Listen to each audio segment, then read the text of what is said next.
Hi everyone, Novels Wonderland here. Welcome back to the channel. Welcome to Novels Wonderland, Naruto, Path to Godhood. Chapter 181 to 240, 181, The Guardian Ninja. 1,223 words. Uchiha Hayashi launched more than a dozen kunai from hidden angles, targeting the remaining Guardian Ninja. One of them wrecked head fast, shaping hand seals and rising a shield of water in front of him. Water release, water wall, he called. But before he could fully brace, a flash of fire raced along the kunai's surface. Explosive tags ignited. Bang! The detonations disrupted the formation, rattling the defenders. A ninja leapt to avoid the blasts, but Hayashi materialized behind him in the blink of an eye. He threw a punch, his fist connecting with the man's chest. The man, horrified, was flung backwards before he could scream. At that moment, 10 shuriken flew toward Hayashi, but his body blurred into afterimages. The weapons sailed through his illusion and struck one of his comrades instead. The injured ninja staggered, then collapsed weakly. Ryoma bellowed, alarmed. "Be careful, he's incredibly fast." Hayashi used body flicker and reappeared at the edge of the circle, right next to the leftmost guardian ninja. That shinobi immediately lunged, thrusting a kunai. Hayashi blocked with a kunai of his own. "So you're a sensory ninja," Hayashi noted. "No wonder you can almost predict my position." Before his opponent could counterattack, Hayashi vanished again. He knew that against a group, hit and run was his best tactic. It prevented them from coordinating their defense effectively. Suddenly, a wind blade whipped through the area. Dust erupted where Hayashi had been. Another guardian ninja, hoping to restrain him, performed a tricky technique. "Water release, syrupy torrent field," he shouted, sending a thick, sticky liquid onto the ground to hamper Hayashi's movement. In response, Hayashi pressed both hands to the earth and concentrated lightning chakra. "Lightning release, Kaidori stream 2, he declared. Electric energy surged from his palms, spreading through the ground toward his target. Before the enemy could comprehend, he was struck with full force and collapsed. Hayashi reappeared beside 2 shinobi who thought to flank him. His kunai carved a sharp arc toward one of them. The ninja blocked and tried to retreat, using his momentum, but his 2 allies attacked from both sides, forming a pincer. Without hesitation, Hayashi launched a genjutsu called Heavenly Foot of Pain. He slammed his right leg down on the ground. The impact flung the 2 ninjas away, crashing them through thick branches, which snapped under the force. As they struggled to steady themselves, Hayashi foresaw their next move and struck again. His form blurred and he appeared in front of them, slashing a kunai down in a vicious semicircle. The blade sliced through the branches behind them with frightening ease. A new threat emerged. "Fire release, Garuda," shouted one of the ninjas, shaping hand seals. A dragon of flame spiraled out, roaring toward Hayashi. At the same time, another guardian ninja called on the wind. "Wind release, great breakthrough."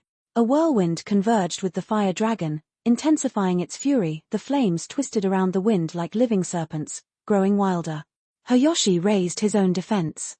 "Earth release, multiple earthen walls," he whispered, forming sturdy walls beneath him. The fire dragon crashed into them, exploding violently. Trees were torn apart, and shards of earth burst outward. Tiny wind blades cut through the air, but Hayashi held his ground. He seized a moment to counter. A ninja appeared in his retreat path, sword raised. They collided with force, the long blade pressing against Hayashi's chest. Hayashi leaned in close, voice cold but measured. "May I borrow your hand for a moment?" he said, grabbing the ninja's left hand with his right. Together they formed hand seals. "Fire release, great fireball jutsu," Hayashi shouted. A massive fireball, surging with chakra, erupted from his mouth and flew forward. At the same time, he wrenched the ninja's sword from their grasp and plunged it into their chest. Under the pressure of genjutsu, the fallen ninja crumpled, rain tapping against the blade like a slow drum. Hayashi's methods were ruthless. He used a fluid mix of genjutsu, taijutsu, and elemental attacks. He moved with efficiency and purpose, leaving almost no opening for retaliation. In a matter of moments, only 3 of the guardian ninja remained alive. Ryoma cursed to himself. Did this boy train in his mother's womb? He wondered. "Retreat!" Ryoma shouted. He turned and sprinted, the 2 remaining shinobi trailing close behind. They fled into the distance. Clearly, they feared what Hayashi might do next. From a safe vantage, Hayashi's friend Minato called out. "Hayashi, be careful. There may be traps ahead." Hayashi nodded, flashing a small, confident grin. "Don't worry. I'll clean up here, then come back." He leapt high into the rain-darkened sky and took off in pursuit. 3 minutes later, Hayashi withdrew a blood-stained kunai from the chest of another guardian ninja, who slumped to the ground. Only Ryoma remained. Hayashi held the weapon firmly, his final gaze cold. "What now? Not running anymore?" Ryoma's fear vanished. He straightened, his voice steady. "Run? No. I won't run, because you'll die here. I'll tell the daimyo you and your group were ambushed by sand shinobi. Even if suspicion falls on me, with the daimyo's protection, Leaf Village won't touch me." He laughed, but Hayashi saw through the bravado. "So please," Ryoma said, "die here." Hayashi shook his head slowly. "Such confidence. I didn't expect anything less. But you don't understand, you're out of your depth." He spread his arms, a small smile curling on his lips. "Enjoy the show." Ryoma's form flickered.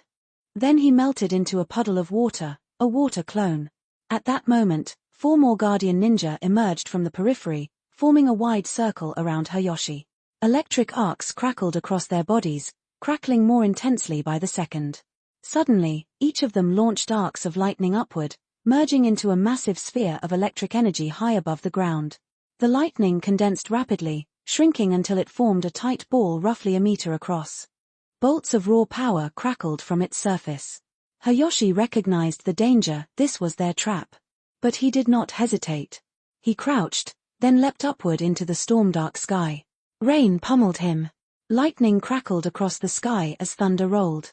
He extended his right arm skyward. "Lightning release, Kaidori sharp spear," he shouted. A spear of pure crackling energy formed in his hand, glowing with destructive intensity. Above him, the lightning in the clouds focused, as though responding to his will. Hayashi guided it, drawing down the storm's power. The sky itself seemed to hum as electricity converged. With a single motion, he thrust his arm downward. The lightning followed, descending in a burst of raw energy. He had summoned a savage force. He named it Kirin, the natural lightning, shaped by his chakra. The crackling energy collided with the guardian ninja's jutsu. 2 S-rank lightning attacks clashed. The air erupted with a deafening roar. The electric current rippled outwards in explosive rings. Lightning bolts danced across the ground, carving cracks into the earth. The force was so great that the mansion of the daimyo, not far away, trembled. In midair, Hayashi's form blurred. Then he vanished.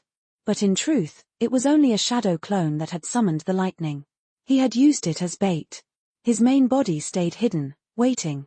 Chapter 182, The War is Won. 907 words. Hayashi. What is it, Minato? How much longer can we stay here? The mission duration is 15 days, so we can stay another 5. Oh. What's wrong? Want to go back? No. I was just wondering if we could convince the Hokage to extend our mission time a bit. Extend it how? Half a year. Hayashi and Minato were currently discussing the possibility of extending their mission. Thick cumulonimbus clouds drifted lazily overhead, adding a faint chill to the air, though the warmth rising from the hot spring quickly dissolved it. "Today's perfect for a hot spring soak," Hayashi murmured, letting out a slow breath as he slid farther into the steaming water. "Yeah," Minato replied, eyes closed as he enjoyed the luxury of the daimyo's mansion. No wonder Jiraiya-sensei hated returning to the village so quickly. Minato finally understood him a little. This kind of temptation was painful. On the far right side of the pool, Nawaki leaned back against the stone edge, half asleep in the steaming water. He shifted, splashing loudly. "Number 1, technician, 1 more massage, full body." Nawaki mumbled in his sleep. Suddenly, a burst of bubbles rose beneath him. Nawaki snapped awake instantly. Seeing the bubbles, he shouted, "The water's boiling. Get out. Wind style, great breakthrough." Hayashi sighed helplessly and used ninjutsu to clear the foul air. "You're still laughing?" Hayashi yanked Nawaki's hair. "Trying to suffocate Minato and me so you can inherit our stuff? I couldn't help it. I ate too many radishes at lunch." Nawaki covered his own nose, unable to stand the odor himself. After that disaster, the three couldn't continue their soak. No one could endure that biological attack every few minutes. It had been 3 days since Hayoshi's team completed their mission, and the four had been resting in the daimyo's mansion. Of the Guardian 12, only one remained. 7 were killed by Hayoshi, while 4 more died from the aftermath of the S-rank clash that followed. However, Hayoshi never found Ryoma's body. It was likely the man fled far away the moment he sensed danger. As for Karura and Pakura, they escaped while Hayoshi fought the Guardian Ninja. The daimyo's mansion had suffered significant damage from the quake caused during the battle. Rumor said the daimyo even broke his leg while helping his subordinates. News soon spread that the Third Raikage attempted to assassinate the daimyo of the Land of Fire. With the Guardian 12 wiped out, the daimyo panicked and immediately sent a request to Konoha. He specifically asked Sarutobi Hiruzen to dispatch the famed hero who had shined in the war to personally guard him and investigate the disappearance of his protectors. But this reasonable request was unreasonably rejected by the Hokage. For a while, currents of tension spread quietly throughout the ninja world. Meanwhile, Team 1 shamelessly enjoyed the luxurious life in the daimyo's estate under the pretext of searching for Ryoma. Eventually, after several urgent messages from Orochimaru ordering them back, the team reluctantly prepared to return to Konoha. 2 days later, they reached the village. Konoha remained blanketed under early morning mist. Because of the war, the commercial district had long fallen silent, tension gripping the entire village for nearly 2 years. But everything changed the moment news arrived from the front. The Land of Rain surrendered. Hanzo sought peace. The war was won. The news spread quickly. While civilians celebrated, most were simply relieved. They wanted peace more than glory. With the troops returning, activity slowly returned to the streets. After all, the shinobi were the village's strongest consumers. Tsunade walked along the road, greeting merchants she knew and those she didn't. She had grown accustomed to being regarded as a hero of Konoha. And, honestly, it felt good. Even Orochimaru, usually gloomy, had been smiling non-stop. After a long walk, she reached the front gate. Tsunade-san? Why are you here? From the shadows, a red-haired girl stepped out. Kushina had been coming here every morning since the troops returned. I'm here to take you on a mission, Tsunade said with a smile. Mission? What mission? Kushina blinked. She hadn't been allowed outside the village in ages, so the word caught her off guard. You've been begging to leave, haven't you? I talked it over with the third, and I'm taking you. Say yes. Say yes. Kurama shouted inside the seal, gripping the cage bars. I've been trapped in this village for decades. Let me out. Woo-woo. Kushina ignored him completely. She hesitated. Tsunade-nichan, can we wait a few days? Huh? Didn't you smash the Hokage's desk demanding to go to the battlefield? Why hesitate now? Tsunade narrowed her eyes. Oh, I see. You're waiting for that brat. No. No. Kushina's face flushed bright red. Tsunade laughed softly. Relax, I'm teasing. Orochimaru said they'd return today, so I came to remind you. I didn't expect the famous red hot-blooded habanero to turn so shy. Kushina's face reddened even more. No way. Her voice trailed off awkwardly. Just then, footsteps echoed from beyond the gate. 4 silhouettes emerged through the thinning morning mist. _______.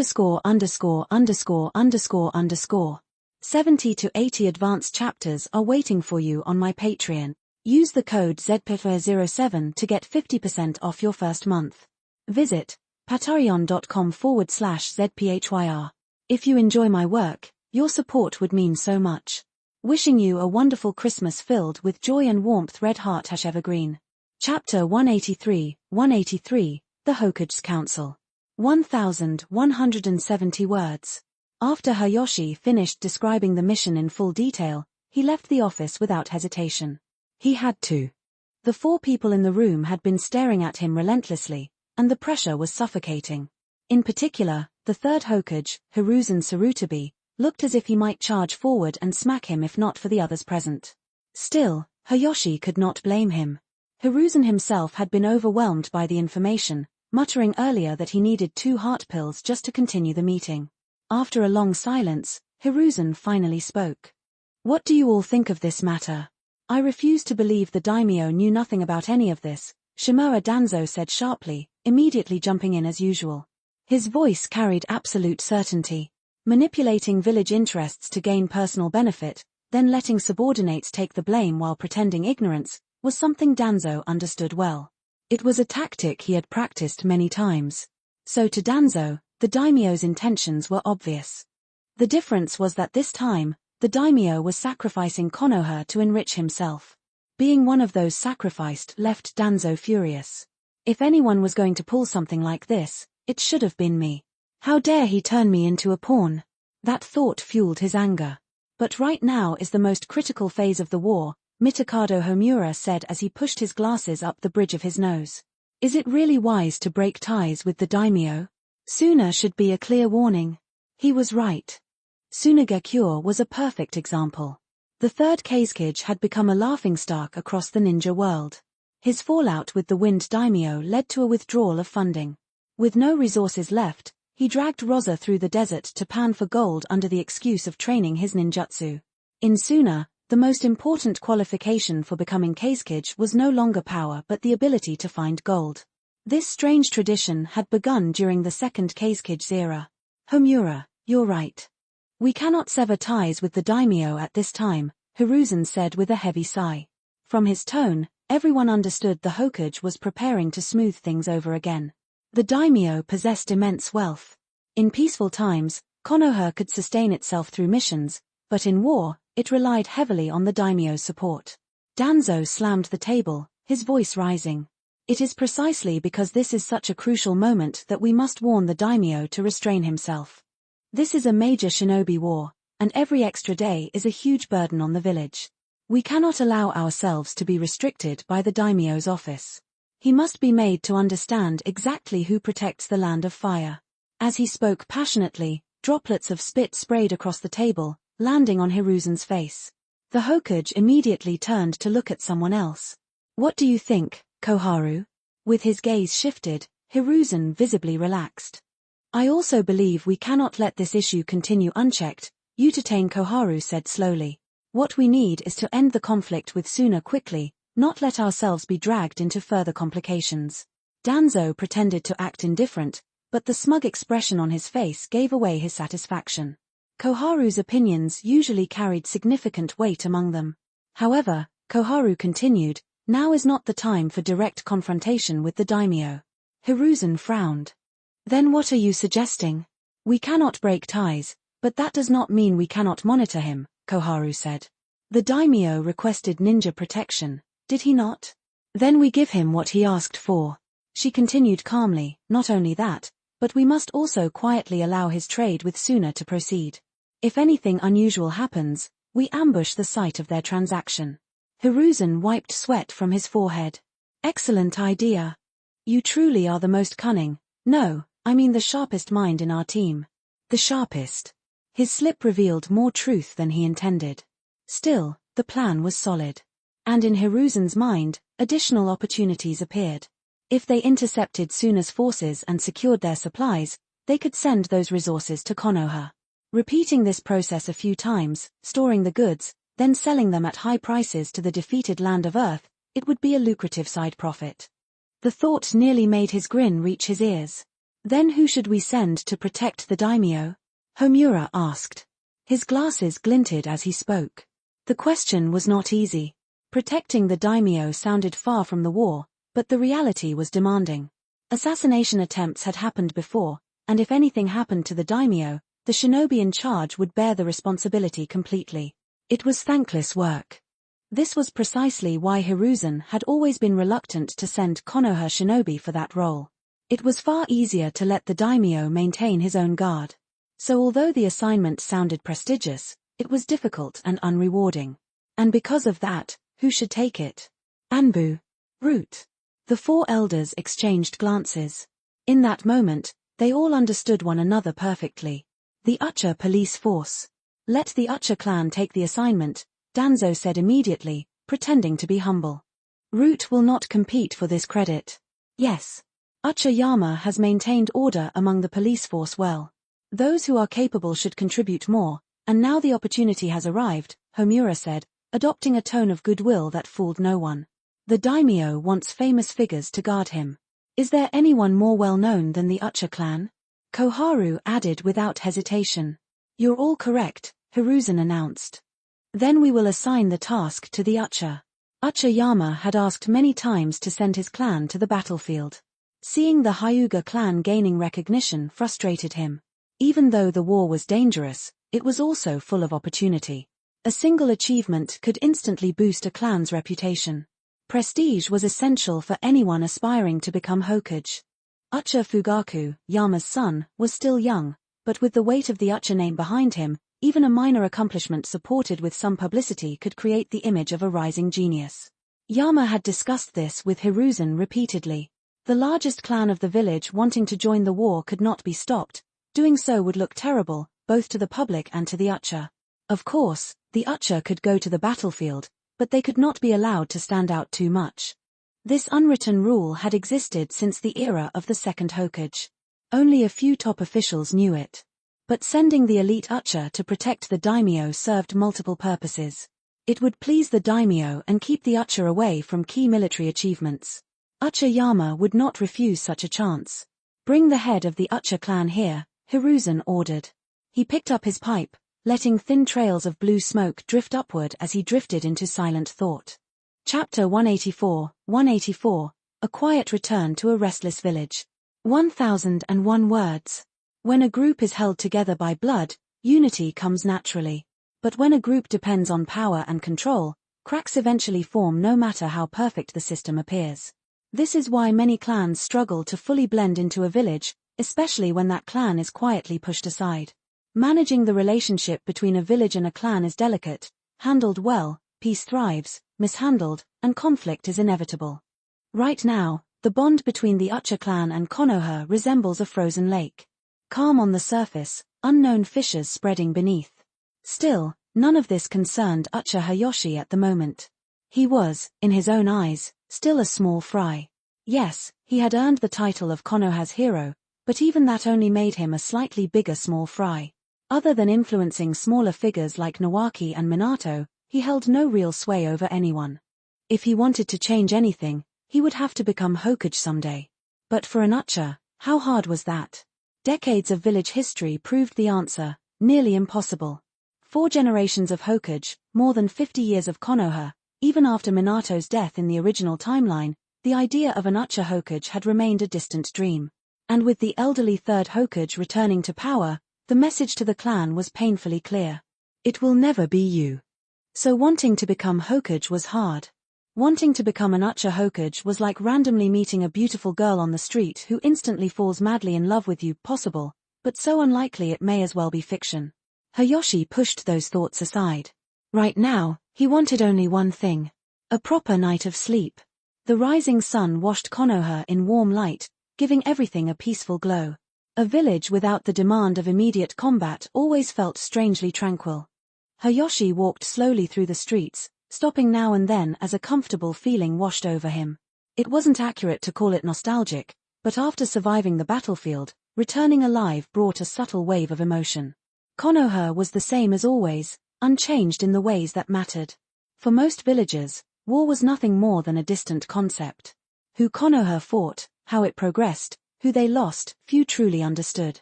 Victory was symbolic to them, spiritual at best. When Hayashi returned home, he immediately noticed something odd. The house wasn't nearly as messy as it should have been. Even after months away, the bedding and furniture were mostly dust-free.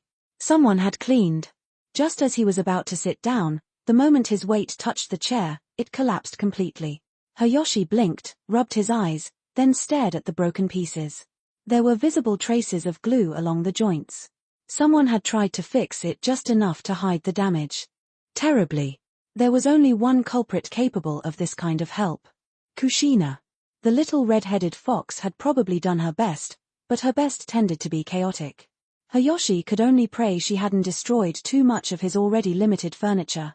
After a sigh, he washed up briefly and dropped onto his bed. He intended to sleep until he woke naturally, something he considered the true luxury of life. Long, uninterrupted sleep was the secret to growth, after all. But luxuries remained luxuries. He had been asleep barely 10 minutes when loud, rapid knocking echoed through the house. Bang! Bang! Bang! Hayashi pulled the blanket over his head and tried to ignore it. The knocking continued relentlessly. Fine. They win. He yanked the door open, irritation clear on his face. Standing outside was an Anbu wearing a fox mask. Anbu? Hayashi frowned. Did the third Hokage need him again? Excuse me, Ucha Hayashi-sama. Hayashi raised an eyebrow. Sama. That's new. Since when were Anbu polite? Normally they just used body flicker to appear inside your home and treated you like an obstacle in a crime scene. But not anymore. A hero of Konoha couldn't be treated casually, and Anbu certainly wouldn't barge into Sakumo-sama's home, so they wouldn't dare with Hayashi either. Is something wrong? Hayashi asked, still half asleep. This is from the Hokage-sama. The fox-masked Anbu respectfully handed over a scroll, then vanished instantly with Shunshin no Jutsu. Hayashi walked back inside, puzzled. Another mission? He had no idea that the third Hokage had already sworn never to assign him anything above B rank again. He unrolled the scroll. What? Inside were 2 brand new Jonin flak jackets. Alongside them, a registration card. Ucha Hayashi, Special Jonin. A Special Jonin was still a Jonin.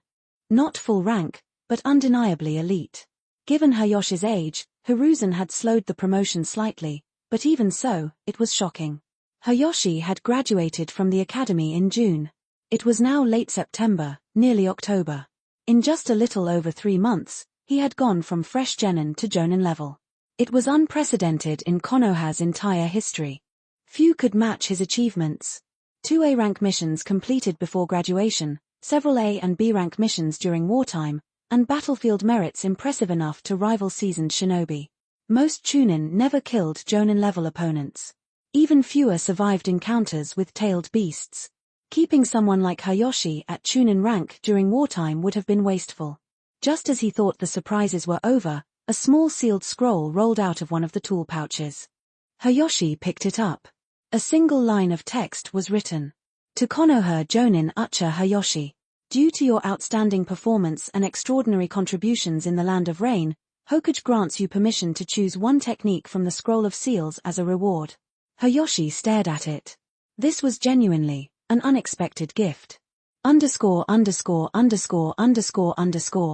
70 to 80 advanced chapters are waiting for you on my Patreon. Use the code ZPHYR07 to get 50% off your first month. Visit patreon.com/ZPHYR. If you enjoy my work, your support would mean so much. Wishing you a wonderful Christmas filled with joy and warmth. Red Heart # Evergreen. Chapter 185, 185, The Book of Seals. 753 words. The Book of Seals was a forbidden repository, sealed by Hashirama Senju, the first Hokage. It held Konoha's most guarded techniques, secret ninjutsu and advanced jutsu that only a handful of shinobi could even glimpse. Not just anyone could open it. Only those who had made great contributions to Konoha could be granted access. If it weren't for Utatane Koharu's passionate insistence, backed quietly by his father, Kagami Hayashi might never have been given this chance, even with all his accomplishments. With anticipation burning in his chest, Ucha Hayashi channeled chakra into the scroll. This scroll wasn't the Book of Seals itself, but rather a list of jutsu he could trade for, drawn from the forbidden book. A curious black-inked pen hovered beside the list, its markings strange and precise. He scanned the first entry, multiple shadow clone technique, originally developed in the canonical universe by the second Hokage. Hayashi raised an eyebrow. Why would such a forbidden jutsu appear? Its hand seals are identical to the standard shadow clone technique. Any shinobi who already knows the basic clone jutsu can learn it. It's common. The only real limit is chakra. He skipped it. Scrolling further, he found no wood-release techniques. Nor did he find the infamous reanimation jutsu, the kind of forbidden technique that could rival even the strongest jutsu of the other villages. But then his eyes locked on a name that made his pulse quicken: summoning technique, Rashomon. This was a powerful defensive jutsu, used in canon to summon a huge gate-like structure. According to lore, it blocked devastating attacks, even tailed beast bombs. Hayashi felt his heart race. His other defenses weren't nearly as reliable as this. Yet, he kept scrolling. Next came Flying Thunder God Technique. This spacetime ninjutsu, originally created by Tobarama Senju and later perfected by Minato Namikaze, allowed instantaneous teleportation to previously marked locations. His mind wandered. Minato had mastered it. If Hayashi learned it, he and Minato could coordinate even more effectively. But was it wise to give it to Minato now? He had only just begun exploring sealing techniques. The flying Raijin required a strong grasp of spatial theory, a foundation Hayashi wasn't fully certain Minato had yet. He hesitated. Could Minato handle that? Maybe not yet. He continued scanning. Another jutsu caught his eye, spirit transformation technique. But the more he thought about it, the less appealing it became. Once used, his physical form would be left vulnerable. He didn't like that risk. Most of the rest of the scroll listed fairly ordinary A-rank jutsu, nothing extraordinary. The Book of Seals, as it turned out, was selective. It wasn't because Hokage Hiruzen was hiding every powerful technique. Rather, some techniques simply weren't appropriate for someone of Hayashi's age. Forbidden jutsu like the Reaper Death Seal were too dangerous, even the Hokage wouldn't let him near that. Still, the scroll only gave names.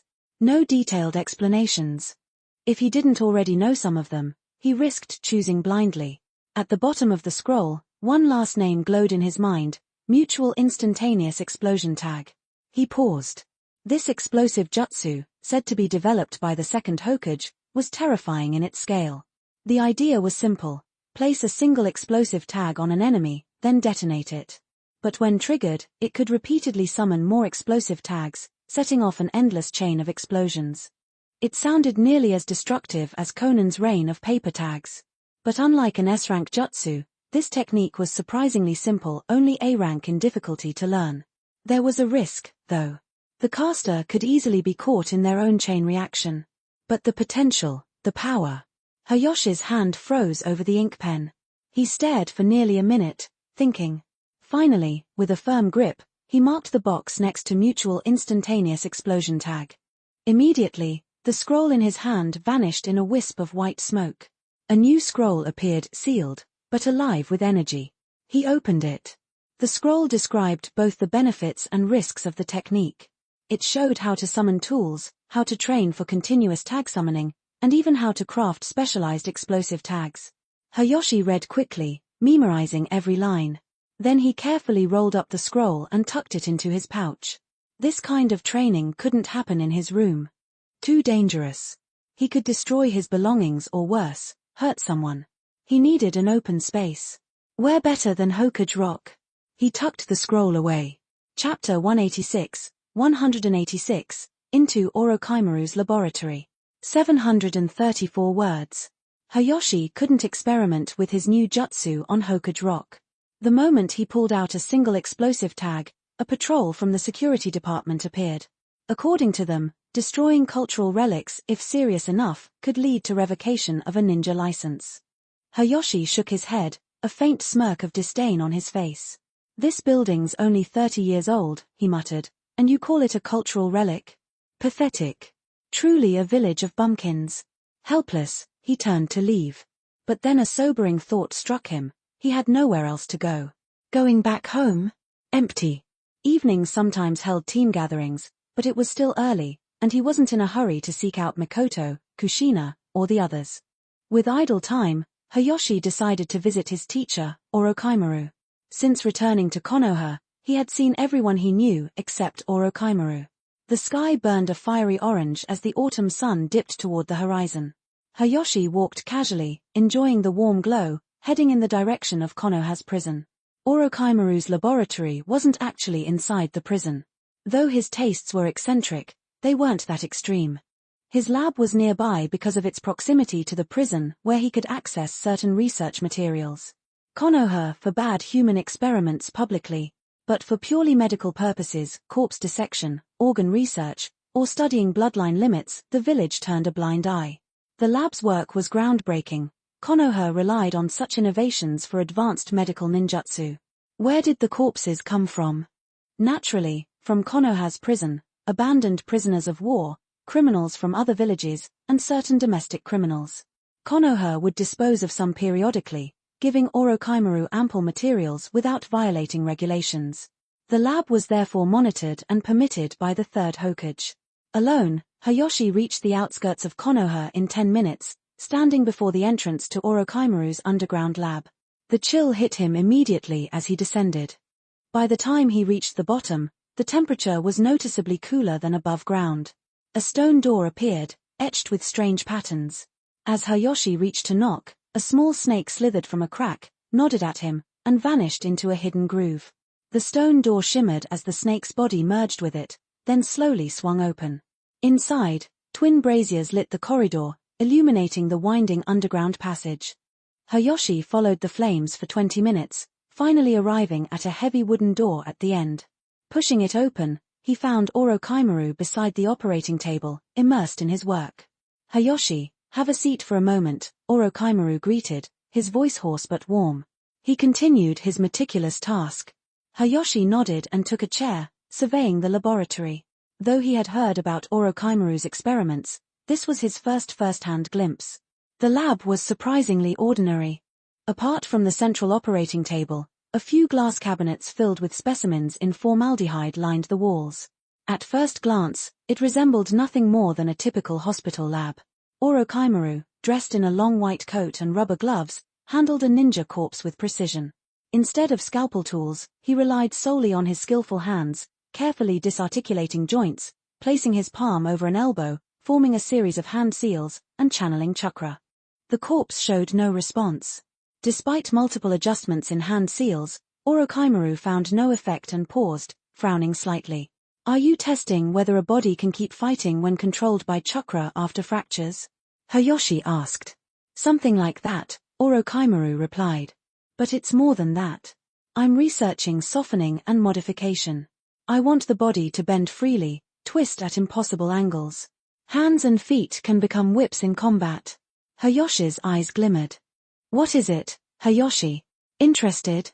Orochimaru asked. "More than interested," Hayashi said. "I have an idea." He pushed up his imaginary glasses with a small grin. Orochimaru blinked. Let's set that aside for now. Right, give me some of your blood.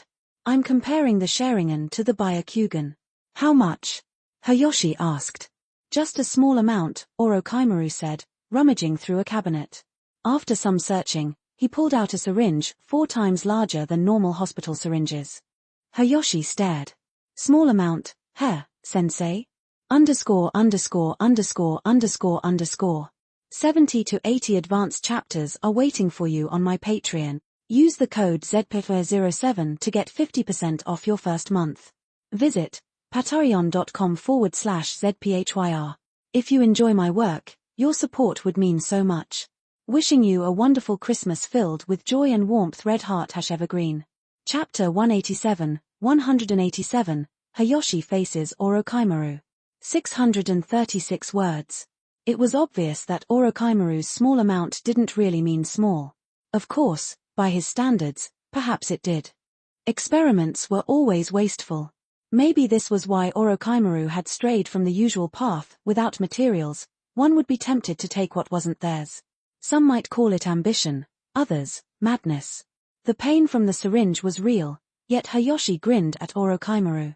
Clearly, the teacher hadn't planned to spare him any discomfort. It seemed the rhythm was always one of voluntary blood donation, though a proper transfusion cost much more than effort. Then Orochimaru shocked Hayashi further. After preserving the blood, he casually removed his white coat and his jacket. "Teacher, you're not asking for body compensation, right?" Hayashi asked hesitantly. Some rumors about Orochimaru's darker tendencies crossed his mind. Orochimaru sighed quietly.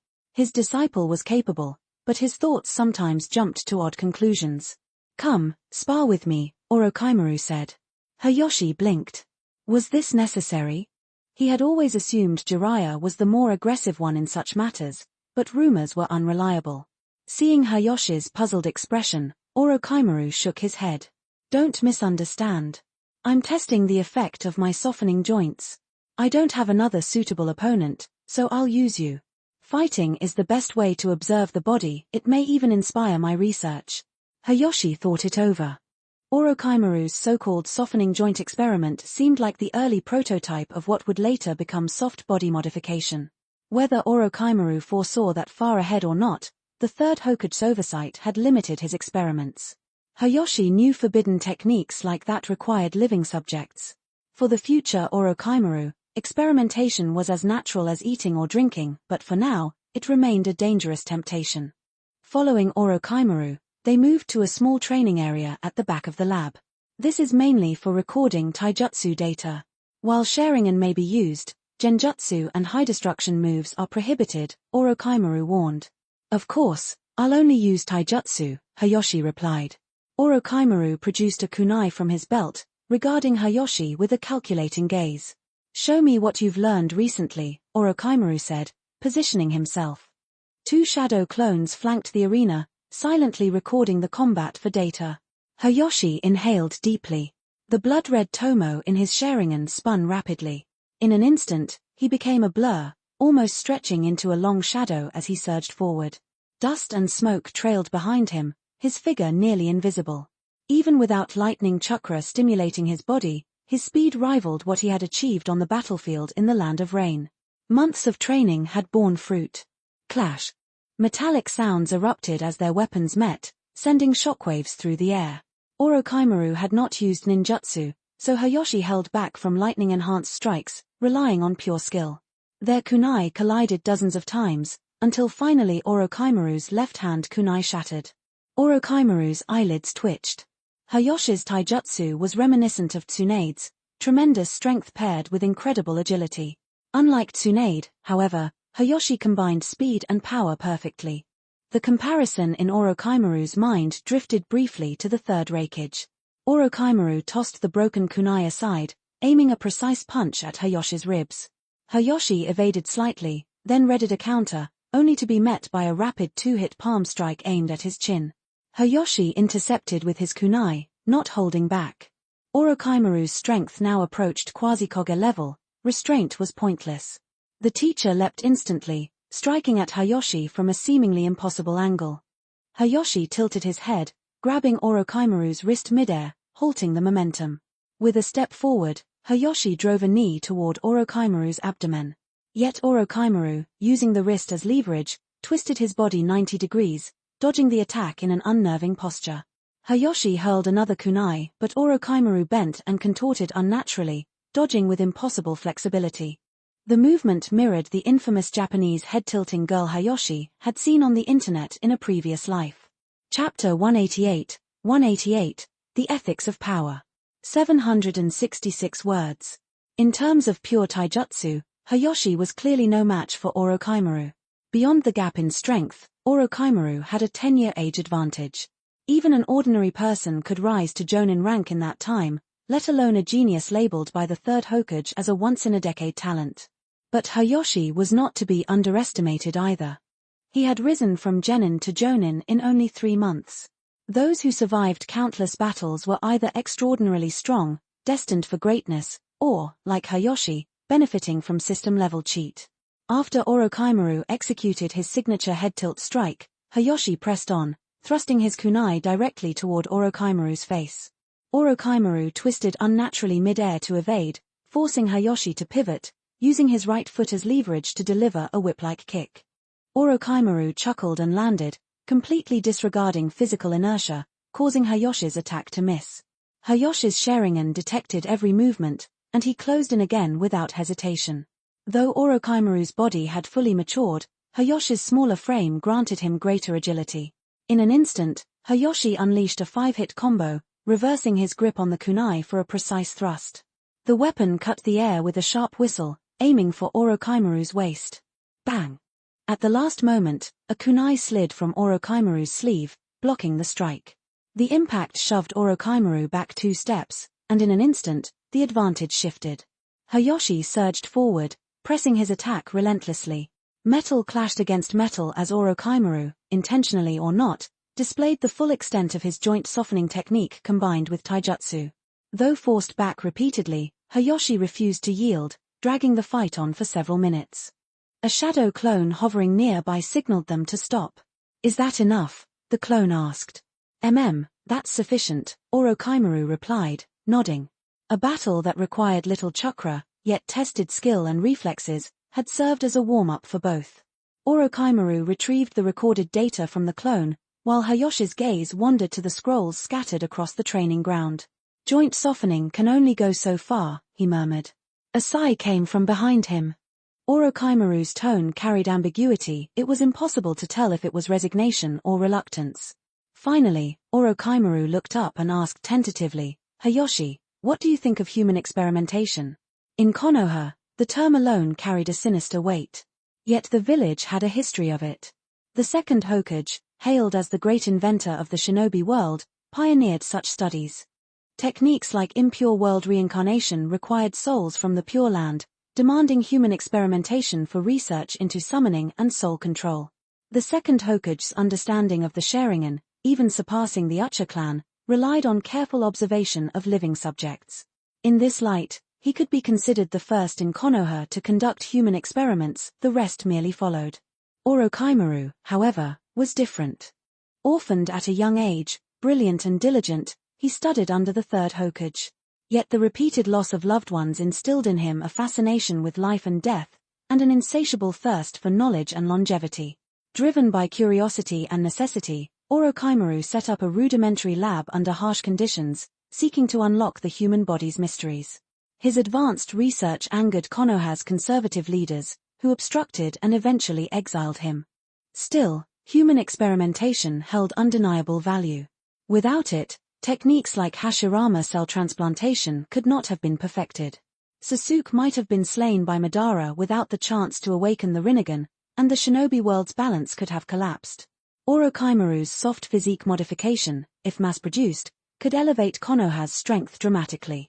Combined with the Noro clan's shadow imitation technique, it might rival low-level death possession abilities. The third Hokage, however, could see only cruelty, not potential. Hayoshi, observing the world pragmatically, concluded that human experimentation, when it did not harm villagers, was justified. Cloning reinforced this principle. I believe human experimentation is crucial for strengthening Konoha, Hayoshi said. The third Hokage would oppose it, of course. Unless. He paused, considering. Unless, sensei, you became the fourth Hokage. Hayoshi felt like a salesman of the Hokage position. Every solution he offered revolved around one conclusion: becoming Hokage could solve the problem. Orochimaru's eyes flickered. If he could ascend to that role, no one could hinder him. Otherwise, he would be at the mercy of whoever held the office. And only then, Hayoshi continued, can all ninjutsu be mastered and every truth in the world be grasped. Unlock early access to chapters by becoming a patron. Use code ZBO7 to enjoy 50% off all membership plans. Visit patreon.com/ZPHYR. This special discount is valid until the 31st of this month. Thank you for your support. Chapter 189, The Unexpected Gathering. 806 words. After leaving Orochimaru's lab, the sky had darkened completely. The surrounding forest buzzed with the sounds of insects and rustling wildlife. Hayoshi didn't linger. He immediately headed back toward the village, and about 10 minutes later, he arrived at the location for tonight's gathering. It was a small tavern where he and Orochimaru had dined a year ago. The tavern had since been renovated, everything looked brand new, and the place was noticeably cleaner. Oh, isn't this Shikaku? Hayoshi approached the entrance and saw Shikaku scanning the area. What a coincidence, Shikaku muttered. Oh, it's Hayoshi. It really is quite a coincidence, Shikaku added, holding his head as though life had drained out of him. Then, may I ask, why are you here? Hayoshi asked, puzzled. Well, I heard someone was treating tonight. Free barbecue and unlimited drinks, Shikaku admitted, scratching his spiky hair awkwardly. Freeloading wasn't exactly a noble habit, but generosity had its pull. You heard about it too. Hayoshi's chest tightened with a sense of impending doom. Free barbecue, unlimited drinks, who told you that? He demanded, grabbing Shikaku's arm. Nawaki. He said he also invited students from other classes. Hayoshi's vision blurred as the reality sank in. Hey, wake up, Hayoshi. Someone fainted from excitement. Shikaku shouted. Hayoshi, are you alright? Kushina's worried expression brought him back to the room. I'm fine, won't be dying tonight, Hayashi replied, slumping in his chair. The hall was packed, bustling with his classmates. Students from other graduating classes had shown up, all eager to catch a glimpse of the ninja who had dominated multiple academy rankings. Hayashi, however, saw through the facade they were all freeloaders. At his table were 8 people: Kushina, the 4 members of Nawaki's group, and the 3 members of Shikaku's group. Hayashi, I didn't mean for so many people to come. I had no idea, Nawaki said, looking innocent. Then who said, if you don't come, you're not giving me face, Senju Nawaki? Hayashi shot back. Fine, I'll chip in, Nawaki said, pulling a single 50 ryo bill from his thin wallet. Too bad even the cheapest ramen cost 60 ryo. He smiled sheepishly at Hayashi. Hayashi sighed and stood. Everyone, the barbecue is free tonight, and drinks are unlimited. Don't be shy. Reluctant smiles and cheers broke out. Choza raised his voice, Boss, give me the most expensive barbecue. The tavern erupted in excitement. Originally, Hayashi had intended to invite only a few close friends, since this tavern was one of the few that served alcohol to minors. He hadn't expected to be outsmarted by Nawaki. In truth, Hayashi wasn't poor. Kagami had left him a substantial inheritance, and he had earned plenty of merit points on the battlefield, each convertible to 5,000 ryo. He could easily exchange them for over 3 million ryo if he wanted. Battlefield missions were far more lucrative than village assignments. A B-rank mission in the field could net 10 to 30 merit points, translating to 100,000 to 300,000 ryo. In the village, the same mission might yield at most 50 to 150,000 ryo, with the Jonin captain taking the largest share. S-rank missions could earn millions in minutes. No wonder high-level ninja in Konoha were so wealthy. Hayashi pondered Minato's inheritance. Minato had completed 39 S-rank missions, yet his monthly allowance was only 1,000 ryo. Where did the rest go? Did Konoha impose an inheritance tax? Kushina caught his expression and asked, Hayashi, where did you go tonight? I went to visit Orochimaru-sensei. Why? Hayashi replied, lifting a skewer of grilled meat. The police force sent someone looking for me, she said. What? Why? Hayashi frowned. 4 years ago, Uchiyama had taken an interest in him, and since then, the clan's attitude toward him had improved considerably. The old fox wanted Hayashi to act as a bridge between the clan and the village, much like Shisui and Itachi would in the future. If plans had followed normal course, Uchiyama would have helped Hayashi enter the Anbu, a position that would have otherwise been impossible for the Uchiha clan, since they were directly assigned to the police force after graduation. With Kagami's legacy and Orochimaru's mentorship, Hayashi's entry into the Anbu would now be supported, leaving the third Hokage with no reason to refuse. However, before any of this could unfold, the Second Great Ninja War had erupted, and Hayashi had been sent to the battlefield by Orochimaru. He had yet to understand Uchiyama's intentions regarding Kushina. Could he be interested in you? Hayashi wondered briefly. Kushina's answer surprised him. The police force said we should go to the Naka shrine in the clan compound on the evening of the 15th of this month for a clan meeting. Where? Naka shrine? Hayashi exclaimed. Chapter 190, The Two Tsunade. 965 words. In fact, Hayashi had never been to the Naka shrine. This wasn't because he was excluded from the clan, but because only those who had awakened the Sharingan were allowed to attend the secret meetings. Only clan members with activated Sharingan were recognized as core members and allowed to know such confidential matters. Hayashi and Mikoto had unlocked their Sharingan a year ago, but since they were constantly on missions, only a few, including Orochimaru, were aware of it. For this reason, the third Hokage had deliberately kept it hidden. He hadn't even informed his trusted friend, Shimoa Danzo. His reasoning was simple: geniuses often become targets. As for who the threat came from inside or outside the village, Hayashi wasn't entirely sure. For the safety of the village, secrecy was paramount. When the top leadership spoke, no one dared to question it. They could only comply silently. A year later, news of their awakened Sharingan had finally returned from the battlefield. Although activating the Sharingan was not as attention-grabbing as the village's victory over the Land of Rain, it finally allowed them access to the Uchiha clan's secret meetings. Hayashi was surprised but quickly accepted it. Orochimaru-sensei had also revealed that the village planned to send the Uchiha clan to protect the daimyo. From this, the timing of the clan's secret meeting made perfect sense. After a brief analysis, Hayashi understood the situation. Having someone at the top simplified things, small revelations prevented him from being caught off guard. This was why the Uchiha leadership had always sought spies in the Anbu. Yet, Hayashi couldn't deny a headache forming in his mind. Some clans could be leveraged politically, like the Senju, while others, like the Uchiha, could complicate your life. Hayashi now faced precisely such an awkward situation. As a reincarnator, it was difficult to feel a sense of belonging.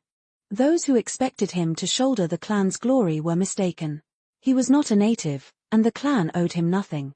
Even the clan head's son had betrayed them. Integrity, in this sense, was meaningless for a reincarnator. Had he been reborn as Fugaku himself, the clan's future would be his responsibility. But he wasn't, he was an outsider. The clan head and the crown prince enjoyed comfortable lives, plotting schemes and reaping rewards, leaving no room for him to take charge. Thus, developing any sense of loyalty toward the clan was pointless. Konoha, however, was different. Hayashi held prestige and connections within the village. His peers were future political leverage.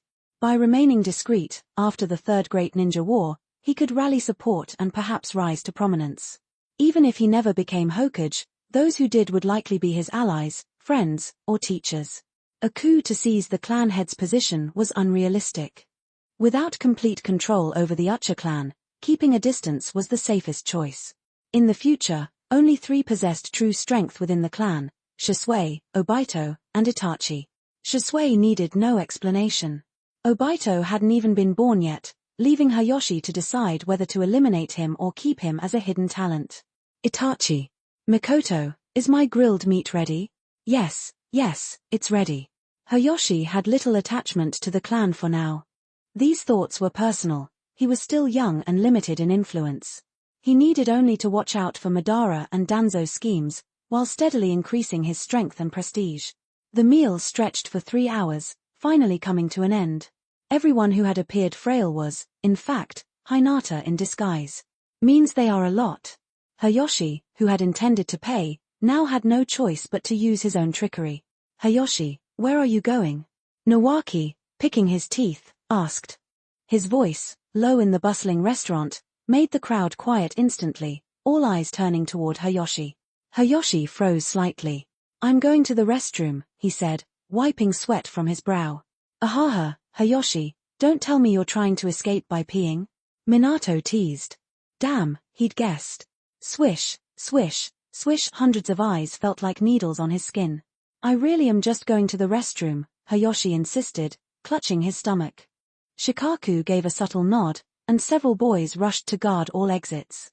Just eat, I'll pay the bill while I'm at it, Hayashi said, quickly heading to the back. Once in a quiet corner, he observed his surroundings carefully. No one was around.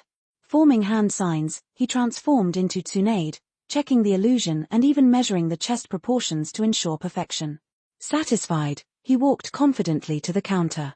This wasn't his first time. He remembered a year ago, when Orochimaru had left him to pay. Hayashi had transformed into Jiraiya, putting the bill on Jiraiya's tab.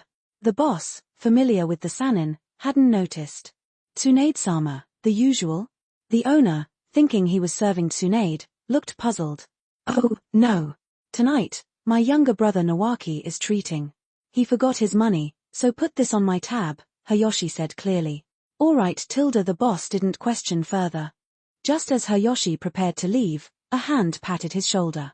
Who is it? He asked, turning to see a girl of about 10 years old, wearing blue, flat-chested, with golden pigtails, holding a flask of sake.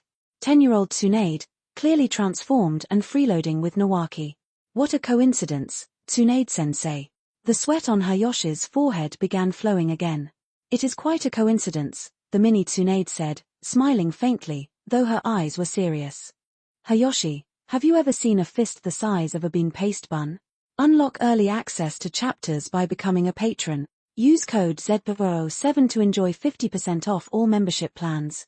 Visit patreon.com/ZPHYR. This special discount is valid until the 31st of this month. Thank you for your support. Chapter 191, A Lesson in Responsibility. 824 words. The night was hazy, filled with a gentle, enchanting glow. Two shadows stretched long under the streetlights, walking side by side in silence, as if strangers yet bound by circumstance. Tsunade-sensei, why don't you change back? I'm not used to seeing you like this. Hayashi finally broke the silence. Tsunade shook her head. If I change back, people will be asking for my autograph within 5 minutes. Even heroes need some private space. Hayashi rolled his eyes. It was the first time he had heard someone justify playing young with such casual grace. But she was right. The contrast between heroes and ordinary ninjas was staggering. Tsunade received constant attention, gifts, and admiration. He, by contrast, seemed barely known. Konoha's publicity clearly wasn't keeping up. While lost in thought, Hayashi studied Tsunade. She appeared unusually cheerful today, walking leisurely in the form of a 10-year-old. As long as she wasn't angry, the situation was manageable. Being caught impersonating someone so renowned was terrifying. Everyone knew of the violent reputation of Tsunade, and Jiraiya's countless misadventures were proof enough. What do you think of your current squad? Tsunade asked suddenly, catching a falling leaf between her delicate fingers. Hayashi considered it for a moment. They're strong. The members are excellent. Could she be testing him, seeing if he could take on her responsibilities? Hayashi remained cautious, remembering Kushina's repeated warnings. I mean, does your team lack anyone? She pressed. As expected. Hayashi sighed and quickly waved his hand. 3 members were sufficient for now. Any more, and he'd barely have the patience to survive. But your team seems to get injured frequently on missions, Tsunade noted. Huh. Hayashi frowned. Don't you think a medical ninja would help? Every mission carries risks, but there's no one to treat injuries immediately. Wouldn't it be safer to have a dedicated medic? Hayashi froze. In the original story, Tsunade had insisted on assigning medical ninjas after Nawaki's death. But Nawaki hadn't died yet. Why bring it up now? Was someone else in danger? Sensei, did something happen? No, Tsunade said, shaking her head. I was just reminded of my own youth. Back when my peers and I became genin, we also gathered together like your team does. Only a little over 10 years have passed, yet so many have already died, she murmured, sadness flickering in her eyes. So don't you think some reform is inevitable? Though she hadn't wanted to discuss this, and Orochimaru had dismissed her ideas in the past, the war had forced her to accept reality. The third Hokage likely wouldn't approve, so she had kept the plan on hold. Seeing these young ninjas today, however, her old feelings resurfaced. Her desire to master medical ninjutsu had begun after the shock of her grandfather Hashirama Senju's death. From then on, she vowed to save those around her. Yet reality was harsh, family and friends continued to die, and her clan dwindled to just a few survivors. Saving more lives remained her goal, though few supported it. If only that fool Jiraiya were here, he would undoubtedly stand by her. Tsunade sighed. Her presence reminded Hayashi of Maito Uzumaki while drinking. There was a quiet loneliness beneath the surface. So what does Sensei want me to do? Hayashi asked. This wasn't a stroll meant for comfort or lessons. If he imagined patting the 10-year-old Tsunade's head, he might soon regret it. Next time at the Jonin meeting, I hope you will propose this plan, she said, a cunning smile on her face. Had Nawaki died, she would have presented it herself. Now, she sought someone to test the waters. If opposition was too strong, she could retreat temporarily. Why me? Hayashi finally asked. You are a special Jonin and have the right to speak.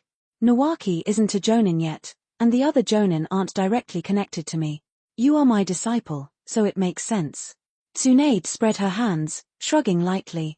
She had wanted to approach Jiraiya, but he was still off drinking in the land of rain. So I'm the only one. Not a patsy. You volunteer to propose it. Once you do, everyone will support you. Hayashi remembered that in the original story, only Dan Kato had supported her. Even Orochimaru hadn't. Now, he needed a polite excuse to refuse. While he hesitated, Tsunade, carrying sake in her left hand, approached and lightly touched his forehead. Consider this a thank you gift, kid, she said with a small smile before walking away along the mottled street. Hayashi's face flushed red.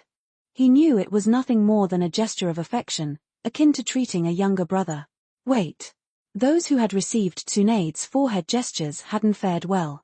Nawaki had died in an explosion, Dan Kato had perished unnaturally, and if Naruto hadn't been the protagonist, he would have met countless early deaths. A curse from Tsunade. Hayashi shivered at the touch on his forehead. Chapter 192, Morning Revelations. 724 words. The next morning, Hayashi woke early. He was about to call Nawaki and Dabai to get up, but then he remembered he was no longer on a mission outside the village. War syndrome truly took its toll. Just a few months here, and his mind already felt frayed. How those who had been on the battlefield for years survived was beyond him. Turning over in bed, his thoughts lingered on what Tsunade-sama had told him. Accepting the benefits without action would surely earn him a particularly unpleasant reprimand. Troublesome. Hayashi dressed in casual clothes and stepped outside, intending to stroll through the village streets and grab some breakfast. Although it was early, a fair number of villagers were already about. Yet, he didn't recognize anyone at first. Wait, no one familiar? As he pondered this, a familiar figure appeared in the distance, Teacher Nishimura Shin. Rubbing his eyes, Hayashi confirmed it was indeed his old homeroom teacher, who had been somewhat irresponsible for 6 years yet unmistakable from afar. Today, Teacher Nishimura stood near a small grove. But didn't he always arrive late for class? Why was he up so early? This seemed unscientific. Hayashi quickly changed direction, heading toward the grove, curious about his teacher's early morning secret. As he drew near, recognition became certain. Tall and muscular, dark-skinned, wearing a light green Chunin vest, there was no mistaking him. However, Teacher Nishimura faced away, partially obscuring whoever he held in his arms. Impossible, thought Hayashi. After all, Teacher Nishimura had married during the summer break. 6 years of failed blind dates had suddenly resolved with a marriage after graduation. A little painful to his pride, yes, but now, early in the morning, he was embracing someone else. Hayashi accepted that his teacher could have an innocent explanation. He moved closer, hiding behind a tree to gather evidence. First came a sound, heavy, rhythmic panting. This, too, could be explained. Perhaps exercise? Here, take half a month's salary, Teacher Nishimura said, his voice rough but firm. Money could be explained as well, maybe a friendly settlement. Hayashi's mind raced. Teacher Nishimura must have fallen for someone instantly, engaged in intimacy soon after, then parted ways, leaving a payment as a token. The truth must be simple, he reasoned. He believed in his teacher's character. No, I can't accept this money. A strong, masculine voice. A man. Hayashi scratched his head. This was unexplainable. Teacher Nishimura, married, yet embracing a man? Handing over half a month's salary in one go? To maintain market balance, or rather, Konoha's heroic image, he felt obligated to intervene. Taking a deep breath, Hayashi coughed loudly from behind the tree. Who's there? Teacher Nishimura exclaimed, startled. Don't be nervous, teacher. Long time no see, Hayashi said, stepping out. When he saw who was with Teacher Nishimura, he was surprised. An acquaintance. Though the two had never met, Hayashi recognized the man instantly. Wearing a green jumpsuit, neatly groomed beard, and a 3/7 hairstyle, this was unmistakably Might Dai. Hayashi had just uncovered a secret in Dai's life. Seeing his expression, Teacher Nishimura cleared his throat. Don't misunderstand. We just finished a 500-lap training session around Konoha. We're giving each other massages to relieve muscle fatigue. Such a routine. By the way, this is my best friend, Might Dai, Teacher Nishimura added, pride evident in his voice. He's the youngest jonin I mentioned yesterday, and also my former student. Hello, senior. Hello, teacher, Hayashi nodded. Dai hesitated, awkward. A perennial genin, he was naturally cautious around a jonin. Teacher Nishimura didn't notice. Hayashi, don't call me teacher anymore. You're a jonin now, far beyond my level. Teachers are always teachers, no matter status, Hayashi replied. By the way, what are you doing here? Teacher Nishimura asked, glancing at an envelope on the ground, likely containing half a month's salary. Dai stiffened slightly. Teacher Nishimura hesitated, then explained in a low tone, Dai is opening a shop here with 10 million taels, but is still short 1,000 taels of startup capital. Wow, Hayashi muttered, stunned. Lending money in such a refined and precise manner was a first for him. __________. Merry Christmas. Christmas tree. Celebrate the season with early access to all chapters by becoming a patron. Use code ZPAVERO7 to get 50% off any membership plan. Hurry, this special offer is valid until December 31st. Visit patreon.com/ZPAVERO. Chapter 193, A Plan for the Future. 744 words. Hayashi bent down, picking up the thin stack of envelopes and brushing off the dust. The envelopes were light. It was clear there wasn't much money inside, not even enough to cover last night's dinner. Observing Dai's expression, Hayashi realized the story about opening a store was just a cover, an excuse to hide his lack of funds. Dai was clearly short on money and borrowing from teacher Nishimura.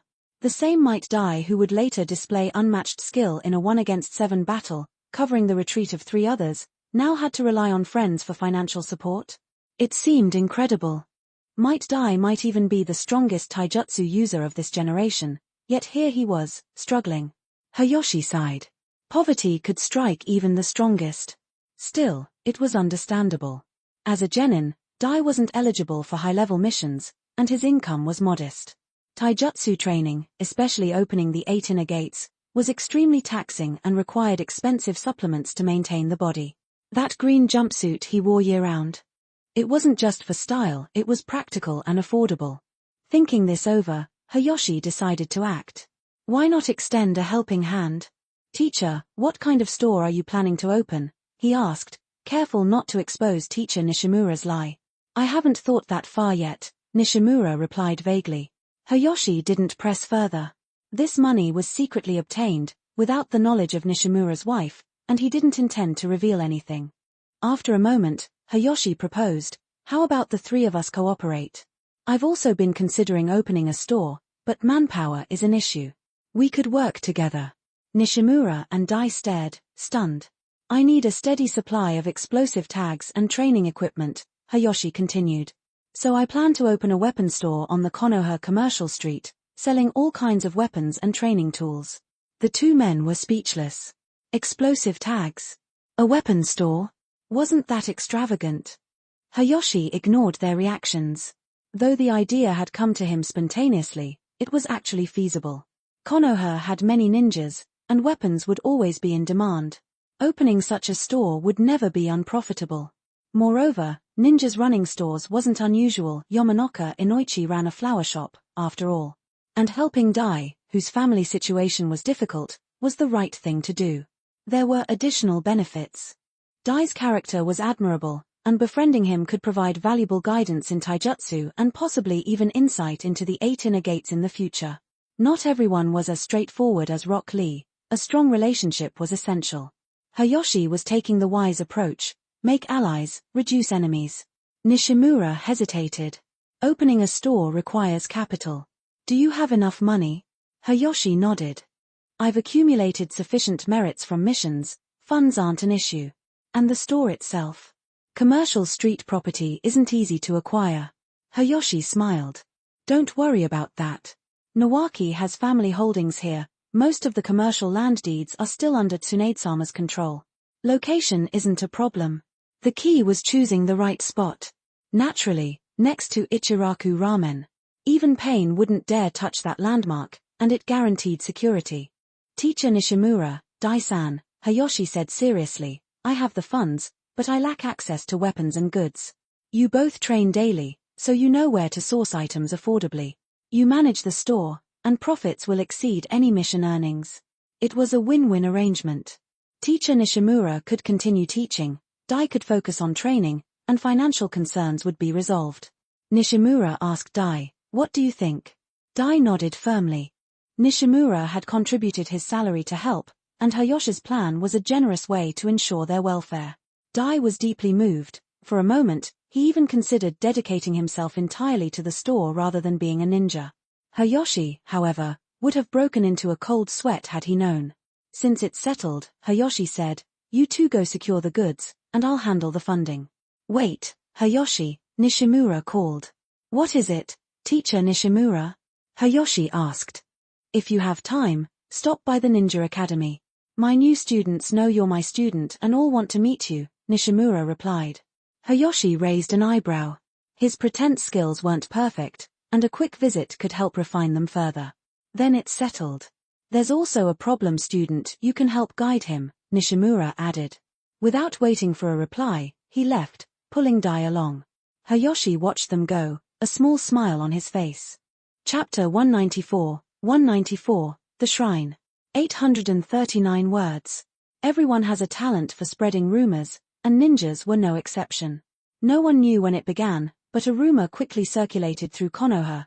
Tsunade-sama had accumulated a massive gambling debt and was supposedly pre-mortgaging land to cover it. For a time, Konoha's economy wavered, and real estate prices soared. In this uncertain atmosphere, a weapon shop named Italian Cannon quietly opened next to Ichiraku Ramen. True to his quiet, methodical style, Hayashi had disappeared for several days after establishing the shop, which made Tsunade extremely frustrated. Time passed steadily, and finally, the 15th arrived. This was an important day. The Ucha clan, Konoha's preeminent family, held a memorial service at Nunga Shrine for all members who had awakened the Sharingan. As dusk fell, Hayashi and Mikoto set out toward the shrine. The sun slanted like an old man, casting long shadows. The October evening carried a hint of coolness. Clouds drifted swiftly across the sky, and golden light spilled through them. The wind stirred the river below, creating a soft rustling sound. Hayashi, look, how beautiful the river is, Mikoto said, pointing to the sparkling surface. Yes, it's truly beautiful, Hayashi replied, gazing at the Nunga River.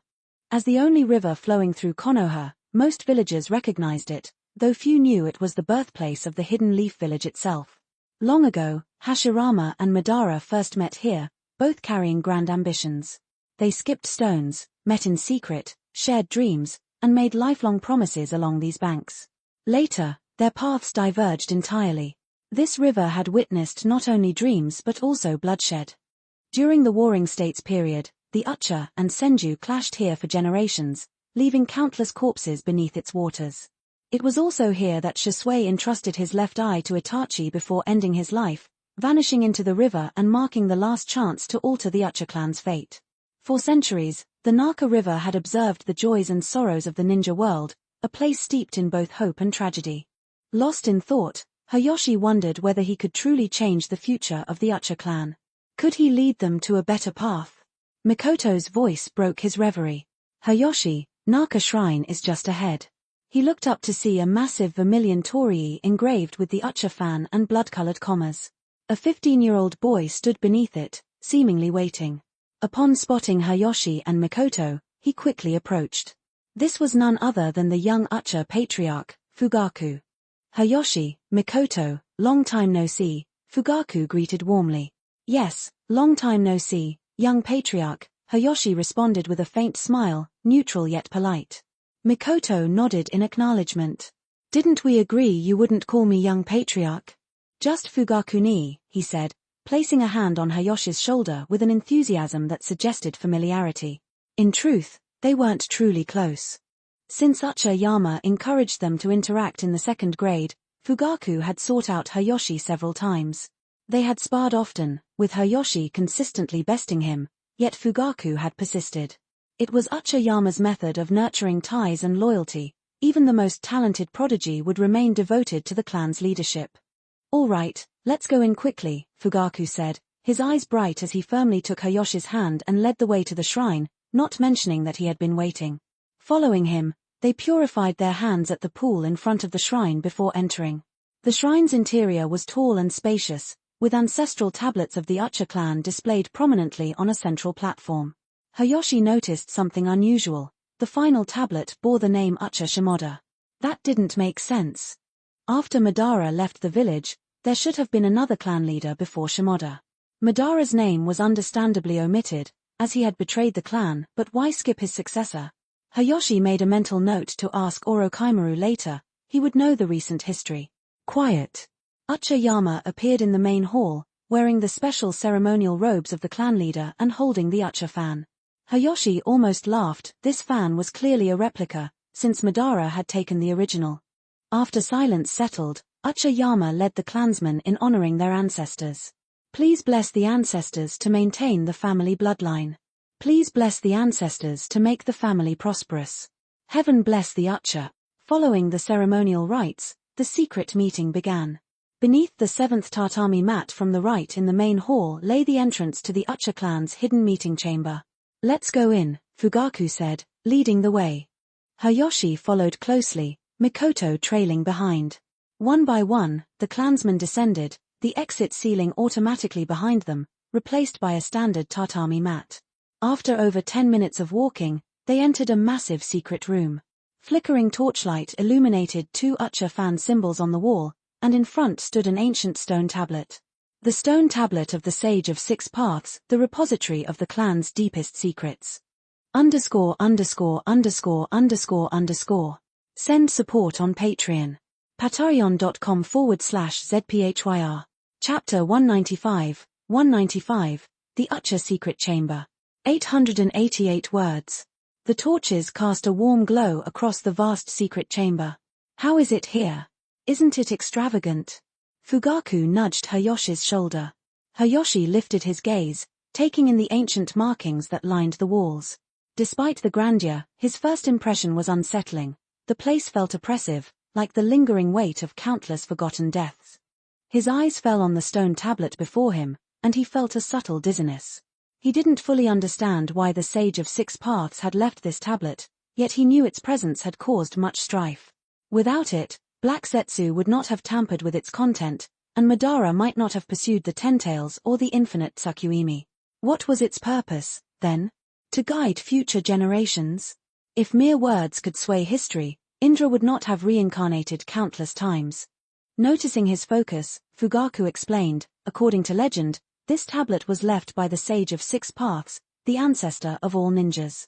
It contains secrets, including the origins of our clan's Sharingan. Unfortunately, reading it fully requires a certain mastery of the eyes. Currently, only a portion is accessible to our clan. Hayashi nodded, indifferent. He already had a rough understanding of what the tablet contained. Are the gatherings always this grand? He asked. It was a secret meeting, yet it felt openly ceremonial. Usually, they are very private, Fugaku replied after a pause. But tonight is special. I will be officially confirmed as the young clan leader of the Ucha clan. Weren't you already the young clan leader? Hayashi asked, puzzled. Not officially. One must awaken the Sharingan to be formally recognized, Fugaku explained, his expression tinged with unease. If I could, I would avoid opening it for the rest of my life. The weight of the Ucha clan's cursed bloodline showed in his words. For us, what matters most is protecting those who are alive, isn't it? Hayashi said. Yes. You're right. We must survive and safeguard every Ucha clansman, Fugaku admitted. From the perspective of Konoha's high-ranking officials, Fugaku's mindset deviated from the will of fire, making him unlikely to pursue the Hokage role. Loud slogans aside, his focus was always his people. Hayashi, is the battlefield scary? Fugaku asked with curiosity. He had longed to experience combat firsthand, but his father, Uchiyama, had forbade it. He believed Hayashi, who had already contributed significantly, could offer insight. The battlefield is terrifying, Hayashi said. Thousands of lives collide, and you must keep fighting until either you or the enemy falls. Do you want to go? Hayashi asked. Yes, if I could, Fugaku admitted. Believe me, once you've seen it, you won't want to again. I was so frightened that I forgot the three-body technique, Hayashi said, recalling the horrors he had witnessed and sighing as he thought of Yura, whose memorial he had yet to visit. If I have a son, I'll make sure he experiences the battlefield early, to feel its atmosphere. How can an eagle be confined in a golden cage? Fugaku said earnestly. It seems you could, Hayashi replied with a dry laugh. Now it made sense how Itachi had been trained so young. I heard you opened a weapon shop. Are you short on money? Fugaku asked. No, I opened it just for fun, Hayashi replied calmly. If you ever need help, my house is open. My bed is large enough for two, Fugaku offered generously. The clansmen continued arriving, and eventually, Uchiyama emerged from the shadows. Clansmen, tonight we have 3 major announcements, he declared, immediately drawing the room into silence. The first, Fugaku is officially recognized as the young clan leader of the Ucha clan. Fugaku walked forward and took the ceremonial Ucha fan, tightly clutching it despite his outward calm. The second, under my strong recommendation, Hiruzen Sarutabi has stepped down. Soon, I will lead a select group to the daimyo's mansion to ensure the daimyo's safety and monitor Tsunaga Cure. This may seem small, but it is a significant step for the Ucha clan.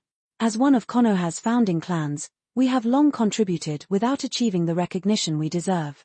Our goal is to assert our place, culminating in the fourth Hokage, our clan's ultimate aim. Ucha Yama's speech stirred the clansmen, inflaming their pride and loyalty. The third, Hayashi made outstanding contributions on the battlefield in the Land of Rain, yet the village has not rewarded him. This is blatant suppression. Therefore, I have decided to grant Hayashi entry into the Konoha military police force as a squad leader. The crowd erupted with excitement. A 10-year-old squad leader. This sets a new precedent in our clan. Hayashi remained silent, bewildered by the unexpected honor. Mikoto nudged him forward, and he joined Fugaku. I hope you will assist Fugaku in protecting the Ucha clan. Remember, you are always a member of the Ucha, Ucha Yama said, smiling. Amid the cheers of the clansmen, Hayashi felt a mixture of pride and helplessness. I wonder when the Ucha will see a Hokage among us, Fugaku murmured softly. There will be bread, there will be milk, Hayashi replied indirectly, attempting to lighten the mood. Fugaku suddenly turned to him. What's wrong? Will you accompany me to the daimyo's mansion to assist me? Fugaku asked, extending his hand. Chapter 196, 196, Moonlight Confessions. 848 words. Autumn deepened, and the air grew crisp and clear. Footsteps echoed softly as they made their way through the winding streets, gradually approaching the familiar courtyard. Suddenly, Hayashi felt a peculiar sensation, as if he were observing the village from a great height. The soft glow from the clan grounds, coupled with the towering Hokage rock, made his mind drift into thought. Moonlight bathed the courtyard as the two walked side by side. The girl tilted her head, a gentle invitation in her voice. Want to come in? She added with a smile, we can have a late-night snack together. Hayashi rubbed his stomach. Though he had eaten earlier, he found himself nodding, willing to indulge a little more. The house was modest but impeccably clean. Upon closer inspection, the layout mirrored Hayashi's own home in several ways, though here there was a distinctly feminine touch. He took a seat in the living room. A delicate flower arrangement sat on the table, filling the air with a subtle, calming fragrance. Soon, Mikoto returned with a tray holding 2 cups of flower tea. Drink, she said, setting the cups before him. He picked up his cup, inhaled the aroma, and took a small sip. The warmth, flavor, and careful preparation reflected her gentle, meticulous nature. You mentioned your bedroom light was broken yesterday?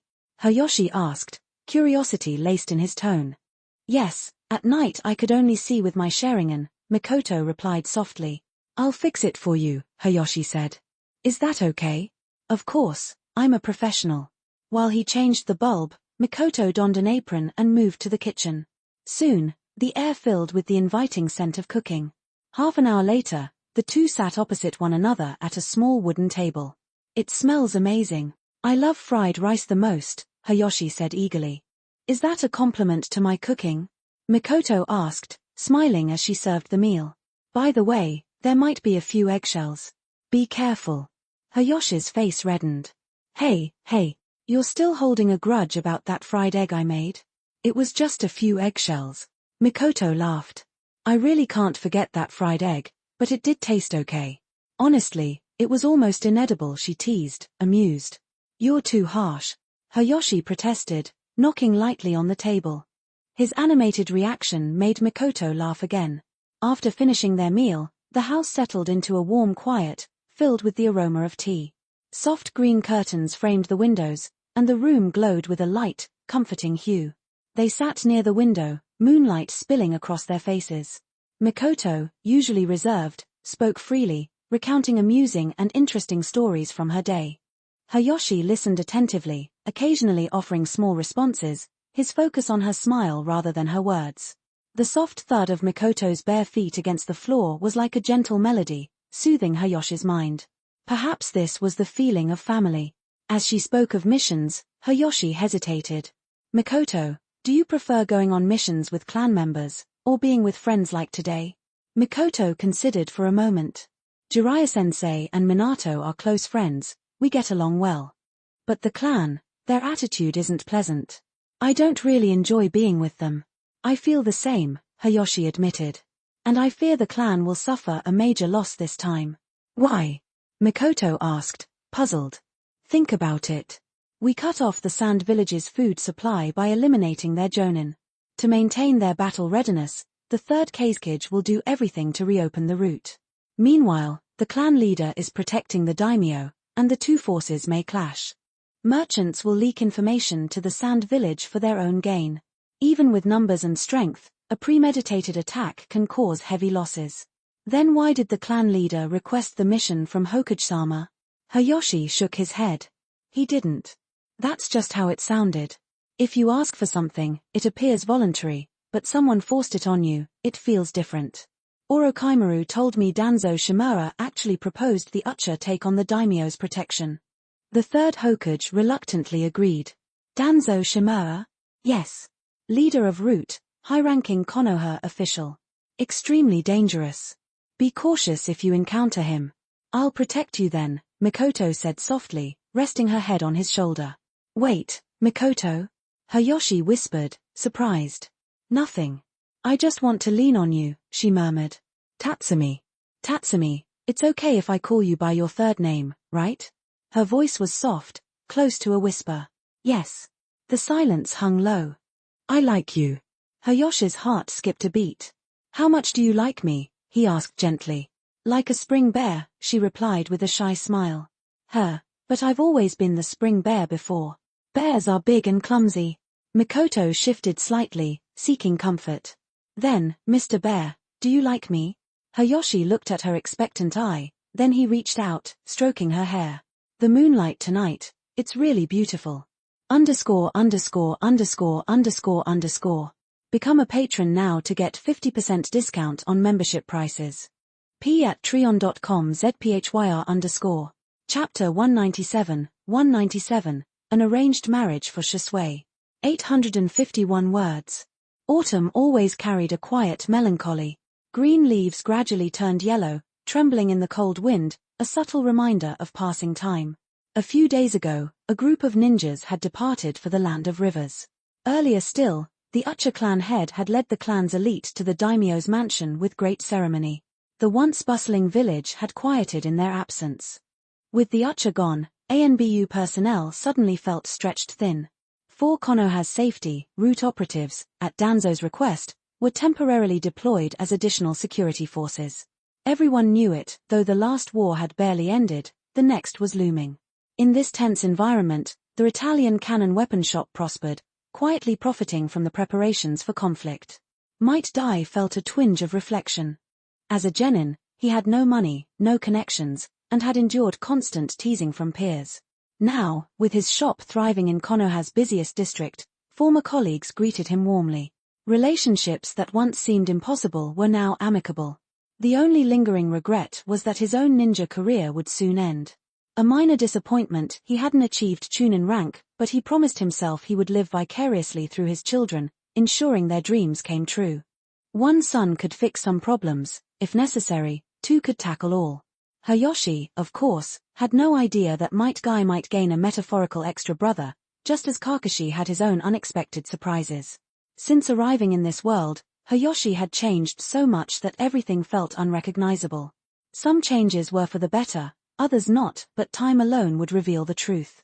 While Tsunade was away, Hayashi quietly made his way to Mikoto's small courtyard and dug up the wine hidden beneath the tree. According to Kushina, Hashirama had left many precious things behind, but the wine was among the most valuable, priceless even by village standards. Luckily, only Hayashi and Kushina knew of its existence, otherwise, Tsunade would have long since confiscated it all. Hayashi retrieved a bottle, reburied the dirt, and walked along the quiet path toward the cemetery, stopping at a secluded spot. Fresh flowers lay before a tombstone, a silent testament of a recent visitor. Sitting cross-legged, Hayashi carefully removed the wax seal from the wine, releasing a rich aroma into the autumn air. A curious crow landed on his shoulder, eyes fixed on the bottle. Hayashi shook his head. This wine was his alone, a private conversation with Mikoto herself. He inhaled deeply, savoring the scent, and then drank, appreciating the layered flavor that only time could cultivate. Though aged wine was often mixed with younger vintages to soften it, he drank it pure, wanting the original taste to remain untouched. As he sipped, the crow staggered drunkenly to the ground, overwhelmed by the fragrance. Yawning, Hayashi pocketed the bottle, carrying the inebriated crow to another grave. In a secluded corner, he found Yura's tombstone. A familiar figure was already sitting there. "Nawaki, is Yura happy here?" Hayashi asked softly. "She said it feels like home," Nawaki replied, voice tinged with melancholy. "Everyone here is talented and kind, but it's a bit lonely." "Sorry I'm late, Yura," Hayashi murmured, placing a bouquet of chrysanthemums before the stone. Sitting cross-legged, he set the crow on the ground beside him. "Did you just visit Grandma?" Nawaki asked, sniffing the air. Only Mito's wine had this distinct scent. "Yeah. I talked to her, reported on Kushina, and met a new friend," Hayashi said, nodding toward the crow. "My sister said you'll be leaving soon," Nawaki remarked. "Yes. The Sand Village attacked the Land of Fire. A new war is coming. Your genin rotation will continue, but Jonin must go to the battlefield. There's no way around it. Rotation is necessary to preserve strength. Genin for longer, Jonin for shorter, but this time, I must temporarily part from Team 1. Nawaki's face darkened, rare traces of despondency showing. "Hey, we'll see each other again," Hayashi said, patting his shoulder. "In a few months, the battlefield will claim everyone eventually. A little rest is fine, right? Are you worried about your strength?" Nawaki's eyes flickered with honesty. "I hate war." It was almost impossible to imagine those words coming from Nawaki months ago. He had eagerly anticipated battle. Hardship, it seemed, matured him faster than others. In contrast, Ucha Fugaku remained untested. "Hayashi, the future you mentioned, can we really achieve it?" Nawaki asked uncertainly. "Of course. The future is ours. There's nothing we can't do if we truly want it," Hayashi replied firmly, knowing more about the path ahead than anyone else.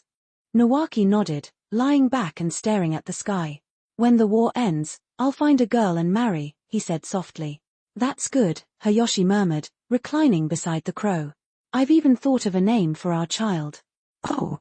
Hayashi asked, intrigued. "What?" Nawaki suddenly sat up. The crow cawed sharply as it was accidentally jostled.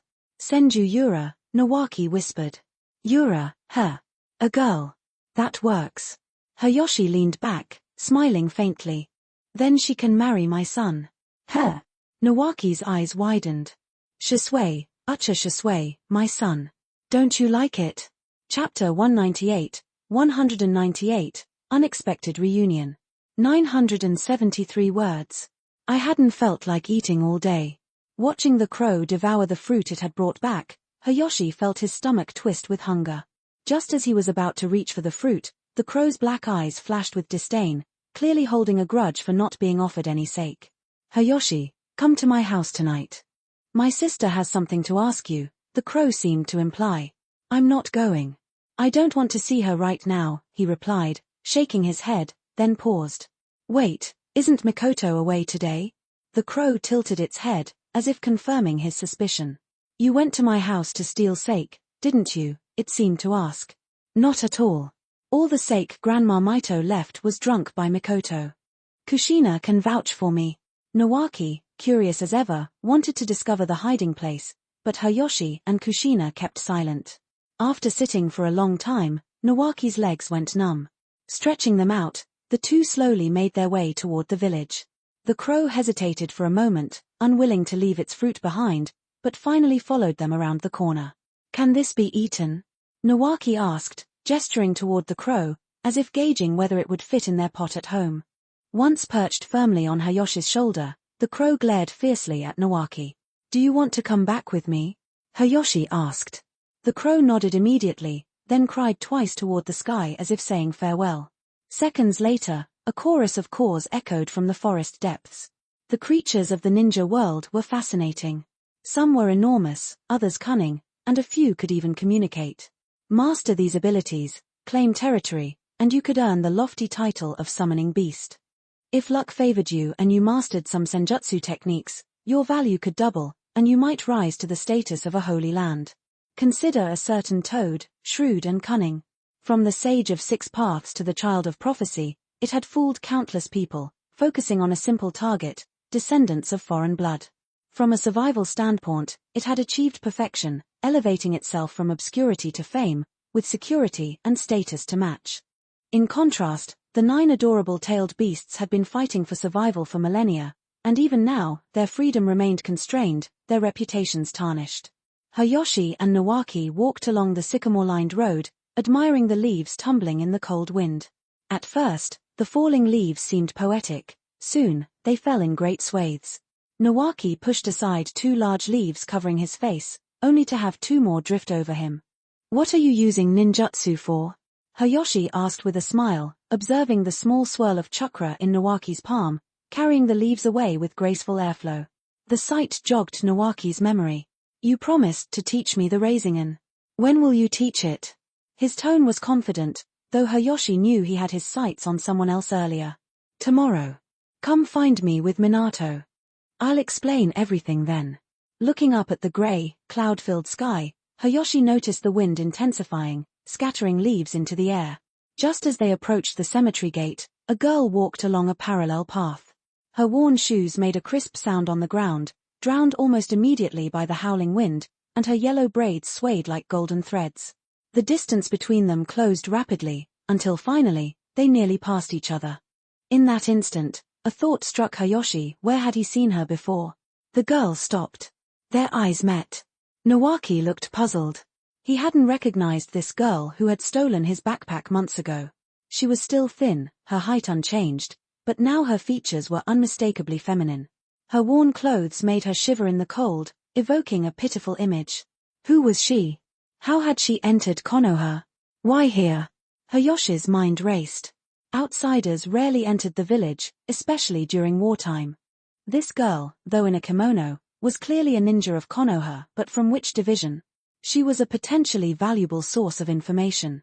Hayashi extended an invitation. "We can consider ourselves acquainted, perhaps even destined to meet. How about catching up over a meal?" "I have no money," she replied flatly. "No problem. You don't need to pay. And see this crow? We'll stew it tonight." The crow fluffed its feathers proudly, its plump body a testament to its value as a wingman. Nawaki stared blankly, bemused at Hayashi's casual charm. As they entered the Senju clan grounds, Kushina, sharp-nosed as ever, appeared from seemingly nowhere. "Who is this girl?" she whispered. Kushina seemed to recognize the isolation in the girl, the same sense of alienation she had felt arriving in Konoha years ago. "We met her in a small town on a mission in 5th grade. I didn't expect to see her here," Hayashi explained. Kushina nodded. "Let's let her eat here. She's far too thin." The girl, malnourished and smaller than Kushina, could still be considered a child. Hayashi gestured politely. "My name is Hayashi, and this is Nawaki. The red-haired girl just now is Kushina. May I know your name?" Sitting down, he offered her tea. "No you, Yakushi no you," she replied. "Fut." Tea sprayed across Nawaki's face. "Hayashi, what are you doing?" "Sorry," Hayashi muttered, stifling a laugh. Nawaki retreated to change clothes. "Have you heard my name?" No Yu's eyes were sharp, filled with youthful observation. Hayashi shook his head. "No, it's the first time I've heard the surname Yakushi. Very unusual." "Is that so?" No Yu remained non-committal. Just as Hayashi studied the so-called walking shrine maiden, Nawaki returned, eyes wide with sudden realization. "I remember. You're the thief who stole my backpack. _________. Become a patron now to get 50% discount on membership prices. p@treon.com/zphyr_. Chapter 199, 199, The Orphan's Potential. 822 words. Every place had its poor, and even the prosperous village of Konoha was no exception. Even Might Dai sometimes had to borrow money, let alone a helpless orphan. A few modest side dishes and bowls of rice were devoured by Nono with the relish of a grand feast. Kushina remained silent, carefully placing food in front of her, watching the girl eat with evident hunger. I remember Konoha has some aid for orphans, right? Why does she look like a starving ghost? Nawaki whispered to Hayashi. Nawaki, do you know how many orphans there are in this village? Yes, Konoha provides relief, but mainly for war orphans and children of ninja. Resources are limited even for them, let alone for outsiders like Nono. Whatever aid she receives barely keeps her from starving. Nawaki felt a pang of sympathy.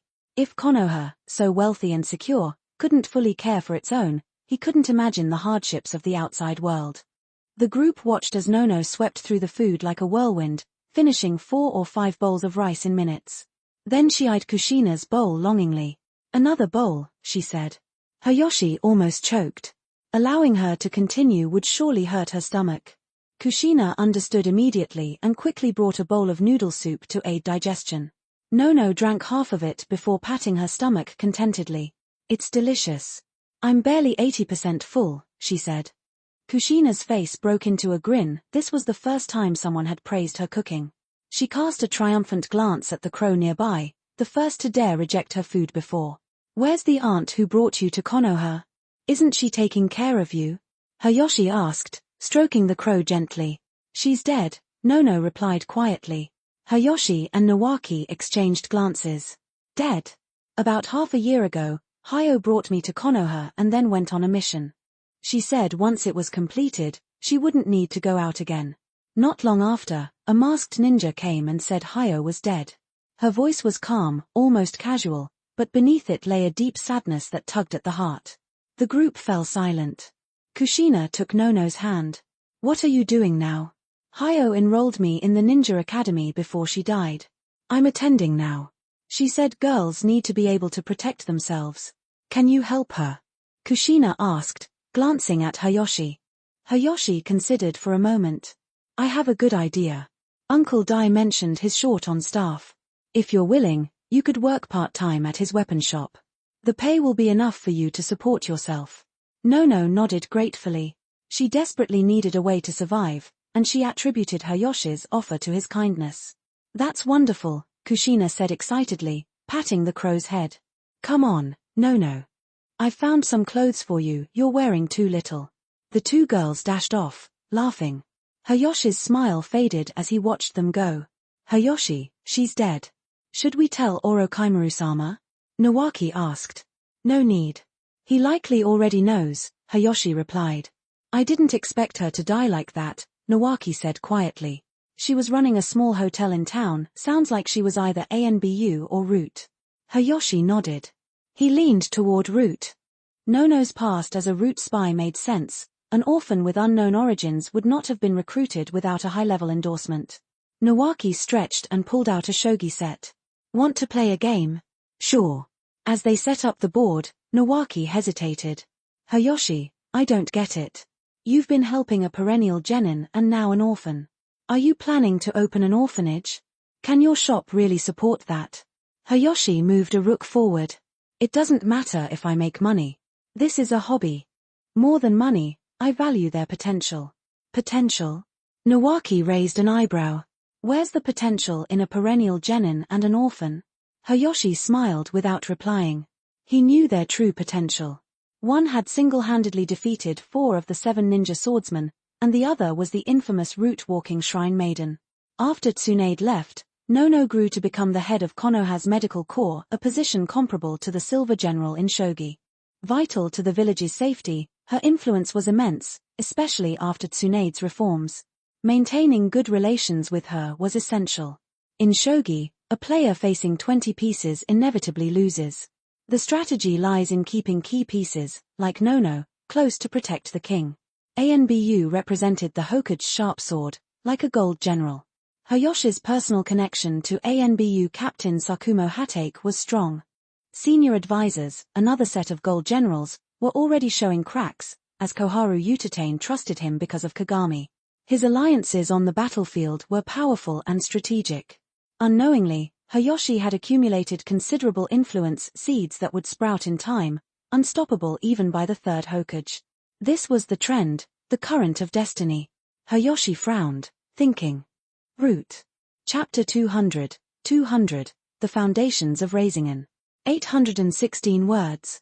A cold wind blowing from the distant land of Earth swept through the yellowing leaves, tossing them into the air. Amid this scene, the Senju clan grounds appeared even more desolate and abandoned. In contrast, the training area within the clan compound seemed remarkably grand, almost extravagant.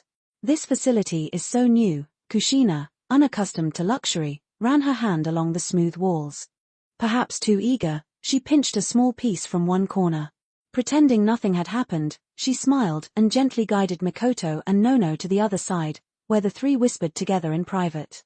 Female friendships were curious indeed, though they had only met a day ago, they seemed inseparable. Nawaki, your family actually has a training ground like this? Minato clicked his tongue, shaking his head in disbelief. He had grown accustomed to training in the nearby forest. Life among the wealthy remained a mystery. It wasn't always like this, Nawaki admitted, looking confused. This must be Tsunade-sensei's doing. Remember the second-year training? She rebuilt the training ground after it was destroyed, got reimbursed by the third Hokage, and even made a small profit. She probably found another reason to get the village to fund it again, Uchiha Hayashi speculated, his assessment precise.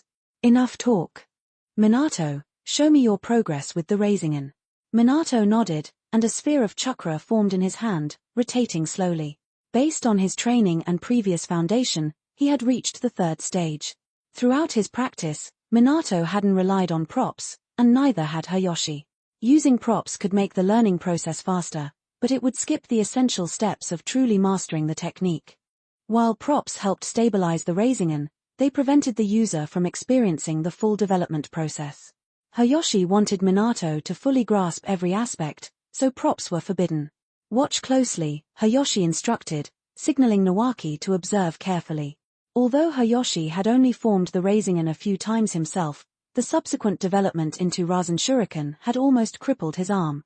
Before mastering Sage Mode, the Raisingen's benefits were modest compared to the potential of the Kaidori series. Under the gaze of Minato and Nawaki, a sphere of chakra took shape in Hayashi's palm. He deliberately slowed its rotation, showcasing his precision. This is the first stage. With a solid chakra foundation, anyone can reach this stage, he explained.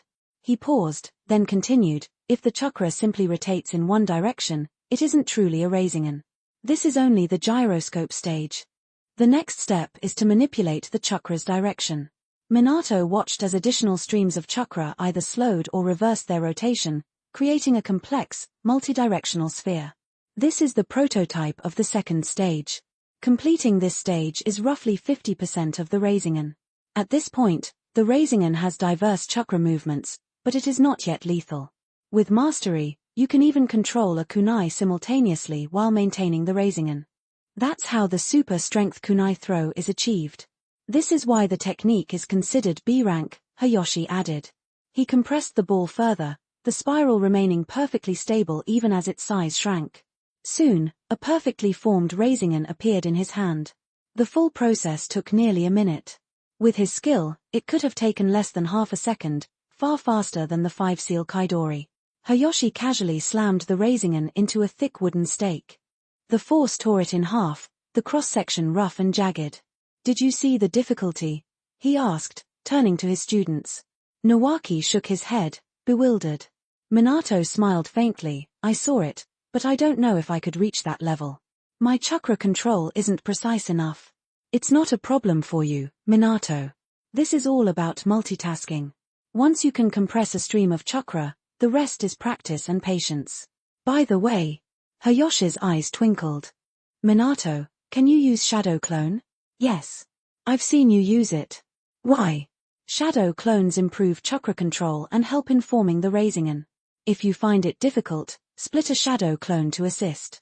Minato hesitated, sensing Hayashi's playful undertone, but trusted him nonetheless. And what about me? Nawaki asked impatiently. First, try this, Hayashi said, handing over a milky white, water-filled object. Unlike Minato, Nawaki needed a prop to assist him due to differences in skill.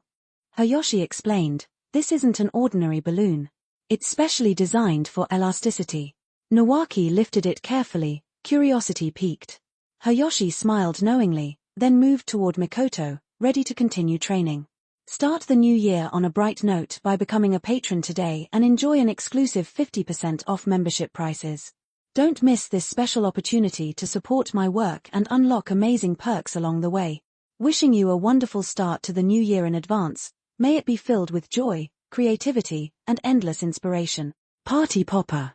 Join here. patreon.com/zphyr_. Chapter 201, 201, Lightning Release, Kaidori Mastery. 771 words. When Ucha Hayashi walked to the other side of the training ground, Kushina, Mikoto, and Nonu finally stopped chatting. Are they finished over there? Mikoto asked, standing up. Not yet, they just started practicing.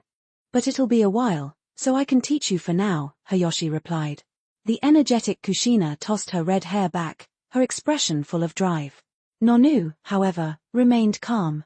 She had just begun learning shuriken techniques, and even Kushina, who wasn't particularly skilled, could still be her teacher. Hayashi studied the girl's expressions carefully before asking, "How have you been practicing the chakra nature transformation I taught you?" He had previously given them a short training session, focusing on wind release for Kushina and lightning release for Mikoto. It's going well, I've made a fair amount of progress, Mikoto said, nodding obediently. She was always diligent and precise, working hard to complete every exercise Hayashi assigned. Kushina, on the other hand, hesitated. Kushina. Hayashi prompted gently. I've been practicing too, she said, sticking out her tongue in a cute, guilty gesture. She couldn't admit she had mostly been distracted. So, not much progress, then? Hayashi asked with a smile. It's really difficult. I even asked the third Hokage for advice, but he said it wasn't suitable for my age yet. Kushina quickly found a convenient excuse. Is that so? But the third Hokage mastered all 5 chakra natures as a teenager, Hayashi remarked, crossing his arms. Really? I thought he didn't know either. Next time, I'll pull on his beard, Kushina said playfully, though her threat only made her look more adorable. Mikoto and Nonu chuckled at her antics. All right, I'll settle the score with you later. Mikoto, show me what you've learned, Hayashi instructed. Mikoto nodded and formed the hand signs silently. Thunder rumbled as a beam of lightning shot from her hand into a wooden stake nearby. Not bad, Hayashi said, examining the scorched mark. Consider this the introductory stage.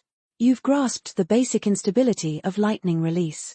In other words, you've learned how to amplify the damage with this chakra nature.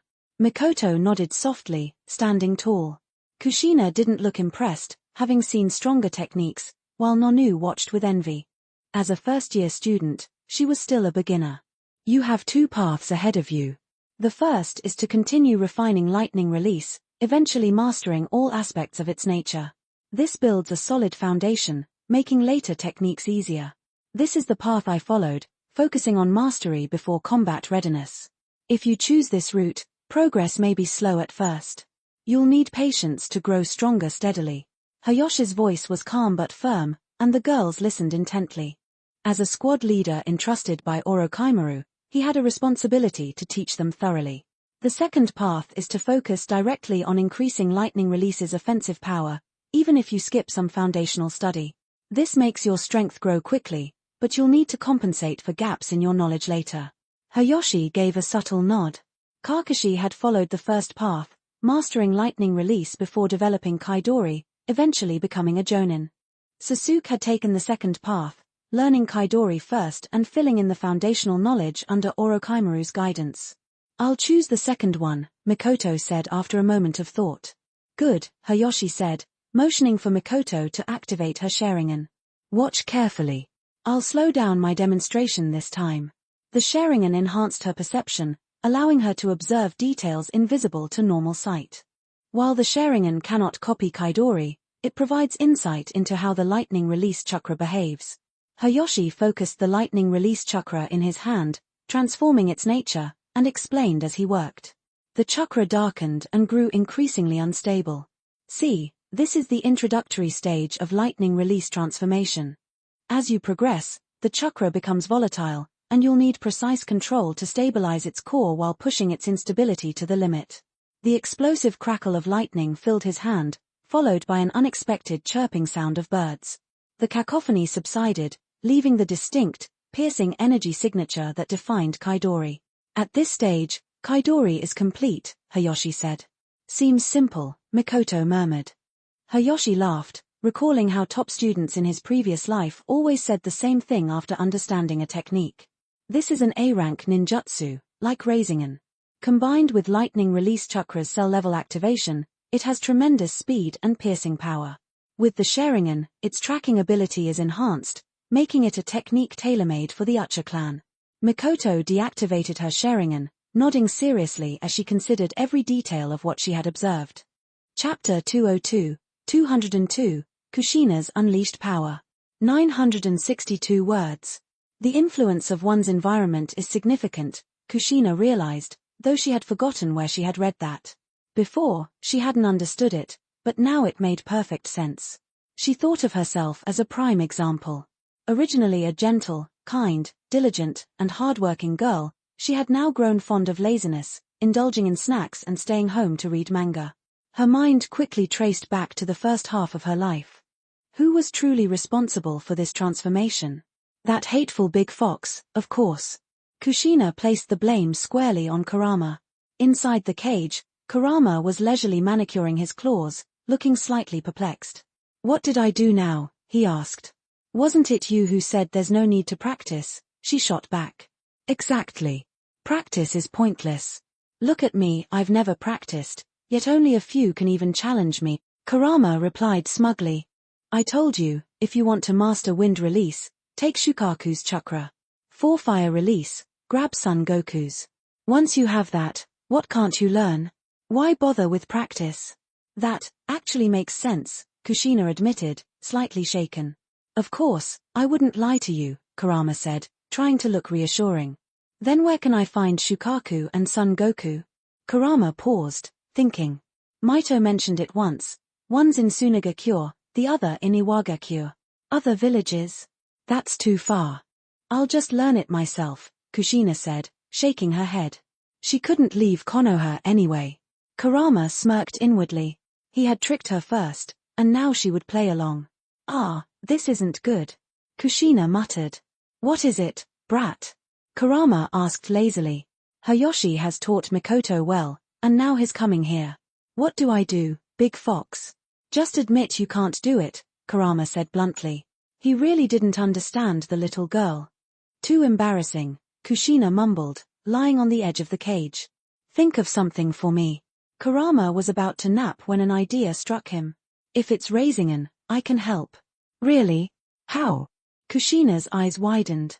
"There's nothing new under the sun in the ninja world. I've lived long enough to see plenty. I've watched at least 10 people use Rasengan," Kurama said proudly. "All imitating me, of course. Always copying, never surpassing. Loneliness like snow, who can understand it?" "Right," Kushina muttered. "Anyway, I can teach you, just to deal with that brat," Kurama added. "And, in exchange, you know." Kushina began. "Hayashi." Kushina was snapped out of her thoughts by his voice. "Next, I'll give you special training. Didn't you sleep well last night?" Hayashi asked. "No. But, I've got news." "I've already learned Rasengan," Kushina said proudly. "Huh?" Hayashi blinked, momentarily confused. Could this girl really be serious? "Make some space, it's too small here to show it off," she added. Kushina hesitated briefly, wondering if Kurama could really be trusted. But in order to show off in front of Hayashi, she decided to trust him this time. After moving to a large open space, Kushina closed her eyes, preparing herself. Dozens of seconds passed before she was ready. Hayashi felt a sudden, dense, oppressive chakra. Kushina opened her eyes, and her pupils had transformed into a striking red pattern. "Kurama?" Hayashi was uncertain. With Maito's seal in place, Kurama shouldn't be able to influence her like this. Yet Kushina's appearance showed no visible chakra overflow, and her body seemed unchanged. Shielding her eyes from the sunlight, Kushina inhaled deeply, her expression calm and confident. The mix of elegance, assurance, and unrestrained power radiated from her. Then she raised her right hand, forming a Rasengan. Hayashi froze. This was no ordinary Rasengan. The chakra swirled orange-red instead of blue. Kushina hurled the Rasengan across the open space, spinning like a shuriken. It exploded upon impact, sending smoke and debris into the air. Hayashi activated his Sharingan instantly. The attack was too fast and dense to track with normal vision. When the smoke cleared, a massive crater marked the ground. This was far beyond a normal Rasengan, and it had only been a casual strike. Kushina shook her head, slightly dissatisfied, then beckoned Hayashi. "Want to spar?" Hayashi was stunned. Without a word, Kushina stomped the ground and charged.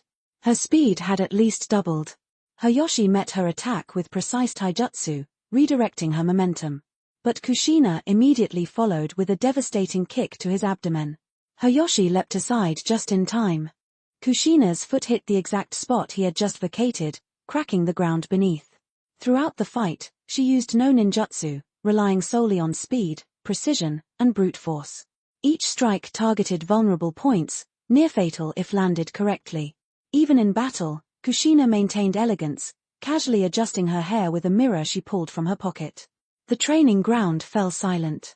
Nawaki, Minato, and Mikoto watched in awe. Could this really be Kushina? Her taijutsu had suppressed Hayashi himself.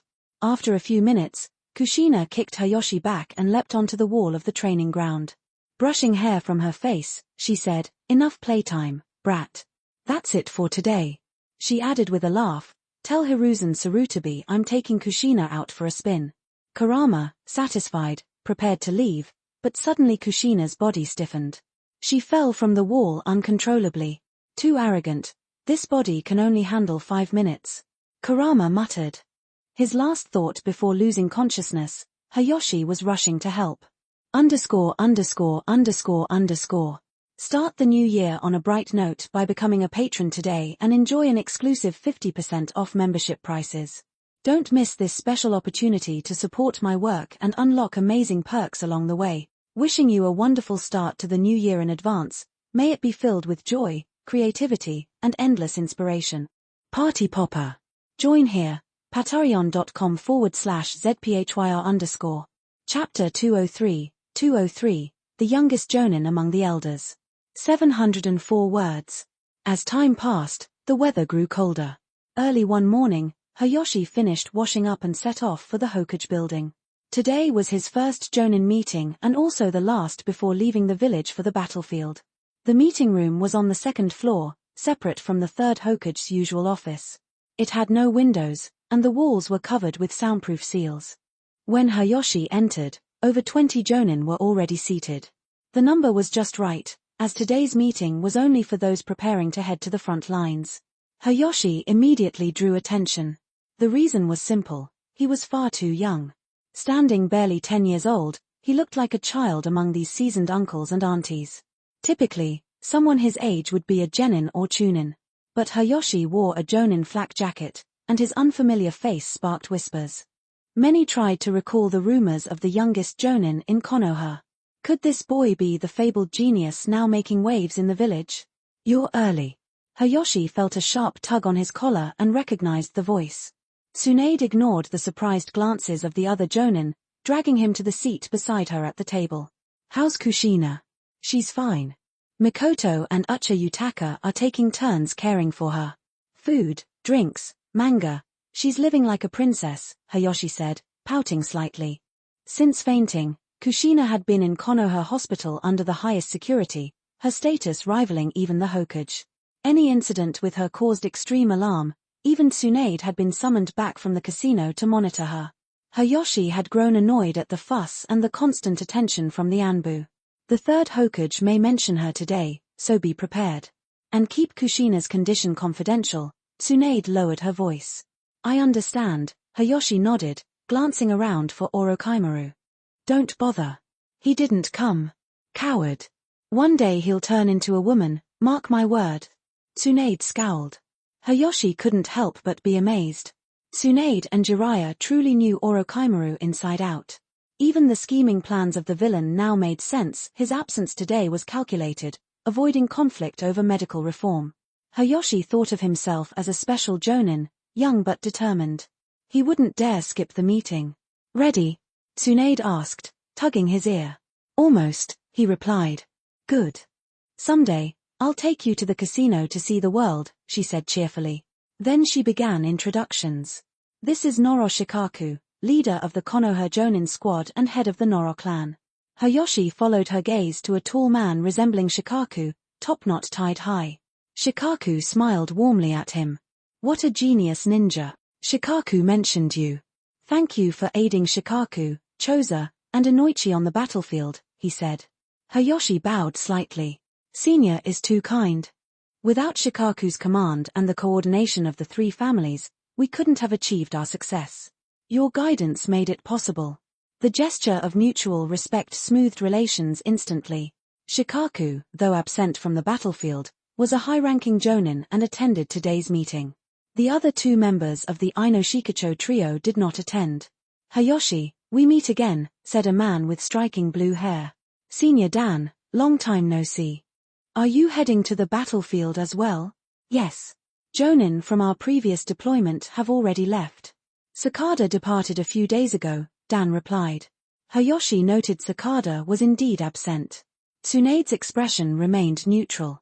Tsunade continued introducing Hayashi to other high-ranking Konoha Jonin, many from prestigious clans or administrative positions. These were the people who had heard of him but had no personal connections. Now he was expanding his network, which would aid future communications. While Hayashi networked, the Jonin observed him carefully. He was Konoha's youngest Jonin, and his exploits in the Land of Rain had proven he was no mere prodigy. He had shed the halo of genius and established himself as a capable ninja. On top of that, Hayashi carried the legacy of Uchiha Kagami. Older ninjas remembered the Uchiha who had helped Hiruzen Tsurutabi secure the Hokage position amid chaos. Now his son, Hayashi, trained under Tsunade in a remarkably similar path, raising the question, was a new wind about to rise in Konoha? Chapter 204, The Jonin Conference begins. 622 words. With a light cough, the third Hokage entered through the main door, flanked by his three advisors. The previously noisy conference room fell silent. At Noro Shikaku's signal, all present stood. Greetings, Hokage-sama, they chorused. The third Hokage walked slowly, eyes sweeping the room. His gaze briefly passed over Hayashi beside Tsunade, but lingered only for a moment before he spoke softly. Please, be seated. Hayashi observed him intently. This was not the friendly, smiling gatekeeper he had seen before. Years of wielding great power had honed his presence into an authority that did not need to be displayed. It enveloped him effortlessly. Imposing without anger, that was the phrase that came to Hayashi's mind. His gaze shifted to the three senior advisors. Koharu Utatane, once flustered around Hayashi, now emanated icy aloofness. Homura Mitakado wore his black-rimmed glasses with the calm poise of a scholar. And Danzo, low pressure and unapproachable, radiated quiet menace. His right eye, still uncovered, hinted at the power he would later conceal. All four were disciples of the second Hokage. Their reputations reflected both political maneuvering and genuine ability, a reminder that in Konoha, talent alone was never enough, connections mattered. Under the third Hokage's announcement, the Jonin conference officially began. Homura Mitakado produced a document, and the room settled into focused silence. Tsunade, seated beside Hayashi, pouted slightly while maintaining her attention. Hayashi, wishing to appear respectful, lowered his gaze thoughtfully. Minutes later, he realized the nature of the behavior. Mitakado's report praised Konoha's recent military successes, detailed enemy casualties, and outlined strategic objectives. It was long-winded, tedious, and utterly lacking in substantive intelligence. Hayashi stifled a yawn. The presentation was like a lullaby, monotonous and soporific. He noted the hidden sand village and Konoha were clashing in Akihabara, with the third Kazekage appearing briefly and vanishing. Beyond that, there was little actionable information. Top secrets were always withheld. He glanced at Tsunade, whose approval and nodding demeanor made him silently admire her composure. Even she found Mitakado's dry report fascinating enough to stay attentive. Hayashi's respect deepened, though he quietly felt shame for his wandering mind. Suddenly, a name jolted him awake. Uchiha. A man in sunglasses stood, looking perturbed. Hayashi initially could not recall him. His presence was subtle, easily overlooked. Third Hokage-sama, who oversees Konoha's security now that the Uchiha clan head is absent. Aburame Shigumo asked in a measured voice.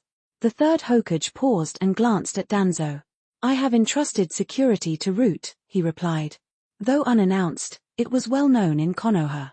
The Aburame, always discreet, had no reason to challenge it, but Shigumo pressed on. Some younger members of our clan have been detained by enforcement personnel, he said, a hint of anger in his tone. Danzo, is this true? The Hokage asked. For Konoha's safety, I issued a ban on entering the forest outside the village, Danzo replied evasively.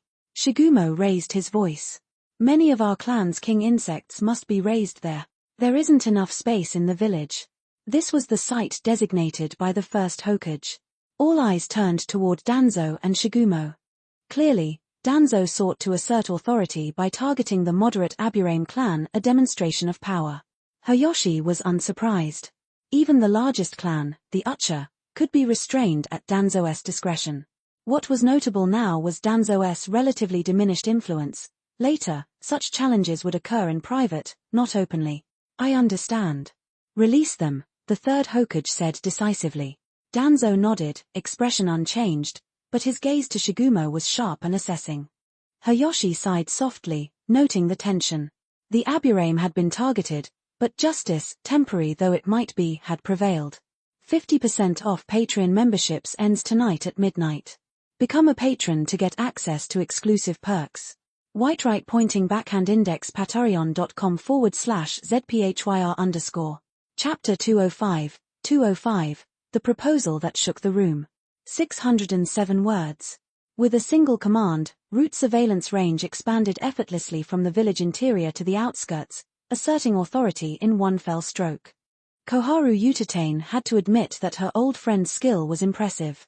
A week ago, during a four-person meeting, she had been stunned when Danzo requested temporary control over the Konoha Guard. Hiruzen Sarutobi had initially refused. Yet subsequent events surprised her. Ucha Yama, head of the Ucha clan, supported Danzo. Hiruzen had no choice but to relent. After all, the authority would be returned once Yamasama returned. Still, the move was unprecedented. For decades, no one outside the Ucha had ever touched the Guard. The Guard maintained order and security in Konoha, enforcing laws and arresting criminals or rogue ninjas. Its authority was immense, especially in wartime when Anbu were often deployed elsewhere. Danzo had his reasons, whether to consolidate influence or expand Root's power. Koharu wondered what behind-the-scenes arrangements secured Ucha Yama's consent. Some things in Konoha could not simply be refused, but how had he managed it? Setting curiosity aside, she examined the document on the surface. After tasking many jonin, her eyes finally settled on a name that mattered to her. Special Jonin Hayashi, assigned as captain of the 13th Squad. Task: escorting supplies to Akihabara. Hayashi met Koharu's eyes briefly before looking away. No subordinate list had been assigned yet, but he trusted that his new teammates would be capable. Of course, if his subordinates were Orochimaru, Tsunade, or Sakada, he would be even less concerned. Such a lineup would be enough to face the third Kazekage head-on. Any questions? The third Hokage asked, concluding the document review. His gaze swept the room, signaling the meeting's conclusion. For most, it was tacit time to leave or attend to personal matters. Hayashi noticed Tsunade's eyes on him. She had perfectly timed her vigilance to the end of the meeting, her natural biological clock impeccable. Her stare was sharp, almost like a kunai aimed at him, unsettling yet impossible to ignore. Reluctantly, he rose under the scrutiny of everyone present. Third Hokage, I noticed numerous injured ninjas on the Land of Rain battlefield who could not receive timely medical care. I propose establishing a structured training system for medical ninjas, Hayashi stated. He refrained from suggesting every team include a medical ninja, a radical step ahead of its time. Most villages neglected medical ninja training due to the difficulty and low probability of success. Chakra control, extensive knowledge, mental resilience, and practical application were all required. Time spent training a single medical ninja could easily train multiple competent Chunin. The proposal caused a quiet shock among the Jonin. No one immediately objected, perhaps unsure if this was Tsunade's test or Hayashi's own initiative. Questioning him could be seen as contradicting her. Still, Danzo spoke bluntly, now is wartime. How can we spare the effort to train medical ninjas? Hayashi expected resistance and did not flinch. He was surprised, however, at the absence of Broken Brother, someone he had promised this initiative to. Kato Dan, sensing Hayoshi's gaze, studied the table's pattern thoughtfully. Was it a gender bias? Hayoshi wondered. Tsunade watched the third Hokage silently, disappointed that he offered no support. Though she claimed indifference, she cared deeply about this issue. No one, not even her teacher, sided with her. With a huff, Tsunade rose, frustration clear, and left the room. The Jonin were stunned. This was a bold, almost theatrical maneuver. A test of everyone's perception, it seemed. Danzo muttered under his breath, truly uncultured. Yet with Tsunade gone, the atmosphere shifted. The meeting returned to routine politeness, everyone quietly resuming the charade of harmony. Chapter 206, The Evidence That Changed Everything. 892 words. The farcical Jonin meeting ended with Tsunade's abrupt departure. One by one, the Jonin rose and filed out. Just then, the third Hokage's calm voice echoed across the emptying room. Hayoshi, stay. All eyes lingered on the young boy for a moment before the Jonin hastened to leave. Koharu Utatane was the last to exit. She walked over, patted Hayoshi's shoulder, offered a reassuring smile, and finally opened the door to leave. She knew well that, given their relationship, the third Hokage would not harm Hayoshi. Hayoshi understood this perfectly. Even if the Hokage had said nothing, he would have remained behind voluntarily. As the door clicked shut, the room became silent. The third Hokage retrieved a pipe from his pocket, lit it, and drew a deep, relaxed breath, letting smoke curl lazily into the air. Smoking is bad for your health. Try to cut back, Hayoshi remarked. The third Hokage raised an eyebrow. I've tried for over 20 years, but it's hopeless. This is my only hobby. I might as well take it to my grave. A mischievous thought crossed Hayoshi's mind. Is this really his only hobby? Or is it the daily telescope technique he uses to peek at people showering? The third Hokage seemed to anticipate the thought, letting out an awkward laugh. His intimidating aura softened into the familiar, friendly neighborly uncle persona. That Tsunade, she must have been quite forceful with you, her, he asked, changing the subject. Ah, teacher, she's doing it for my own good, Hayoshi replied with mock sincerity. The Hokage chuckled, shaking his head. No need to worry. There's a soundproofing seal here, she won't hear a thing. She's everywhere, Hayoshi muttered. The Hokage gave a silent sigh. Actually, about the medical ninja proposal. I think teacher Tsunade was right, Hayoshi continued, his expression now serious. Oh. The third Hokage said nothing, remaining non-committal. Words alone won't convince me. Hayoshi knew he needed proof, not rhetoric. He reached into his ninja pouch and retrieved a small scroll, handing it to the Hokage. The third Hokage placed his pipe down, accepted the scroll, and began reading silently. Initially, he appeared casual, but as he absorbed the content, his expression grew steadily serious, eventually darkening. After a long moment, he set the scroll on the table, lost in thought, oblivious to the pipe going out. Are these statistics real? He finally asked. Yes, they are, Hayoshi replied. My teammates and I compiled them. The ninja death list, causes of death, assigned teams, we recorded everything meticulously at the Leaf Village Hospital. We simply analyzed the data and calculated the death rates. The third Hokage nodded slowly, noting that verification would follow. Even so, the data was astonishing. The scroll compared mission death rates for teams with and without a medical ninja. 70 teams had a medical ninja, 200 did not. The results were stark. Teams with a medical ninja had a death rate of just 9%, while those without saw a rate of 14%. Since the start of the Ninja War, the difference widened, 16% versus 47%. Having a medical ninja increased survival by nearly 30%. The third Hokage was silent. A method to increase survival by 30% 10 minutes ago, he had rejected it flatly. The short-sightedness struck him. Hokage-sama, will you agree to a mass training plan for medical ninja?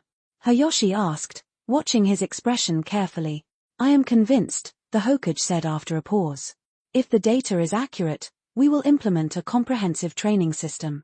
Within a few years, each team will gradually have one medical ninja. Though Konoha had defeated the Hidden Stone Village, the Hokage remained vigilant. Wars rarely ended quickly, and even a small advantage could be decisive. Hayashi breathed a quiet sigh of relief. If the Hokage had rejected the plan, history might have repeated itself. In the original timeline, the lack of recognized medical ninja had prolonged wars and increased losses. "Why didn't you bring me this scroll at the meeting?" the Hokage asked, eyes narrowing thoughtfully. Hayashi seized the moment.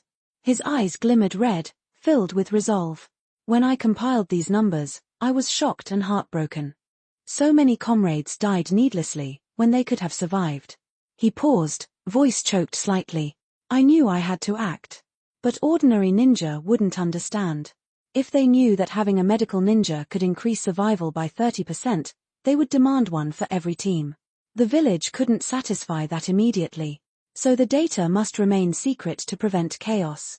The third Hokage's expression softened. "You are right. This information must be protected. Fairness is essential to the village. You're 10 years old and already thinking like a Hokage," he added with a smile. Hayashi secretly grumbled, "Wait until I'm 17, then I'll break this record." The Hokage patted him on the shoulder. It must have been difficult to compile all this data so quickly. Hayashi thought of Kushina and Nawaki splitting into thousands of shadow clones to finish even faster. He chuckled quietly to himself. Underscore underscore underscore underscore underscore underscore. Happy New Year. The number of power stones I get is pretty low lately, which is kind of funny in its own way. If you'd like to read ahead, about 60 to 90 chapters in advance, you can find early access on my Patreon. patreon.com/zphyr_. Chapter 207, A Secret Agreement. 805 words. When a person's thoughts drift too far from the world around them, trouble often follows. Those behind society are called fools, those ahead are often labeled lunatics. As a time traveler, Hayashi naturally held ideas that surpassed his era. Yet voicing them would certainly earn him the latter title. For instance, the medical system. Without concrete proof, convincing the third Hokage was impossible. Over the years, he had worked to expand his influence quietly. Only when enough people backed him could such ideas stand a chance of realization. Looking back, the results over the past few years were promising. His influence among acquaintances was respectable. Exiting the Hokage building, Hayashi felt satisfied. The sunlight was bright, and he shielded his eyes instinctively. Through his fingers, he saw two familiar figures, Tsunade and Kato-dan. They stood under the shade of a large tree, conversing quietly. Kato-dan wore a subtle smile. Tsunade nodded but kept glancing toward the Hokage building. As Hayashi approached, her heart seemed to leap. "Hayashi, you're out." "What happened?" she asked, hurrying forward. Behind her, Kato-dan followed curiously. "Teacher, why are you here? Didn't I tell you to wait for me at the hospital?" Hayashi asked, slightly exasperated. It wasn't the right place for a conversation. "Just tell me first, did the third Hokage agree?" Tsunade pressed. "Unfortunately, he didn't. He even scolded me, telling me not to meddle and to avoid talking nonsense outside," Hayashi said with a shrug. Tsunade raised an eyebrow, glanced at Kato-dan, and understood immediately. "Ah, then we'll drop this matter. Don't be discouraged, teacher. Hokage-sama will understand your good intentions." "I support you," Hayashi said with a warm smile. Tsunade returned the nod, smiling. "Well then, Dan-senpai, my teacher and I are heading to the hospital to visit a friend. Let's talk again later." Kato-dan nodded. "Go ahead. Goodbye." He left around the corner, disappearing from view. With the area cleared, Tsunade returned to her usual impatient state. "Now, you can tell me, right?" "Teacher, you knew I was lying?" Hayashi asked. "I knew the third Hokage before you were born. Jiraiya caused all sorts of trouble in the past, and the third Hokage never lost his temper. How could he be angry at you? Also, wasn't your last line meant to make Kato-den leave?" Tsunade said with a smug smile. "So, he agreed." "That's right. As soon as I showed him the data, he immediately approved. But Hokage-sama said it's confidential and must not be publicized." Hayashi nodded. "I knew you were the most reliable." Tsunade patted his shoulder, increasingly pleased. This plan had been one of her long-cherished dreams, and now it had come true. Her eyes sparkled. "Hayashi, do you want to go see the ninja world?" I do. But why are you asking this now?" Hayashi replied warily. Her tone hinted at mischief. The ninja world is vast, and I want to see it. Traveling alone can be lonely, so I want you to accompany me, Tsunade said, patting his shoulder. Hayoshi's forehead darkened. He finally understood. Tsunade's insistence on building the medical system wasn't purely for the village. Training a group of capable successors would allow her to leave safely. Her secondary reason? To have him as a companion. She sought a nanny for her journey.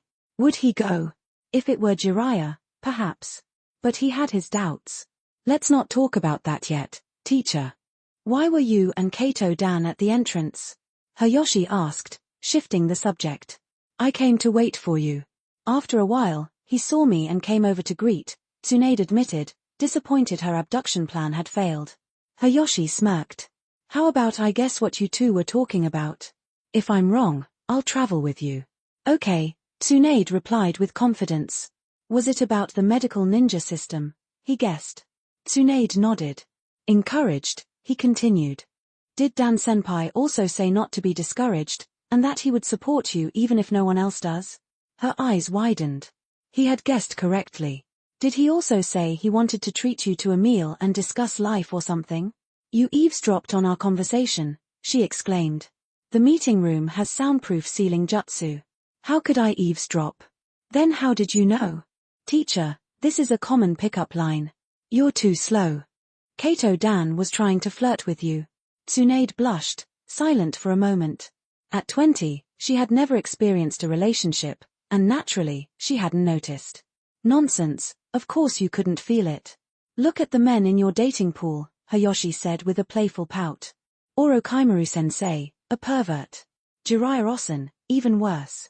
Sakumo-senpai, completely straight. Among these men, it's a miracle your orientation hasn't shifted. Tsunade could only remain speechless, realizing just how astute Hayoshi could be.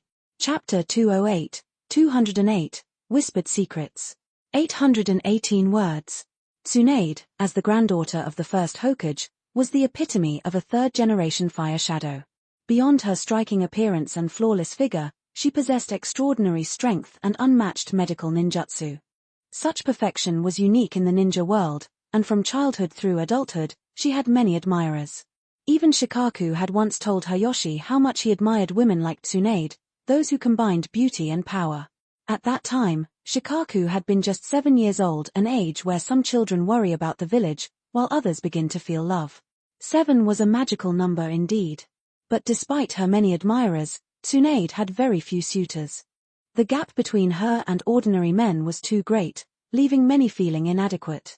4 years ago, Jiraiya had acted recklessly, forcibly taking Tsunade's first kiss. She had fought back, breaking 4 of his ribs, nearly ending his life. After that, few dared to pursue her. Yet after the Rain Country War, Jiraiya did not return to the village. Many saw an opening, including Dan Kato, who finally mustered the courage to approach her. It was understandable. Tsunade had reached an age suitable for marriage. She was a perfect partner, making any pursuit reasonable. Without Hayoshi's subtle guidance, the original timeline might have seen Tsunade romantically involved with Dan Kato. Upon Jiraiya's return, he would have discovered that the woman he admired for over a decade had moved on, forcing him to withdraw. Whether Dan Kato was a suitable match was not Hayoshi's decision, and he had no right to interfere. All he could do was provide guidance, leaving Tsunade to make her own choices. With these thoughts, Hayoshi and Tsunade arrived at Konoha Hospital. Inside the ward, Kushina lay with her eyes closed. Hayoshi knew this room well, he had spent several weeks here the year prior. Now it was Kushina's turn. He approached the bedside, bending down to pick up a book tucked under the pillow. Its pages were disordered, clearly put aside in haste. All right, stop pretending. If you don't wake up, we're leaving, Hayoshi said. Don't go, Kushina whispered, smiling. Tsunade glanced at the book's cover, 20 routines for boys to pursue girls. How old are you to be reading this? She exclaimed, snatching it from Hayoshi and flipping through the pages. I'm just reading it for fun, Kushina said coquettishly. Tsunade, catching a spark of inspiration, quickly put the book away. This isn't suitable for children. I'll keep it for you. Tsunade Nichin, that book is expensive. Kushina pouted. Unmoved, Tsunade pocketed the book. Hayoshi met her gaze meaningfully, and she glanced aside. Ahem. Kushina-chan seems fine. You two can chat. I'll go see other patients. After she left, Kushina tilted her head. What's wrong, Tsunade-nichan? Hayashi sat on the edge of her bed, picking up an apple from the table to peel. I'm telling you something, but you mustn't tell anyone, he warned. Okay, the little fox nodded, eyes sparkling. I won't tell anyone. She thought, however, of exceptions: Mikoto, Nono, Inuzuka Tsume, Hyuga Himeji. Someone is pursuing Tsunade-sensei, Hayashi whispered. What? Who? Kushina's curiosity spiked. Dan Kato, he said quietly. The name sounds familiar. Kushina murmured. Is he Kato Rei's older brother? Who is Kato Rei? Hayashi asked, confused. She's part of one of our organizations, Kushina said mysteriously. It's normal you wouldn't know her. Indeed, it was Hayashi's fan club, with Kushina and Mikoto both members. Okay. Kushina, who do you support, Jiraiya-san or Dan Kato? Hayashi asked. Jiraiya-san is excellent, but his peeping habit is unbearable. If he can correct it, I'll support him, Kushina said, curling her lips. A fatal flaw indeed, Hayashi thought with a sigh. Kushina, watching him peel the apple, continued her thoughts. She would protect her future children from Jiraiya-san's mischief. Meanwhile, in a small rain country house, a white-haired man sneezed twice. Jiraiya-sensei, are you sick? Conan asked, folding paper carefully. Maybe the cooler weather, let's wear thicker clothes, Yahiko suggested, though his disgust betrayed his true feelings. He just wanted an excuse to escape the awkward frog suit he wore. What do you think, Nagato? Yahiko nudged the red-haired boy. I actually like this frog suit. And I like green, Nagato said quietly. Yahiko groaned, realizing he was the only sane one in the room. Jiraiya, thinking for a moment, suddenly said, It must be Tsunade thinking of me. Sensei, is Konoha really as beautiful as you said? Yahiko asked, curious. Of course. But I believe you can also change this weeping country, making it as beautiful as Konoha, Jiraiya said, draping an arm over Yahiko's shoulder. Yahiko hesitated, doubting his own power, yet images of the boy named Hayashi from the cave, listening attentively to his dreams while rain pattered outside, refused to leave his mind. For some reason, that scene was unforgettable. Advanced chapters are available on Patreon. Become a patron to gain access. patreon.com/zphyr. Chapter 209, 209, The Sister's Protector. 781 words. Since the Ninetales came to reside within Kushina, their relationship had always been delicate. Sometimes the Ninetales would offer Kushina advice, and the young girl would chat with it when bored. Yet it also often tempted her to break the seal, which she always firmly refused. This mixture of camaraderie and tension defined their daily interactions. Surprisingly, it also carried a warmth of trust, especially when the Ninetales' consciousness temporarily controlled her body. Kushina allowed it out of trust, and the Ninetales never harmed her. Hayashi referred to this as Kushina's Ninetales trial card, though the creature likely saw it as its own trial. Regardless, in this state, Kushina's strength would surge dramatically, even rivaling the Sannin, without using the Ninetales chakra. Hayashi suspected that Mito had intentionally orchestrated this. That wise, beautiful woman possessed unparalleled foresight and would never make such a reckless mistake. She likely anticipated the situation, which was why she deviated from the original timeline. Hayashi chose not to tell the third Hokage about this. Considering the Hokage's protective attitude toward Kushina, revealing the secret could provoke extreme measures, such as reinforcing the seal. In this era, no perfect Jinchuriki existed, and even Mito could not fully control the Ninetales. Hayashi didn't know if the third sealing jutsu would succeed, but one thing was certain: it would strain the bond between Kushina and the Ninetales, something he refused to allow. He also kept the secret from Minato and the others, though they had sensed Kushina's unusual power. Revealing the Ninetales could result in drastic measures, including memory-sealing jutsu. Thus, Hayashi instinctively chose deception. He felt entirely at ease doing so, as though it were second nature. Perhaps humans were born with the ability to deceive authority, much like eating and drinking. Nawaki, for instance, excelled in this. The story resumed with Hayashi returning from Kushina's room. Not long after, Nawaki stormed into his small room, fury written across his face. Hayashi, is Dan Kato pursuing my sister? Nawaki demanded. Hayashi swore he had told no one. So how did Nawaki know? Yes, that's true, he admitted, knowing he couldn't lie to his friend. Only Kushina's vow about secrecy still rang in his ears, reminding him of her notorious big mouth. I'll make him pay. Nawaki stomped his foot. He's a jonin, and you're a genin. Taking him down is as easy as killing a chicken. How do you plan to make him pay? Hayashi asked, exasperated. I don't care. Poison, ambush, blunt force, it doesn't matter. I'll get rid of Dan Kato. Nawaki's face flushed with anger. Hayashi blinked. Nawaki's sister complex was extreme. Kato Dan isn't that bad.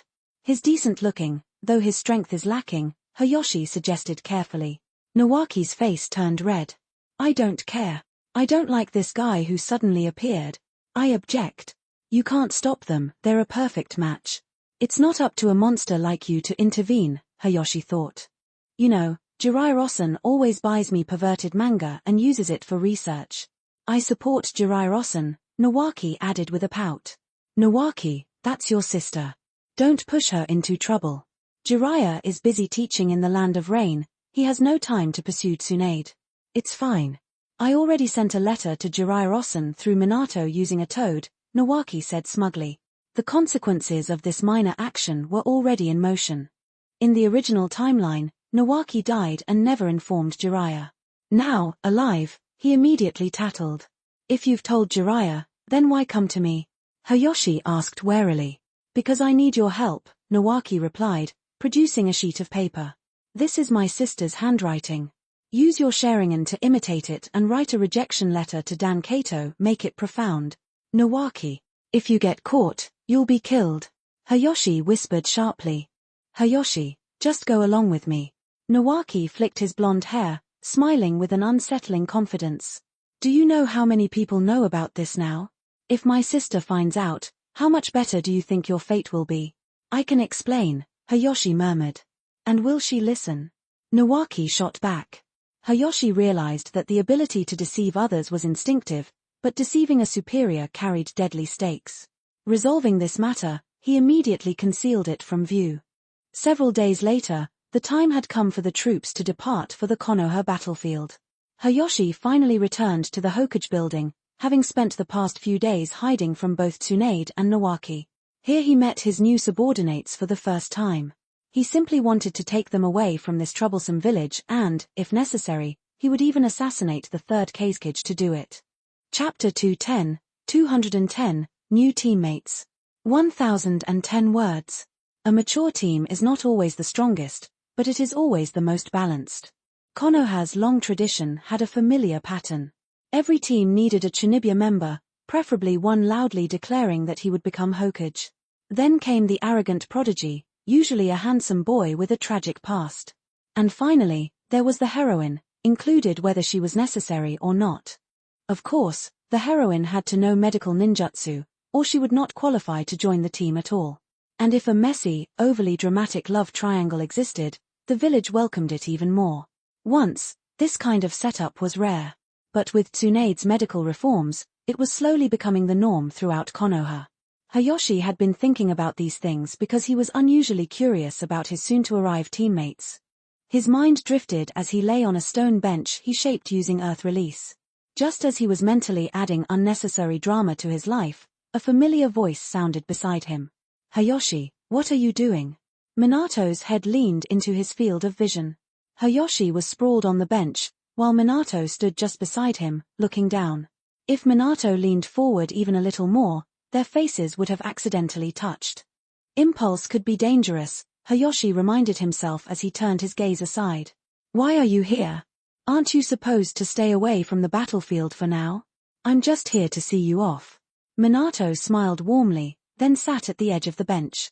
Their strange posture attracted the attention of nearby shinobi. And since both were considered among the village's more handsome boys, their presence drew even more glances. I haven't seen you around lately.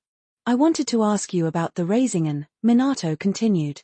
I've been hiding from Nawaki recently, Hayashi replied, shifting slightly to give Minato space. Minato let out a strained laugh. Nawaki is persistent. He lay down beside Hayashi. What happened? Hayashi asked. He couldn't find you, so he started pestering me. Every day he asks me to summon a toad to deliver letters to Jiraiya-sensei. Is that so bad? It's just one letter, Hayashi said. It's not the letter, Minato sighed.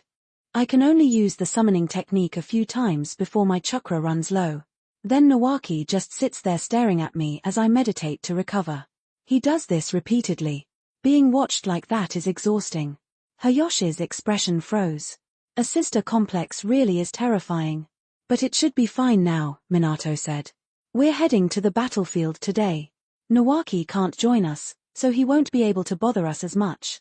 True. I wonder when Jiraiya-sensei will return, Hayashi said with a quiet sigh. By the way, where are your new teammates? I don't see them. They're not here yet. We still have time before departure. Hayashi closed his eyes, deciding to sneak in a quick nap. Who are they? You're the captain, so you must know. I didn't tell you. Hayashi said lazily. One is from the Hyuga clan, and the other two are twins from the Taki family. Minato looked genuinely surprised. There's actually someone from the Hyuga clan on your team. Why is that strange? Their Byakugan makes them very useful on the battlefield, Hayashi replied. That's true, but you're from the Ucha clan, Minato said cautiously. The implication was clear. The Ucha and Hyuga clans often competed for influence, and their relationship was rumored to be strained. Is that common knowledge now? Hayashi asked. Jiraiya-sensei told me, Minato said. Hayashi nodded. It seemed Jiraiya had already started teaching Minato political matters. The relationship between our clans isn't as bad as people say, Hayashi explained. During the Warring States period, the Ucha defeated the Hyuga. Later, the Hyuga served as vassals to the Senju for a time. These things are recorded in our clan. Minato blinked with interest as Hayashi continued. Ucha pride is well known. To be direct, they can be arrogant. Most clan members don't even see the Hyuga as rivals. Since they don't acknowledge a defeated clan as competition, there's no real conflict. Then why does everyone believe there's tension? Minato asked. I don't know who started the rumor. Orochimaru-sensei said the rumors began spreading after the Senju clan declined. Minato fell silent. More and more, he realized how dark political currents could be beneath Konoha's surface. Hayashi continued calmly. Still, our relationship with other clans isn't exactly friendly either. So having a Hyuga assigned under an Ucha is unusual. He sighed lightly. Koharu was the one who personally arranged the team, but only she knew her true intentions. Then this Hyuga must be from the branch family, right? Minato guessed. Not at all. She's from the main family. That's impossible. Main family members rarely serve on the battlefield. Rarely, but not never. You saw Hyuga Tenku earlier. He's the head of the main family. That's true, but he was surrounded by branch family guards, Minato said. Normally yes, Hayashi replied. But this time, I don't know what the Hyuga clan is thinking. You sound like you aren't from a major clan yourself, Minato muttered under his breath. What's her name? He asked. Himeji. Hyuga Himeji. Do you remember her? That genius we met back in our second academy year. Minato blinked. Huh. I remember you completely overwhelming her in training. And didn't you lecture her a lot afterward? It wasn't that harsh, Hayashi said, caught off guard. He distinctly recalled giving serious advice, not humiliating her. But hearing Minato's version made him reconsider how it must have looked to others. This is why our clans aren't close. You're the one stirring trouble, Minato, he thought silently. But she really is a handful, he added aloud. A very serious one. Captain Hayashi, talking behind someone's back isn't very admirable. A girl's voice drifted toward them. Hayashi froze. Minato stopped breathing. Slowly, Hayashi turned his head. And there she was. Hyuga Himeji. Advanced chapters are available on Patreon. Become a patron to gain access. patreon.com/zphyr. Chapter 211, 211, The New Squad Assembles. 1004 words. Captain, it's not right to badmouth someone behind their back. A clear voice carried across the training grounds. Hayashi turned, spotting 3 figures approaching. Leading them was a girl with short black hair, dressed neatly in the standard Konoha uniform. She looked 15 or 16, cheerful and bright as she gently pushed Himeji forward, almost as if presenting a future bride. Himeji is a quiet and well-behaved girl. How can you call her a problem child? Hayashi muttered softly, his expression calm as always. Girls who enjoy fighting aren't exactly the quiet type. Still, he rose politely to greet them. Welcome to Squad 13. I am the captain, Ucha Hayashi. This is my friend, Namikaze Minato. Please take care of us. He instantly regretted the formality. The three newcomers all stood taller than him. Himeji especially towered a full head above him. Minato noticed the height difference and, instead of standing, shamelessly stayed seated and simply waved. Hayashi shot him a cold look. So this is how you betray our friendship.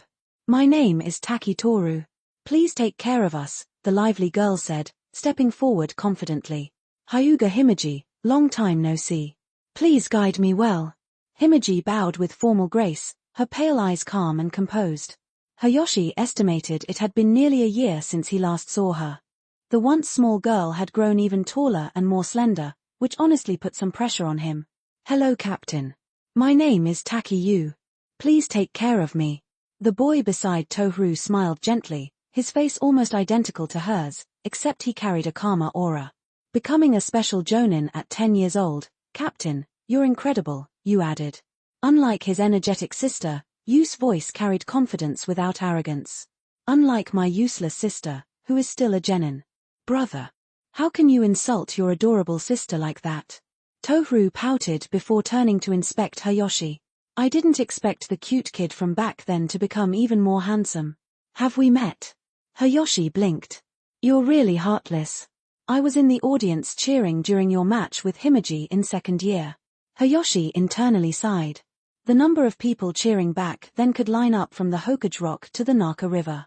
How was he supposed to remember each one? Still, as he watched the three, he felt satisfied. They weren't troublemakers, and having teammates who were disciplined and battlefield-seasoned mattered more than raw strength.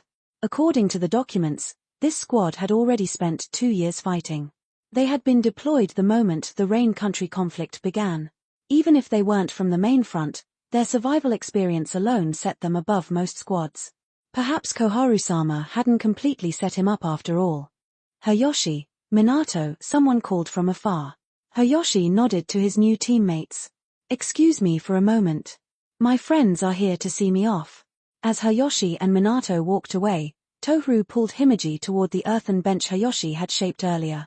Yu scanned the bench, realized his sister had taken all the space, and resigned himself to sitting on the ground. Wow, how did the captain even make this bench? Tohru ran her hand over the smooth surface. Through precise chakra control. He used advanced manipulation with earth release, Himeji said thoughtfully. Those are technical words. I don't get it. Tohru scratched her head. Then, Himeji, can you do the same? Not as smooth and refined. Himeji shook her head. Wow, so our captain is really amazing. Himeji nodded seriously. Very strong. I am not his opponent. I know, you weren't his opponent even back in 5th grade. Tohru teased, making a face. Himeji didn't react. She was used to her friend's personality. The battlefield wasn't a place for socializing, and Himeji had only grown close to Tohru over the years. Tohru looked toward the distance. Look at how many people came to see him off. That guy with brown blonde hair is Tsunade-sama's younger brother, right? And the Noro clan too. They're all big families. There was a hint of envy in her voice. When she and her squad left for battle, not a single person had come to send them off. Himeji simply nodded. Her own brothers had wanted to accompany her today. She appreciated it deeply, but she refused. They didn't need to worry about her. Himeji, hearing you talk, it sounds like you knew the captain before? Yes. I met him a few times after our match. Himeji tapped her cheek as she thought. You're too sneaky. You didn't even tell me. Tohru puffed her cheeks in mock offense. I heard the captain was only recently promoted to jonin. He's also a really good person. Himeji nodded lightly.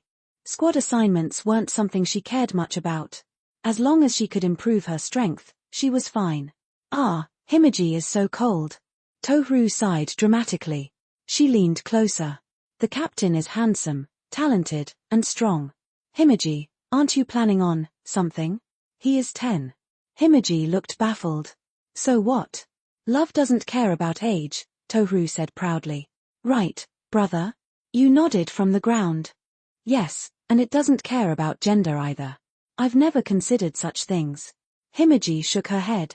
Instead of thinking about romance, you should improve your strength. You were in danger during the last mission. I know. My talent is just like this. Tohru drooped, then looked at Himeji with admiration. But you're a Hyuga main family princess. Why come to the battlefield and suffer like this? This is my choice. Himeji glanced toward Hayashi in the distance. Only on the battlefield can I improve quickly. That's why you refused the branch family members who were assigned to protect you, Tohru said, sighing. She admired Himeji's resolve. I don't know. Tohru wanted to continue, but she suddenly paused. Brother, what are you staring at? That little kid with brown hair next to the captain. Don't you think he looks a bit handsome? Chapter 212, The departure begins. 1,204 words. There were far too many people gathered in front of the Hokage building. That was Hayashi's first thought. As the morning sun rose, the thin mist faded, and the noise of the crowd grew louder by the second. It became so chaotic that Hayashi had to strain his ears just to hear what Nawaki was trying to say. He had never missed the quiet efficiency of the Anbu this much, but on a day like this, even they wouldn't step in to disperse the ninjas who had gathered to send off the departing forces. Hayashi, you must watch Kato-dan closely. Don't let him go looking for my sister. Nawaki had to raise his voice, nearly shouting over the crowd. Didn't you give him the letter? Nawaki's expression twisted with helpless frustration. I did.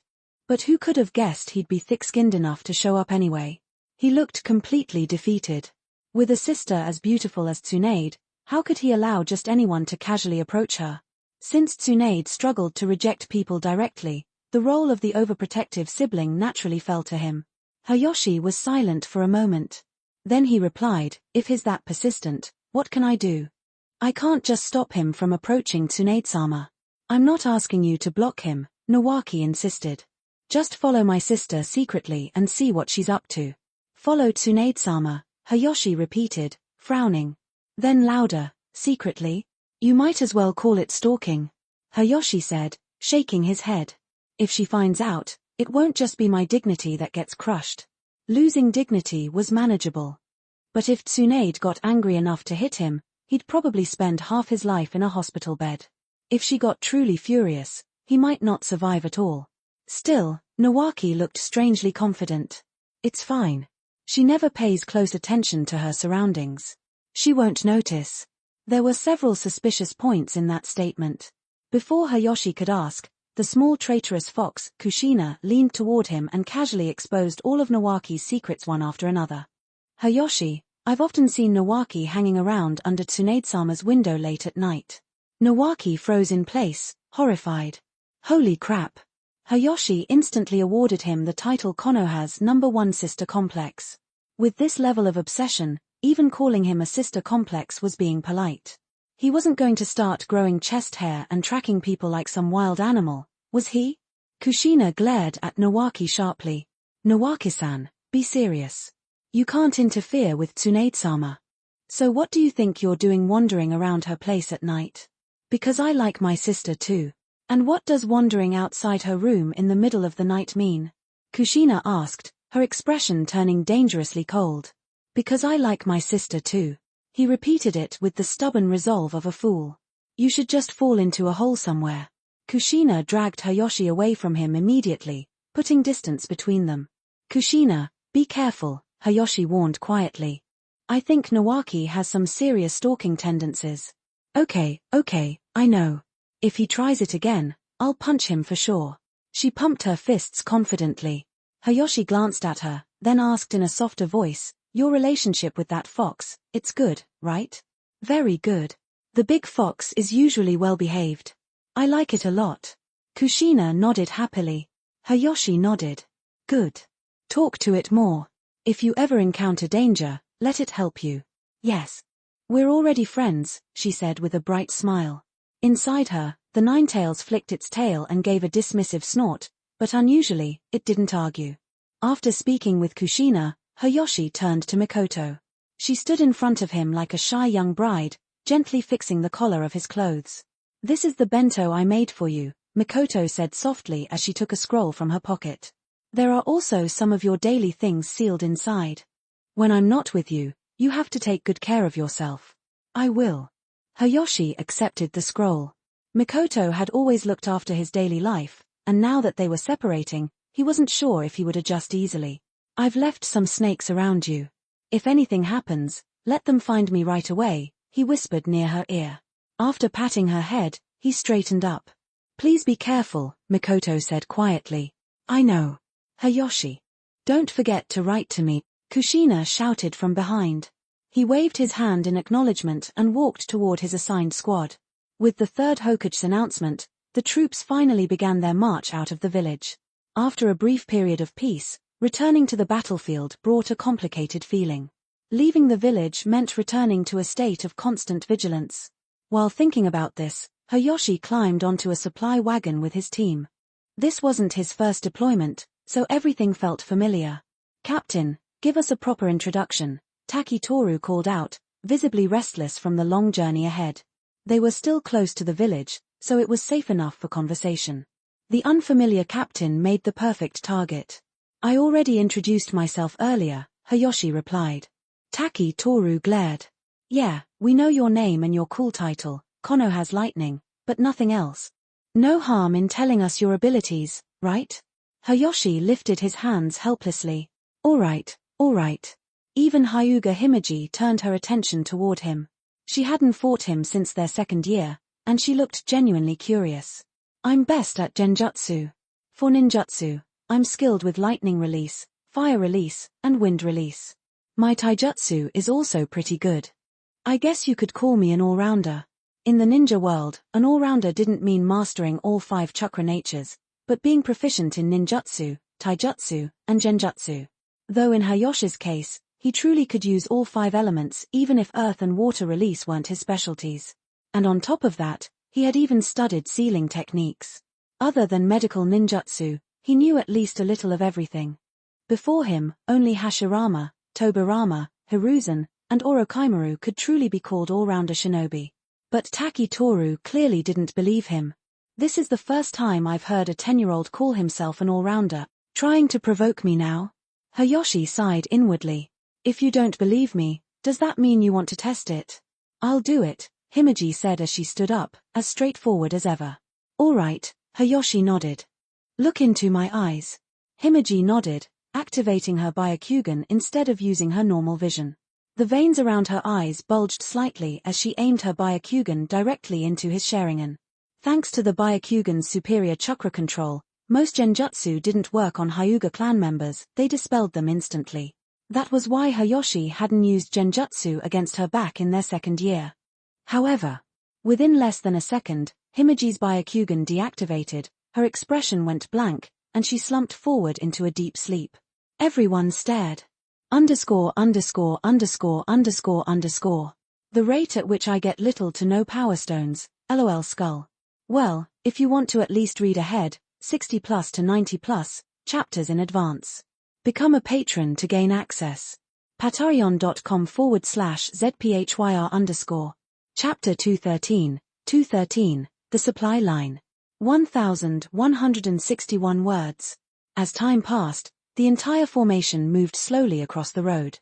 Part of the delay came from the weight of the supplies, and part of it came from the Jonin instructors who, taking advantage of the safer terrain, used their spare moments to train the genin under their command. Years of continuous war were finally showing their flaws. A shortage of experienced fighters had forced the village to send out a huge number of genin. Many of them were civilians with barely a year of training. Some had never seen a real battle, and a few could barely control their chakra before being assigned to the front lines. Their purpose was clear. Cannon fodder. But to be of use, even cannon fodder needed to learn how not to die pointlessly. Because of that, the Jonin's guidance was absolutely necessary. If these children weren't taught now, once they reached the battlefield, the consequences would be catastrophic. Compared to the chaotic training scattered around the convoy, Orochimaru's sector was much quieter. The Sannin had only been a Jonin instructor for a few months before proudly retiring, leaving the entire workload to Hayashi without hesitation. Every time Orochimaru remembered this fact, a faint smile tugged at the corner of his lips. Having such a student was something he truly took pride in. After all, who wouldn't want a disciple who outshone every other shinobi of his generation? After several days of travel, the unit finally approached the most remote town in the Land of Fire. Rogue Town. Calling it a small town was inaccurate now. The bandits who once occupied it had been wiped out 2 years earlier, and the supplies poured in afterward had rebuilt the ruins into a miniature version of Konoha. Standing before the familiar, yet unfamiliar streets, Hayashi felt a quiet melancholy touch his heart. This was the location of his first mission. The old inn he'd once stayed in had long since been demolished. With a few questions, he learned that some of the original residents had moved to the daimyo's palace, while others, surprisingly, had gone to sea and become pirates. In just 2 years, several of them had already become famous names on the waves. The place had truly earned its nickname, the Town of Beginnings and Endings. After the troops departed Rogue Town, the closer they drew to the battlefield, the more frequently intelligence reports from the front lines reached Orochimaru's hands. If the situation was urgent, he would call Tsunade over and, after discussing, deliver the next course of action. During these strategy meetings, Orochimaru often summoned Hayashi to listen. Sometimes, he even asked for Hayashi's opinion. His intentions were obvious: he was training him. Not for power, but for the vision to see the battlefield as a whole.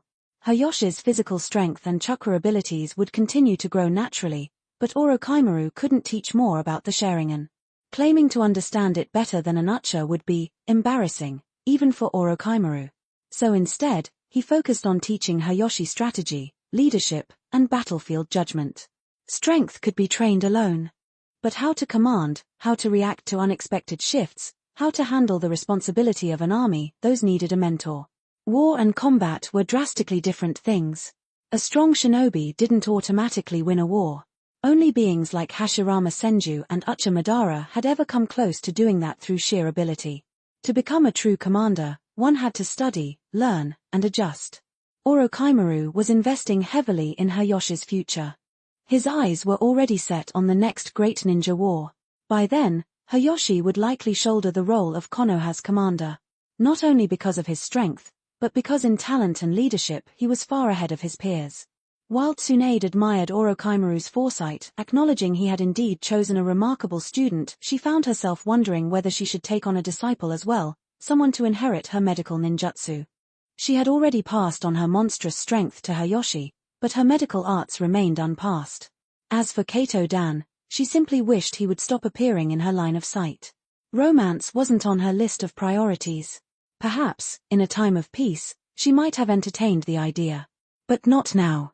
Orochimaru found her disinterest in Dan oddly disappointing.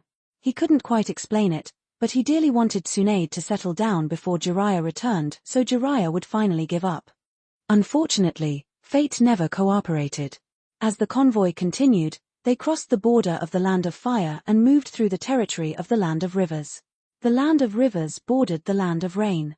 After Konoha defeated the Rain forces, the front line shifted, opening a direct path through the Land of Rivers and straight into the territory of the Land of Wind. Small countries were like rootless driftwood in the ocean of war, pushed around without control, uncertain when they would be swept under. It was a pitiful sight. Incoming intelligence from the front line says the Sand Shinobi may attempt a surprise attack on the supply convoy. Inside the lead carriage, Orochimaru held a written report while a map covered in markings lay on the low table before him. Are they capable of that right now? Tsunade asked after reading the report. I heard they were defeated on the main battlefield just days ago. Orochimaru shook his head. They aren't capable. And that's precisely the problem. Their 2 consecutive defeats show clearly that they no longer have the manpower to push an effective offensive. Tsunade nodded. Exactly. Which makes it even less likely that they'd try something as reckless as attacking a supply unit. That's where you're mistaken, Tsunade-sama. At Orochimaru's gesture, Hayashi began explaining. As you know, during a previous mission, we cut off the sand supply route to the daimyo's palace. Without that channel, their already low food reserves have grown desperate. He pointed at the map. And the geography of the Land of Wind delays their autumn harvest by over a month. They still have weeks to go before new grain becomes available. Tsunade exhaled slowly. Then they can't hold out. They can't, Hayashi agreed. Which leaves only one option, steal food. Even if they weaken their main line, they'll send shinobi to rob the supply lines. Orochimaru placed the intelligence report onto the map. We estimate the likelihood at well over 80%. Moreover, all frontline intelligence passed through White Fang's review. Sakumo-sama agrees with this assessment. Tsunade leaned back slightly. Then the question becomes, how many will they send? Indeed. How many shinobi could the Sand risk sending? If they deployed a dozen jonin, the battle would be hopeless. But Orochimaru slowly shook his head. They won't send many. They can't. He tapped a point on the map. Because the third Kazekage is likely to appear in person. Hayashi froze. Was this what people meant when they talked about a jinx? Chapter 214, The Kazecage's Shadow Looms. 883 words. Karma really did work fast. Not long ago, Hayashi had casually mentioned the third Kazekage, and now fate seemed eager to prove him right. Even though he had adopted a crow, he never intended to become some kind of bad omen. The third Kazekage should have been guarding Tsunagakure, not wandering the battlefield. No wonder Sars Ori eventually killed him. If he had stayed put, things might have turned out differently. Although Hayashi silently cursed him for inviting trouble, he also admitted that Orochimaru's reasoning made sense. The third Kazekage had been lingering in the Land of Rivers for weeks. Yet he never stepped onto the battlefield nor returned to Tsunagakure's main camp, he simply disappeared. Everyone wondered what he was plotting. What could possibly demand the personal involvement of a Koge? Konoha was especially concerned. A Koge's presence could tilt the balance of war instantly. And now that the supply convoy had arrived, what would the third Kazekage do? If Hayashi were in his position, he would definitely target the supplies. Konoha's shinobi needed food and resources to keep fighting, no matter the era or place. People had to eat. Tsunagakure's ninjas needed supplies even more desperately. Konoha had farmland and stable agriculture, allowing the Land of Fire to maintain wartime consumption without collapsing. But Tsunagakure? After their defeat in the Land of Rain and with the Land of Wind's daimyo already reducing support, their situation was dire. Their own territory was barren, producing almost nothing. With their main army weakened and resources dwindling, even abandoning the primary battlefield temporarily and having the third Kazekage lead a supply raid made twisted sense. This explained his strange movements. Which meant the convoy was likely about to become a new battlefield. Orochimaru had deduced this clearly. 4 days, he instructed the jonin under him to quickly finish training the genin and restore full readiness. He did not reveal the details, especially not the possibility of the third Kazekage appearing. Such information could cause panic. A commander needed to understand war, but also the psychology of his troops. He had to instill tension without instilling fear. This was something Hayashi learned simply by watching. As the convoy accelerated, Konoha's shinobi shifted into combat readiness. At this pace, they would reach Akihabara in about 3 days. How's the situation? Tsunade called out as the march shifted from walking to running. Because they were transporting supplies, they traveled like ordinary troops instead of moving through the treetops. We should cross the gravel plain in about 2 hours, the scout reported. No signs of Tsunagakure forces yet. Keep scouting, Tsunade ordered. Yes. The shinobi vanished with a body flicker technique. Thin rain misted over the plains, a quiet drizzle that seemed endless. Tsunade stared into the distance, lost in thought. Tsunade-sama, Hayashi approached her. What is it? She asked, raising an eyebrow. She was fully aware that he had been glancing at her often lately. Anyone else would have had their eyes gouged out already. She prayed he wouldn't grow up to be another Jiraiya. And since Kushina was like her little sister, Tsunade's imagination made her worry even more. If Hayashi knew her thoughts, he'd cry innocence on the spot. He was only watching because he promised Nawaki to keep an eye on her. It's nothing major, Hayashi said calmly. I wanted to ask about the poisons Tsunagakure uses. I have an idea, but I need to confirm something first. Tsunade folded her arms. Sand shinobi usually follow a few fighting styles. Some specialize in wind release with fire release as secondary support. Others rely on taijutsu with wind release enhancements. Because of this, puppeteers often hide strong poisons inside their puppets and release poison mist at the start of battle. Can you neutralize it? Hayashi asked. Depends, Tsunade replied. Most of their poison mists are neurotoxins. Inhaling them causes severe symptoms almost immediately. Contact on the skin leads to ulceration, and long exposure results in necrosis. I've prepared antidotes, but a new type of poison can only be suppressed temporarily. Chiyo's poison mastery was infamous throughout the ninja world. Even Hanzo had acknowledged her skills. Tsunade could create antidotes, but each encounter with a new poison gave her a headache. So, the food is wrapped so tightly to prevent contamination from poison mist? Hayashi asked. Yes. If the poison mist seeps into the food, it becomes inedible.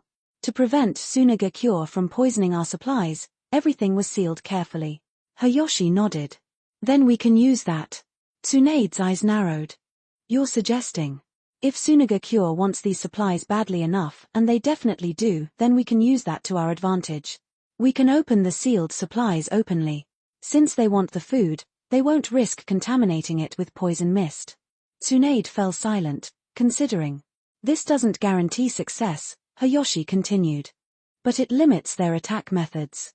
By preventing them from using poison mist, we reduce the risk to our genin and increase our chances in battle. Since they need the supplies intact, the food becomes a shield. After a long moment, Tsunade slammed her hand lightly on the table. Someone. A nearby ninja knelt. Yes, Tsunade-sama? Tell Orochimaru I need to speak with him. The shinobi nodded, glanced curiously at Hayashi, and vanished. Early chapters. Early access. Join me on Patreon. patreon.com/zphyr_. Chapter 215, 215, The Sand Trembles. 983 words. The bonfire burned brightly, pushing back the cold that clung to the temporary camp. Flames crackled and danced, casting long shadows across the barren land.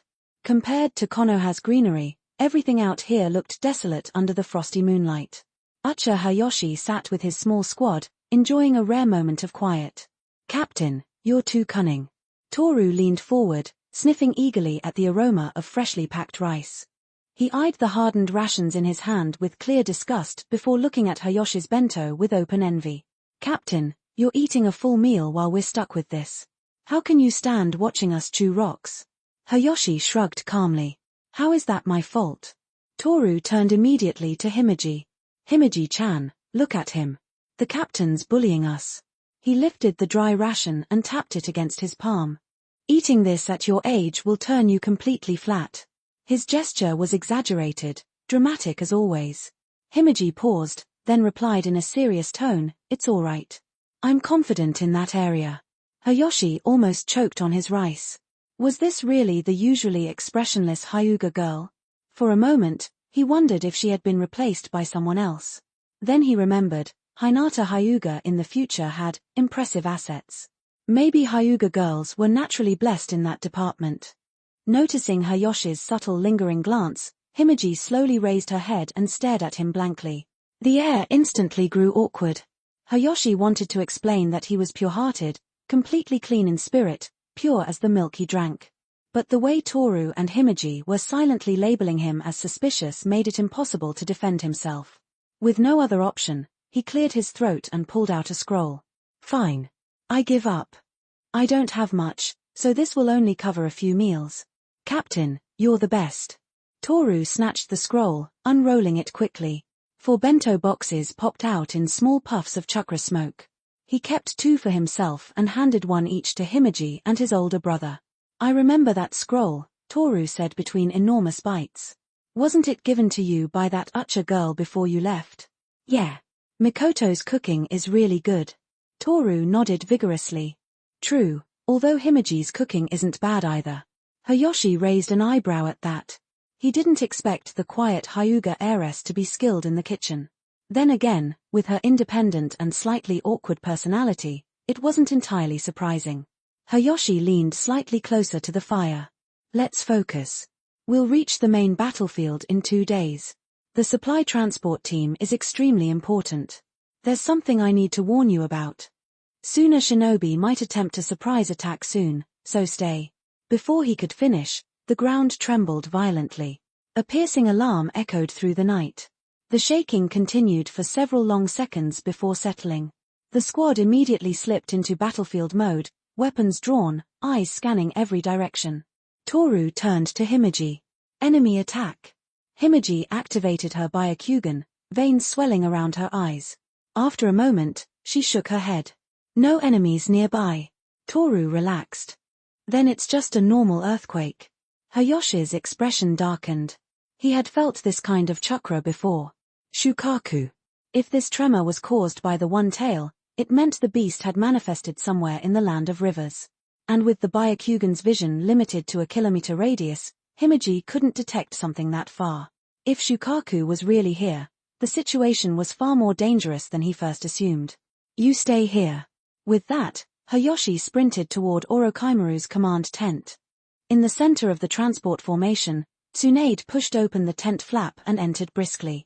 Orochimaru looked up from a map, his voice low and hoarse. How is it? The reconnaissance squad sent ahead has confirmed it beyond doubt, Tsunade replied gravely. One tail. Shukaku. Orochimaru gestured for her to sit. It seems we can confirm the third Kazekage location, he said. Tsunade shook her head. The scouts didn't find him. Orochimaru chuckled softly. With his strength, hiding from reconnaissance is simple.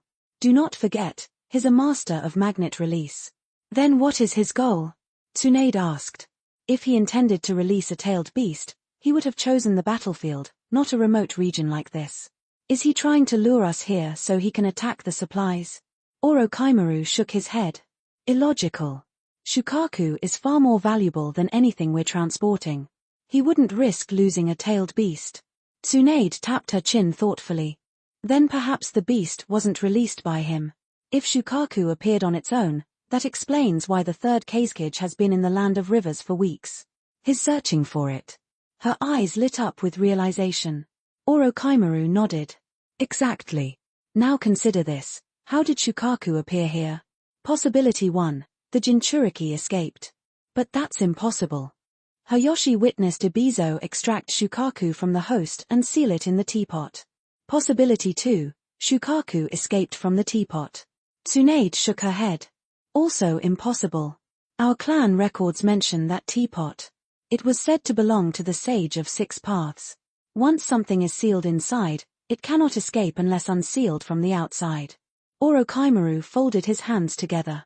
Then only one possibility remains. The Suna shinobi encountered trouble while sealing Shukaku into a new host. The Jinchuriki died. With the host's death came Shukaku's temporary death. Then, for reasons unknown, the one tail revived here in the land of rivers. Piece by piece, the two reconstructed the entire chain of events. Even if some details were uncertain, Orochimaru was confident they were close to the truth. Now a heavier question loomed. Should they rush to stop the third Kazekage from sealing Shukaku? Or protect the vital supplies heading toward the battlefield? Both mattered. Both were dangerous. For a long moment, the tent fell into heavy silence. Chapter 216, 216, A Risky Gamble. 929 words. The oil lamp cast a faint glow, causing the tent's shadows to flicker rapidly. Every second that passed felt heavy with apprehension. Tsunade paced back and forth in agitation, her usual composure gone. She finally halted and turned to Orochimaru, her voice tense. If it were only the two of us, what chance do you think we have to stop the third Kazekage from sealing the one-tailed Shukaku? Orochimaru paused his communication with the reconnaissance snakes, then took a breath before responding. With us two, plus our summon beasts, maybe it's 50-50. But our intelligence on the Kazekage is incomplete. The situation favors him. Real chances of success might be lower. Tsunade's shoulders slumped. Still, it's a tailed beast. We can't allow the Sand Shinobi to seal Shukaku. If we stop the Kazekage, countless ninjas might be spared on the battlefield. Orochimaru shook his head, his voice low but calm. Don't forget, a Sand Shinobi strike team lies in wait nearby. They intend to ambush the convoy once we divide our strength. Tsunade scoffed. With so few Sand Shinobi? Do you really think they'll dare to strike directly? They might not attack normally, Orochimaru said, But their commander is a cautious jonin, mid to upper elite. He has waited for this moment. The rebirth of Shukaku is the perfect distraction. Once we dispatch elite ninjas after the tail beast, they'll strike. Ordinary ninja are useless against a tailed beast, so their strategy relies on drawing off our elite. Once they draw away a portion of our strength, do we still have the upper hand against their ambush? His words struck hard. Tsunade hesitated. So they're gambling everything, she murmured. Are they not afraid we will succeed in stopping the Kazekage? Orochimaru nodded slowly. It isn't the Sand Village doing the gambling. It's the Kazekage himself. He sealing Shukaku means he thinks he alone can stop anyone who tries to interfere. To him, no one stands a chance. His voice was grim, but that was the truth. Even Orochimaru, Tsunade, or Jiraiya standing alone would be crushed by the third Kazecage's power. They had felt that many times from the horrors of Hanzo and their former teacher, the third Hokage. The gap in strength was like an abyss separating them. Orochimaru's eyes glinted faintly. A cold thought flickered in his mind. One day, I must kill a Kazekage. Just to experience what it feels like. Tsunade was unaware of the fleeting darkness crossing his glance. To her, the next decision could change the course of war. If she allowed the supplies to be lost in favor of stopping the seal, the Sand Shinobi would likely succeed. Their food crisis would ease, and they'd survive longer. If they ignored the seal and let the Kazekage succeed, Konoha would face unimaginable losses if the Sand Ninja deployed Shukaku later. Time offered no easy answers. What do we choose? Tsunade asked quietly. Orochimaru didn't hesitate. I choose to act. I'll try to stop the Kazekage. Tsunade nodded, resolute but cautious. If anything goes wrong because we abandon the supplies, you share the responsibility with me. He shook his head immediately. Only me. You must stay and guard the convoy. I will confront the Kazekage by myself. Do you know what you're saying? Tsunade nearly laughed in disbelief. Orochimaru, always composed, now spoke as though he had lost every tether to fear. She half thought it was an illusion, perhaps some trick of illusionary ninjutsu. I know. Orochimaru answered calm as a breeze. If I ordered all the ninja to storm out after him, what chance would they have in the Gobi Desert against the Kazekage and a tailed beast? Few would survive. So I come alone, accompanied by exactly one partner. That way the convoy remains defended, and the risk is minimized. At that moment, someone called from outside the tent, Orochimaru-sensei? Hayashi appeared at the entrance, breathless from urgency. You see, the person I want is here. Orochimaru's lips curled into a thin smile. He gestured Hayashi into wait. Tsunade glared, stunned. You're out of your mind. How old is he? He looked back at her, eyes hard. You underestimate him, Tsunade. You still treat him like a child.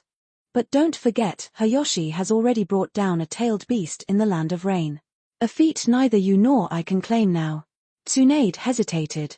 I know about lightning release. But it isn't raining tonight.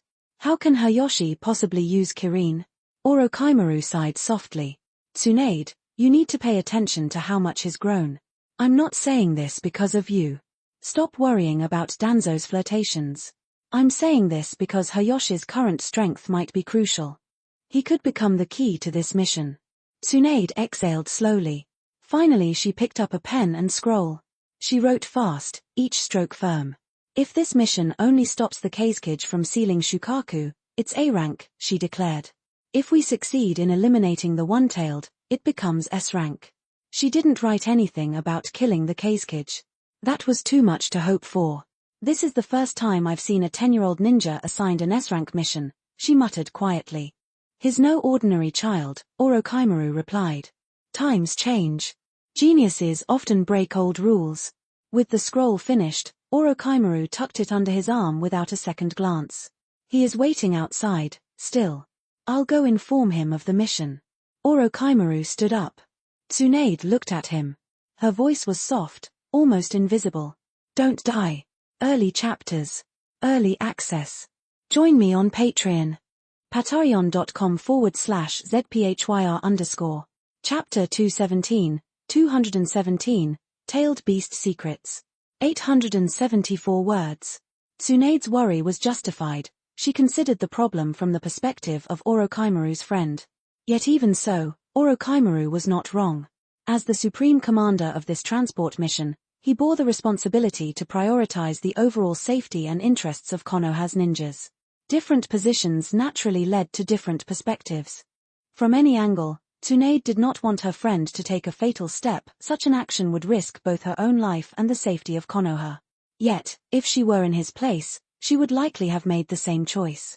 A strong sense of duty and mission often pushed a person to decisions that seemed incomprehensible to others. Even after Orochimaru left, Tsunade remained seated, letting out a quiet sigh. "What an idiot," she murmured. When Hayashi reached a deserted stretch of the Gobi, Orochimaru finally came to a stop. "Teacher, I suspect that the earthquake just now was caused by Shukaku," Hayashi said cautiously. Orochimaru nodded. "Confirmed. That is precisely why I brought you along. Do you need me to do something?" Hayashi asked, uncertainty in his tone. He wasn't sure how he could contribute. "I am about to undertake a mission, and I need you with me." "Oh," Hayashi replied, nodding. "Is this related to the Suna ambush unit?" "No. This concerns an old acquaintance of yours, the one-tailed Shukaku." Hayashi froze. "What? Facing a tailed beast? This isn't part of my usual duties as a commander." "Teacher, what is the rank of this mission?" he asked. "At least A rank. But given the presence of the third Kazekage, difficulty could rise to S rank at any moment." Hayashi hesitated. "Teacher, usually we don't hold grudges, and is anyone else coming?" "Just the two of us," Orochimaru said calmly, his gaze unreadable. "You don't mind if I refuse? After all, this is your mission, you don't have to endanger me." Orochimaru's voice was steady. "If I fail, it's on me. You joining doesn't change that. At worst, I die at the hands of the Kazekage, and that is my responsibility alone." Hayashi's resolve hardened. "You've made your point. How can I refuse? So, you agree?" "I agree, teacher," Hayashi replied firmly. "But in this weather, Kirin will be impossible, so it might not be effective." "That's acceptable," Orochimaru said with a faint smile. "And the timing?" Hayashi asked. "This mission is urgent. If there is nothing pressing, we leave immediately." "Understood." "There's nothing to prepare," Hayashi confirmed. "Then let's go." Nearby, at a campfire, a young girl shifted her gaze. "The captain has left," she whispered. "Thank you, Himeji. I was curious about his haste, but honestly, your Byakugan is invaluable for reconnaissance," Toru said with a teasing smile. It would have been too embarrassing to admit she was helping her friend spy. "Do you think the captain and Lord Orochimaru are on a mission?" "Probably," Himeji said vaguely. She had glimpsed the mission scroll but remained silent. A tailed beast was involved. The thought alone drew a heavy sigh, her heart felt uneasily restrained. Orochimaru guided Hayashi silently westward, away from the Konoha transport team. Shukaku had been located over 60 miles away, a 20-minute sprint at full speed. Normally, Orochimaru would have remained silent during such missions, yet tonight he was unusually talkative, asking about the Jonin meeting that day. Hayashi recounted the events in detail, wanting to ensure Orochimaru had the full picture. When he mentioned Danzo and the Aburame clan, Orochimaru's golden eyes sharpened, words cutting straight to the core of the situation. "Do you think this is simply Danzo asserting his authority?" he asked, voice hoarse but deliberate. "Others might only see the conflict between Danzo and the Aburame clan," he continued, but few noticed that both the Uchiha clan and even the third Hokage were quietly fanning the flames. Hayashi was startled. The third Hokage involved with this? The Uchiha too? Orochimaru elaborated, Root answers only to Danzo, and most of its members are war orphans. Few major families send their own, leaving Root weaker than Anbu. So Danzo seized this opportunity to assert control. The Aburame aren't the only clan needing forest territory, the Inazuka with their dogs, the Noro with their deer. Danzo made a fuss about the Aburame to force all families to acknowledge his authority and to hand over their promising children. Hayashi's eyebrows rose, recalling Danzo later surrounding himself with Aburame and Yamanoka shinobi. A disturbing pattern was evident. Even the third Hokage allowed Danzo to release captives but handed over forest patrolling rights. He uses Danzo to suppress families and simultaneously provoke conflicts between them, Orochimaru concluded. A Danzo without ninja support is a true Danzo, Hayashi muttered quietly. Orochimaru's analysis was precise, revealing layers of conflict between the Hokage, Danzo, and Konoha's high-level clans, including the Uchiha. So, at its core, this is still about the struggle for the Hokage seat, Hayashi realized. Orochimaru, however, focused elsewhere. He pondered the methods Danzo used to impress Uchiyama and temporarily claim the rights of the Konoha military police force. Danzo had even sent corpses with limited bloodline abilities, a twisted display of goodwill. Orochimaru licked his lips, thoughts darkly amused. Whatever Danzo offered Uchiyama, it must have been remarkable. Chapter 218, The Third Kazekage. 744 words. The temperature in the Gobi Desert dropped sharply as night fell. Howling winds whipped clouds across the sky, and the distant cry of a crow added an eerie note to the barren landscape. As they drew closer, the beastly roars of Shukaku grew clearer, echoing ominously in the dim moonlight. Finally, the massive body of the one-tailed Shukaku, striped with purple, came into Hayashi's view. There was no sign of the third Kazekage battling the creature as expected. The desert had already been reshaped into a wasteland of sand by Shukaku's fury. The tailed beast's enormous body was trapped within a colossal cage of iron sand, roaring incessantly. The third Kazekage sand iron seal? Looks like we arrived too late, Orochimaru remarked, eyes narrowing as he scanned the horizon for the Kazekage. Then, they spotted a lone figure waiting nearby. He wore a blue Kazekage hat and a black trench coat, seated on a towering throne of iron sand dozens of meters high.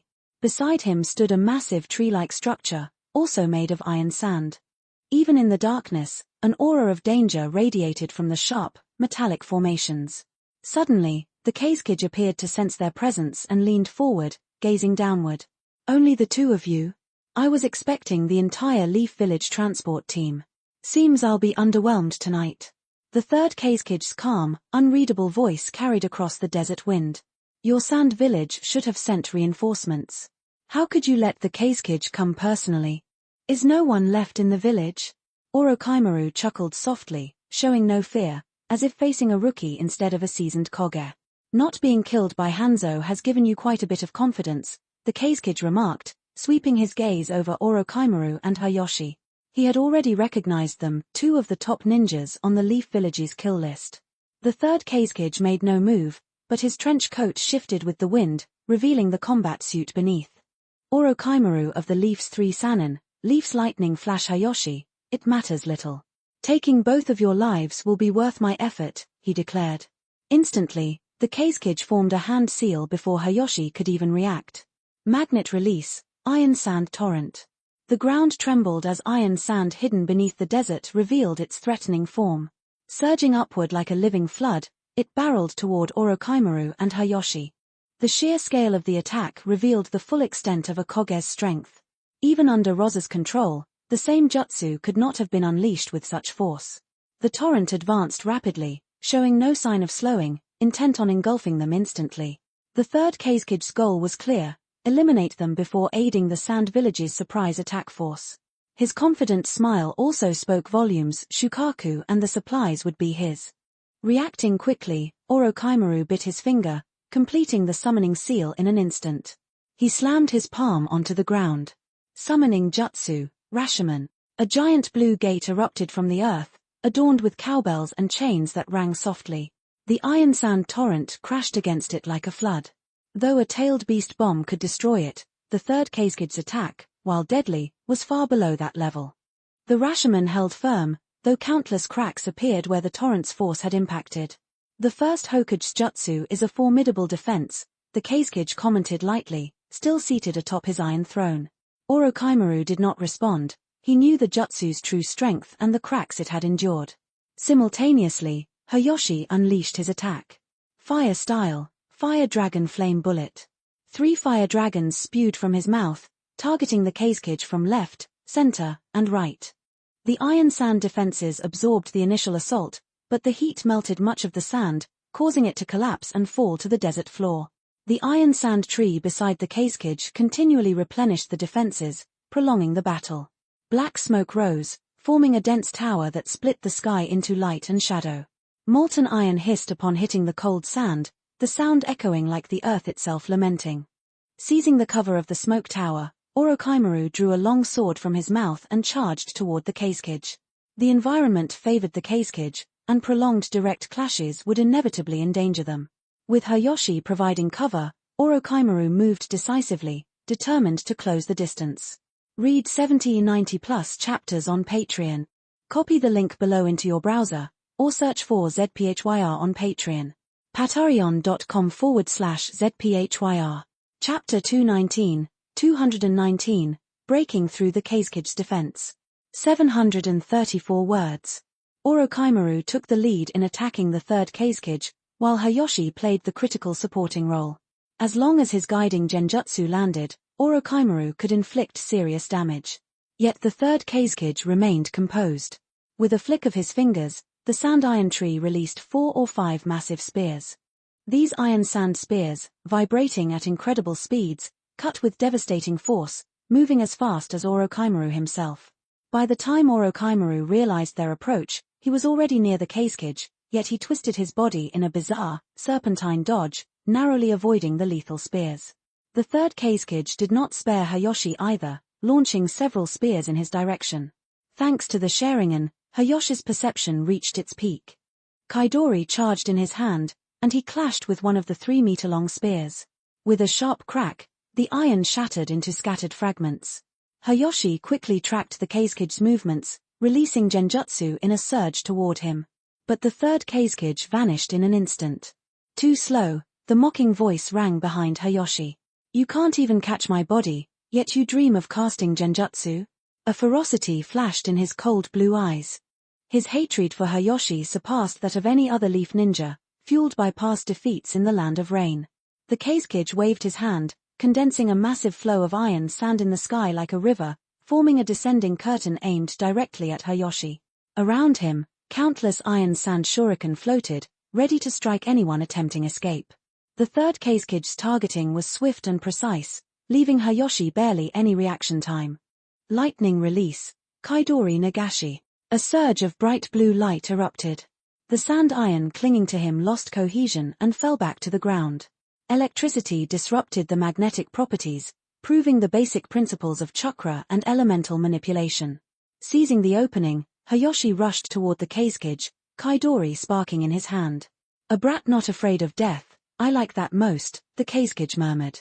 Iron sand shuriken rained down, surrounding Hayashi. Each strike hit like a miniature bomb, forcing even Orochimaru to evade the lethal edges. The vibrations of the sand iron amplified their destructive power. Thanks to the Sharingan, Hayashi could predict their paths, adjusting his movements and closing the distance. But the third Kazekage's mastery meant the field quickly became saturated with iron sand shuriken, forcing Hayashi to retreat with a body flicker to avoid being overwhelmed. Orochimaru pressed forward, sword in hand, clashing against the iron defenses. Minutes passed, and his injuries began to mount. Hayashi considered their next move. Without sight of the Kazekage's body, he relied on sound, attempting another genjutsu. But it failed. The third Kazekage's ears were covered with a thin layer of vibrating iron sand, neutralizing external sounds. A seasoned veteran of the First Great Ninja War, he had anticipated the Ucha genjutsu. After repeated clashes, Orochimaru was bleeding, struggling under the relentless assault. Hayashi knew that continuing to fight would only wear them down. Escaping seemed the only option, but leaving meant Shukaku would be captured, failing their mission. Determined not to fail, Hayashi shifted to Plan B. He sprinted toward Shukaku's seal. The third Kazekage noticed the move, unease flickering in his eyes, while Orochimaru pressed on despite his injuries. Waving his hand, the Kazekage shaped a colossal iron hand from the sand iron tree, pressing down toward Hayashi. Stars of lightning illuminated the night as Hayashi channeled chakra into his right hand, Chidori expanding and intensifying until it transformed into lightning cutter. The massive iron hand split with a tremendous gap, and Hayashi propelled himself forward, reaching Shukaku's seal. Though he could not break the towering seal with his strength alone, he had a plan. Pulling out an explosion tag, he pasted it onto the iron sand. Unlike ordinary tags, this one was covered in strange symbols front and back. He activated hand seals, then created distance with a body flicker. Explode. The tag flashed, setting off a chain of explosions. Minutes later, the dust cleared, and Shukaku, condensed from the sea of sand, roared in anger. The tailed beast gathered chakra, forming a massive tailed beast ball in its mouth. With a roar, it launched the attack at the third Kazekage and Orochimaru, still caught in the battle. Bang! The tailed beast ball exploded, engulfing both figures instantly, shaking the battlefield with a deafening force. Chapter 220, The Aftermath of a Tailed Beast's Wrath. 1,260 words. The tailed beast ball, packed with an overwhelming mass of chakra, fell like a burning meteor from the sky, crashing straight into the battlefield where the third Kazekage and Orochimaru were locked in fierce combat. Orochimaru might not have fully understood the true destructive power of a tailed beast ball, but the third Kazekage certainly did. He had faced such attacks before. A single one was enough to erase Sunagakure from the map if it struck directly. This was precisely why the world feared the tailed beasts and why so many powers sought to control them. Yet Orochimaru, instead of retreating, had done something utterly reckless. He neither dodged nor defended. Instead, he clung tightly to the third Kazekage like a madman, as if determined to drag them both into destruction together. The problem was, the third Kazekage had no intention of dying here. For a Kage to perish in such an undignified way would be the greatest humiliation imaginable. Let go, you damned lunatic. The third Kazekage's fury surged. His chakra erupted violently as it began to circulate at terrifying speed, his immense reserves clearly revealed. His body trembled as though it had become the core of a massive magnetic field. The iron sand scattered across the battlefield surged toward him in a violent torrent. In an instant, the towering forest of iron sand vanished, replaced by a colossal spherical barrier that enveloped the third Kazekage entirely, sealing him at its center. High above, Shukaku howled with manic excitement. Here he, die, all of you. Moments later, the tailed beast ball slammed into the iron sand sphere. Boom! A deafening explosion tore through the land of rivers. The desert floor split open as though the world itself had been carved apart, exposing the rocky gobi beneath. The shockwave spread outward with crushing force, like an invisible wall of steel. Even Uchiha Hayashi, positioned over 100 meters away, was struck by the shock. Blood surged up his throat and spilled from his mouth as his body was slammed into the sand. Several long minutes passed before the violent winds finally subsided. The battlefield gradually fell silent, as if peace had returned. However, Hayashi could barely process it. His ears rang continuously, drowning out all other sound. The massive iron sand sphere at the heart of the explosion had been torn apart. From within the wreckage, the third Kazekage staggered forward. His entire body was drenched in blood, his once dignified robes reduced to shredded tatters. The proud presence he once carried was now replaced by exhaustion and ruin. Despite appearances, his injuries were not as severe as they seemed. The layered iron sand had absorbed most of the impact. With a flick of his hand, iron sand on the ground began to rise once more.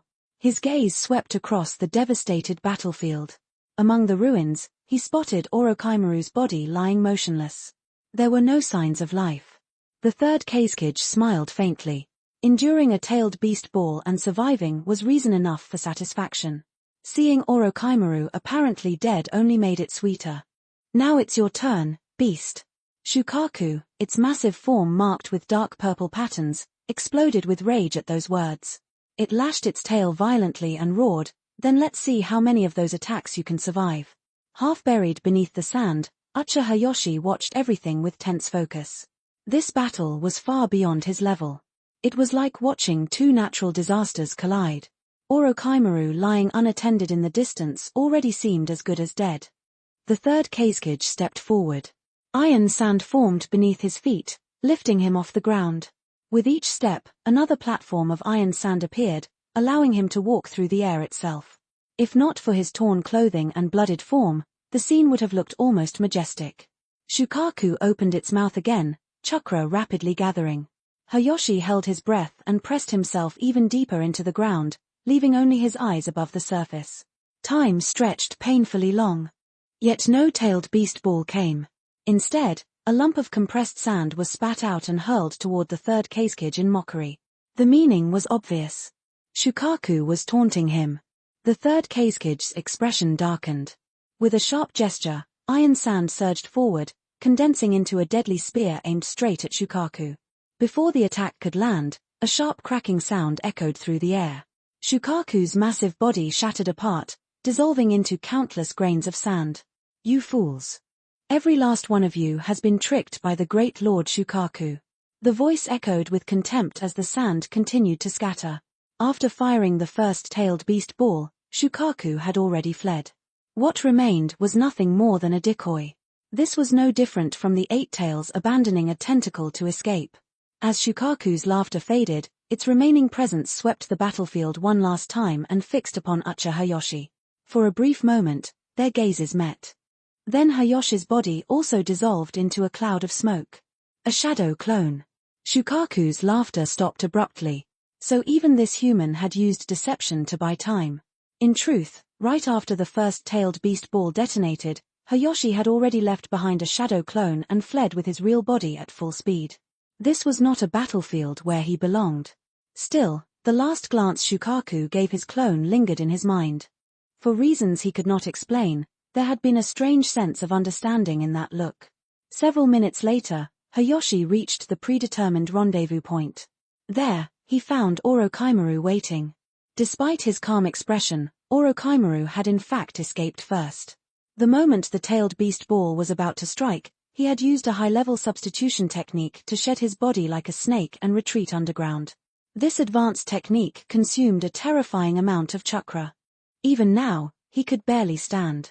His face was pale, and his body was soaked in blood from the shockwave's aftermath. How did it end? Orochimaru asked hoarsely. My shadow clone confirmed it. Shukaku escaped. Orochimaru let out a dry, raspy laugh. The motion pulled at his wounds, and more blood welled up from his mouth. Even so, his eyes held a twisted satisfaction. At least the Kazekage was humiliated. For now, we should be safe, Hayashi said quietly. He won't abandon the hunt for Shukaku just to chase us.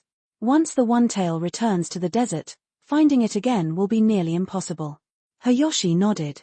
Supporting the heavily wounded Orochimaru, he led him back toward the Konoha encampment. When they arrived, the camp was in chaos. Tents were destroyed, the air thick with the scent of blood and smoke. Injured shinobi lay everywhere. Hayashi did not bother seeking treatment for himself. Orochimaru's condition was far worse. He brought him directly to Mikoto-san for emergency medical treatment. Only after confirming that Orochimaru's life was no longer in danger did Hayashi finally return to his own squad. Inside a battered tent, he found them. All three were alive. The moment she saw him, Taki-chu burst into tears and rushed forward. Hayashi-san, where did you go? We thought you were dead. He scratched the back of his head awkwardly. It was nothing serious. Just handled a small situation. Small, the others echoed in disbelief. Hayashi gave a weary smile. I crossed paths with the third Kazekage, and the One-Tail slipped away in the end. That's all. The tent fell silent. ___________. Send support on Patreon. Arigato. Patreon.com/ZPHYR. Chapter 221, Quiet After the Storm. 1501 words. I just had a fight with the third Kazekage, and in the end, the One-Tail still managed to escape. Uchiha Hayashi spoke calmly as he adjusted his torn trench coat, brushing off the dried blood and dust as if the battle he had just described were nothing more than a minor scuffle. For a moment, the entire tent fell silent. 3 pairs of eyes stared at him in shock. Among them, Taki-toru looked at him with open admiration, her gaze shining like that of an excited fangirl. There was something naturally convincing about his calm attitude, but as the saying went, acting cool was one thing, surviving the consequences was another. In truth, what Hayashi said was not exactly wrong, but it was far from complete. The full story was that under his interference, Orochimaru and the third Kazekage had engaged in a life-and-death clash, and only then did the One-Tail take the opportunity to escape. Hayashi had simply trimmed away the dangerous details and quietly took the credit for looking impressive. You two should continue what you were doing, he said casually. No need to stop because of me. Before entering the tent, he had clearly seen Taki-toru's hand pressed against Himeji's chest as she was applying medical treatment. From his point of view, there was no reason to interrupt. Still, sitting nearby to observe as the captain should not be a problem, right? He dragged over a small stool and sat down beside Himeji. Himeji's usually expressionless face gained a faint blush, and she instinctively raised her hand to block Takitoru's movement. With Himeji refusing her, Takitoru could only turn around and complain. "This is all your fault, Hayashi-san. You came at the worst possible time." Hayashi blinked. "Oh, so you were using medical ninjutsu to treat her injuries. I thought you were doing something else." Taki-chu rolled her eyes dramatically. "What, you thought I was giving her a chest massage?" Hayashi coughed lightly and changed the topic. "How is it? Is Himeji's injury serious?" Himeji shook her head gently. "I am fine. But your injuries, Hayashi-san, look much worse."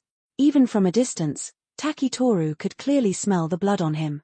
No matter how casually he spoke, that much blood was impossible to ignore. She reached out and lifted his sleeve. A long gash on his arm was still bleeding slowly. When Himeji saw this, she stood up immediately and headed toward the tent entrance. Hayashi reached out and stopped her. "You are not going to look for a medical ninja, are you?" Himeji nodded. "Do not go," he said with a bitter smile. "I just came back from there. The transport unit does not have many medical ninjas to begin with, and most of them are busy saving the critically injured. If you go now, they will not have anyone available. This kind of injury will not kill me. I can endure it for now." Himeji hesitated for a moment, then nodded and slowly sat back down. Takitoru puffed up her cheeks slightly. "You both forgot something important. I am a medical ninja too, you know." Hayashi raised an eyebrow. "Are you sure you can treat this kind of wound?" The third Kazekige's iron sand has powerful tearing properties, and there is still some residue inside the wound. "Can you remove it?" Takitoru fell silent for a moment, then sighed. "If I could remove that, I would not still be a genin. Still, I can at least ease the pain and bandage it properly." Hayashi nodded and lay down flat, allowing her to begin treatment. Soft blue chakra lit up Takitoru's hands as she activated medical ninjutsu, her expression focused and serious. As she worked, she asked curiously, "Hayashi-san, I heard that you are Tsunade-sama's disciple. With her ability, healing this kind of wound should be very easy, right?" "Yes," Hayashi replied quietly. But Orochimaru-sensei was seriously injured and is still in critical condition. As his body finally relaxed, the tension he had been holding on to disappeared all at once. After answering her question, his eyelids grew heavier and heavier. His consciousness slowly faded. Himeji quietly stood up, fetched a blanket, and gently covered him. The tent returned to silence. This time, Hayashi slept extremely deeply. In the middle of his sleep, he even had a long, indistinct dream. In the dream, his entire body felt warm, as if gentle hands were moving across him, and the pain in his wounds gradually faded away. Later, his body seemed to sway slightly back and forth. The feeling was oddly comforting, like being rocked in a cradle. After an unknown length of time, he finally woke up. The moment he opened his eyes, intense sunlight poured in, forcing him to squint again. He took a careful breath and caught the familiar scent of grain beneath him. At this moment, Uchiha Hayashi was lying on a grain transport cart, and the unit had already begun moving. "You are awake, Hayashi-san?" Himeji, who was guarding the supplies nearby, leaned toward the opening of the cart and spoke softly. Hayashi nodded and used his right hand to push himself up. To his surprise, the pain in his arm was almost completely gone. Noticing the change in his expression, Himeji explained, "Tsunade-sama came personally to treat you yesterday." Hayashi nodded in understanding. "How long have I been asleep?" 2 days. After speaking, Himeji somehow produced a warm bowl of porridge and handed it to him. Hayashi thanked her and began eating. After 2 full days without food, his body truly needed the nourishment. The transport unit continued forward at a rapid pace. In fact, on the second day after the battle ended, Tsunade had ordered the unit to advance immediately without rest. She had no other choice. The third Kazekage was still nearby and could strike at any time. The transport unit had already been severely weakened. If they stayed in place any longer, the risk would only grow. The Sand Ninja Surprise Attack Unit had almost fought to the death just to seize these supplies. Even though Tsunade had prepared in advance, she had still been caught off guard because the mindset of both sides had been completely different. It could be said that if Orochimaru and Hayashi had not stopped the third Kazekage, the Leaf Village Transport Unit might have been completely wiped out. In the end, although a small portion of the supplies was lost, the majority remained safely in Leaf Village hands. This outcome alone was enough for Tsunade to feel satisfied. Another full day passed. The transport unit finally arrived safely at the forward supply base, where the remaining supplies were formally handed over to Sakumo. Inside the command tent, Tsunade did not rest at all. The moment she arrived, she immediately began asking about the situation. Over the past 2 days, has there been any intelligence worth special attention on the main battlefield? Sakumo shook his head slowly, then spoke in a serious tone. The most important intelligence is still related to the third Kazekage. Our scouts confirmed that he has already left the land of rivers and returned to the land of wind. Orochimaru, his face still pale, added in a low, hoarse voice, Shukaku must have escaped back to the land of wind as well.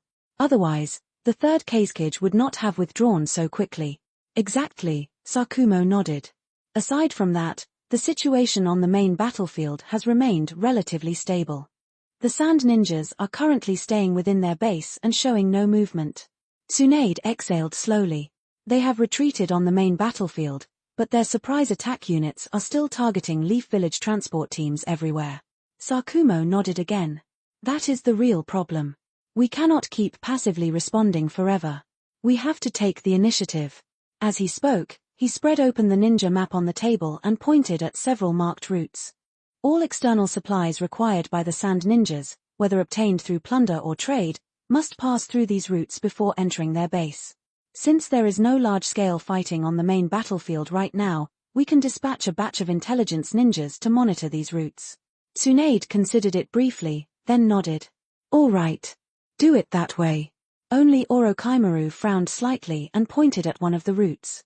Is that not the road connecting the daimyo's territory to the land of wind?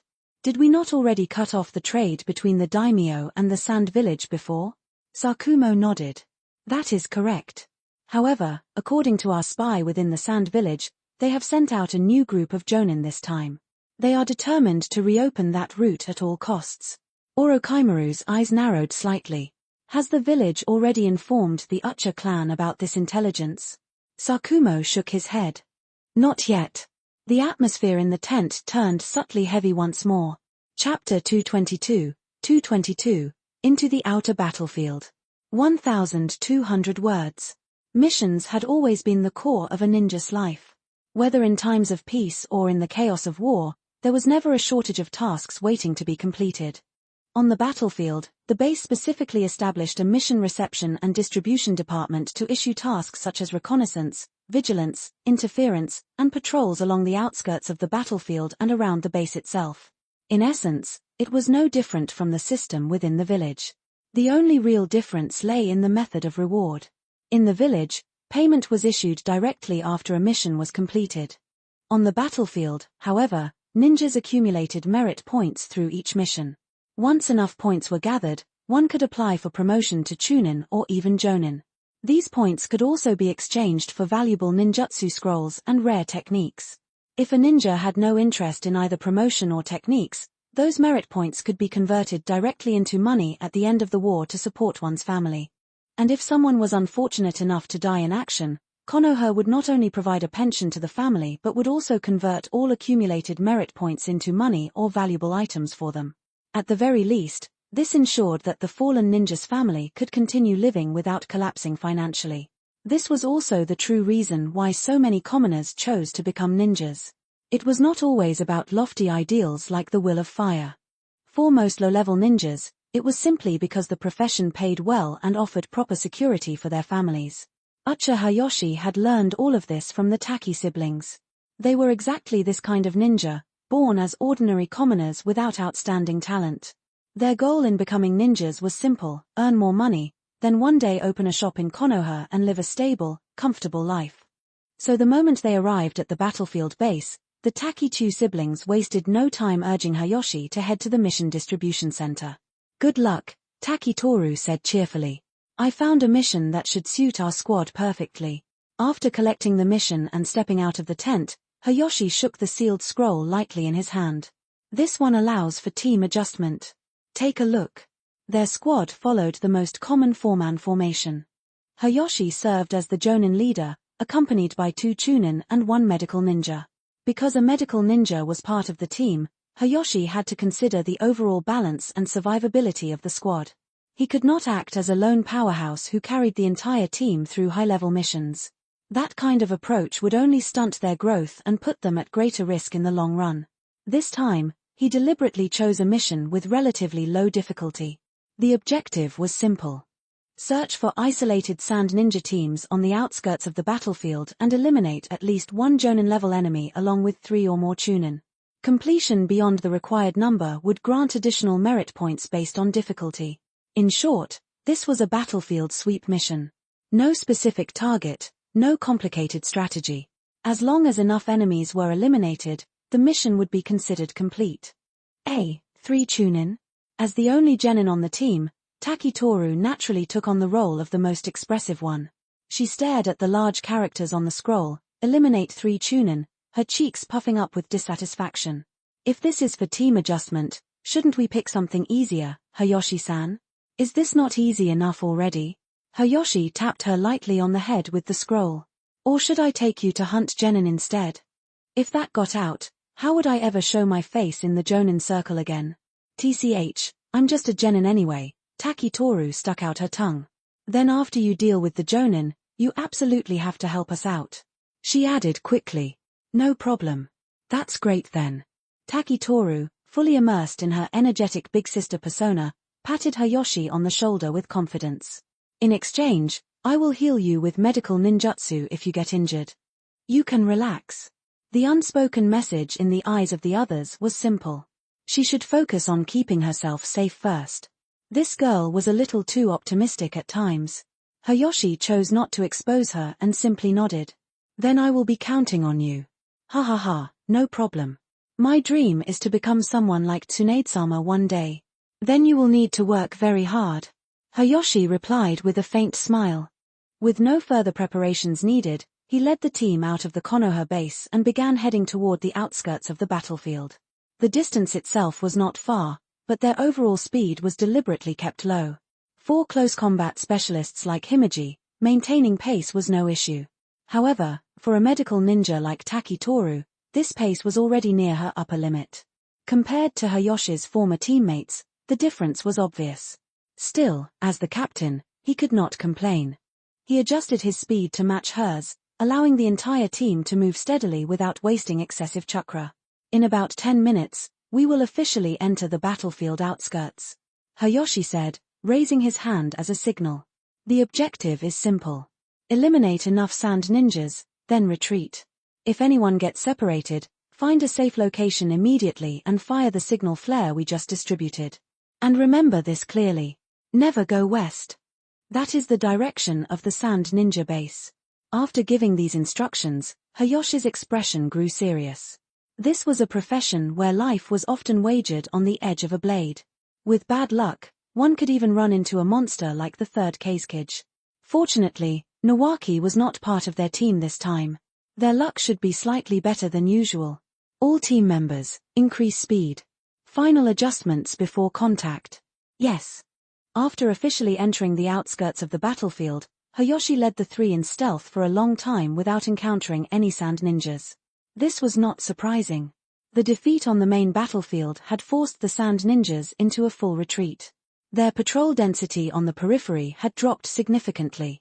Finally, after nearly another full hour of careful movement, they encountered a sand ninja reconnaissance team. The enemy captain is a jonin. The 3 subordinates are all chunin. No signs of hidden puppets beneath the sand.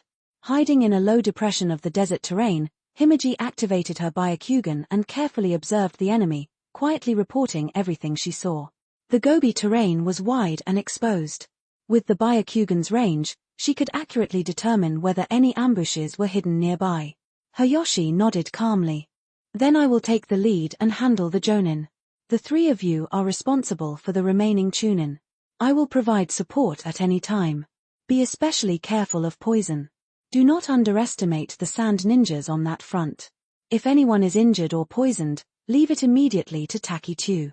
Everyone nodded without hesitation. ___________. Send support on Patreon. Arigato. Patreon.com/ZPHYR.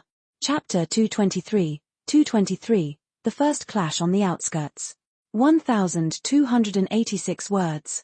Hayashi charged straight out into the open. There was no cover here, so stealth and assassination were out of the question.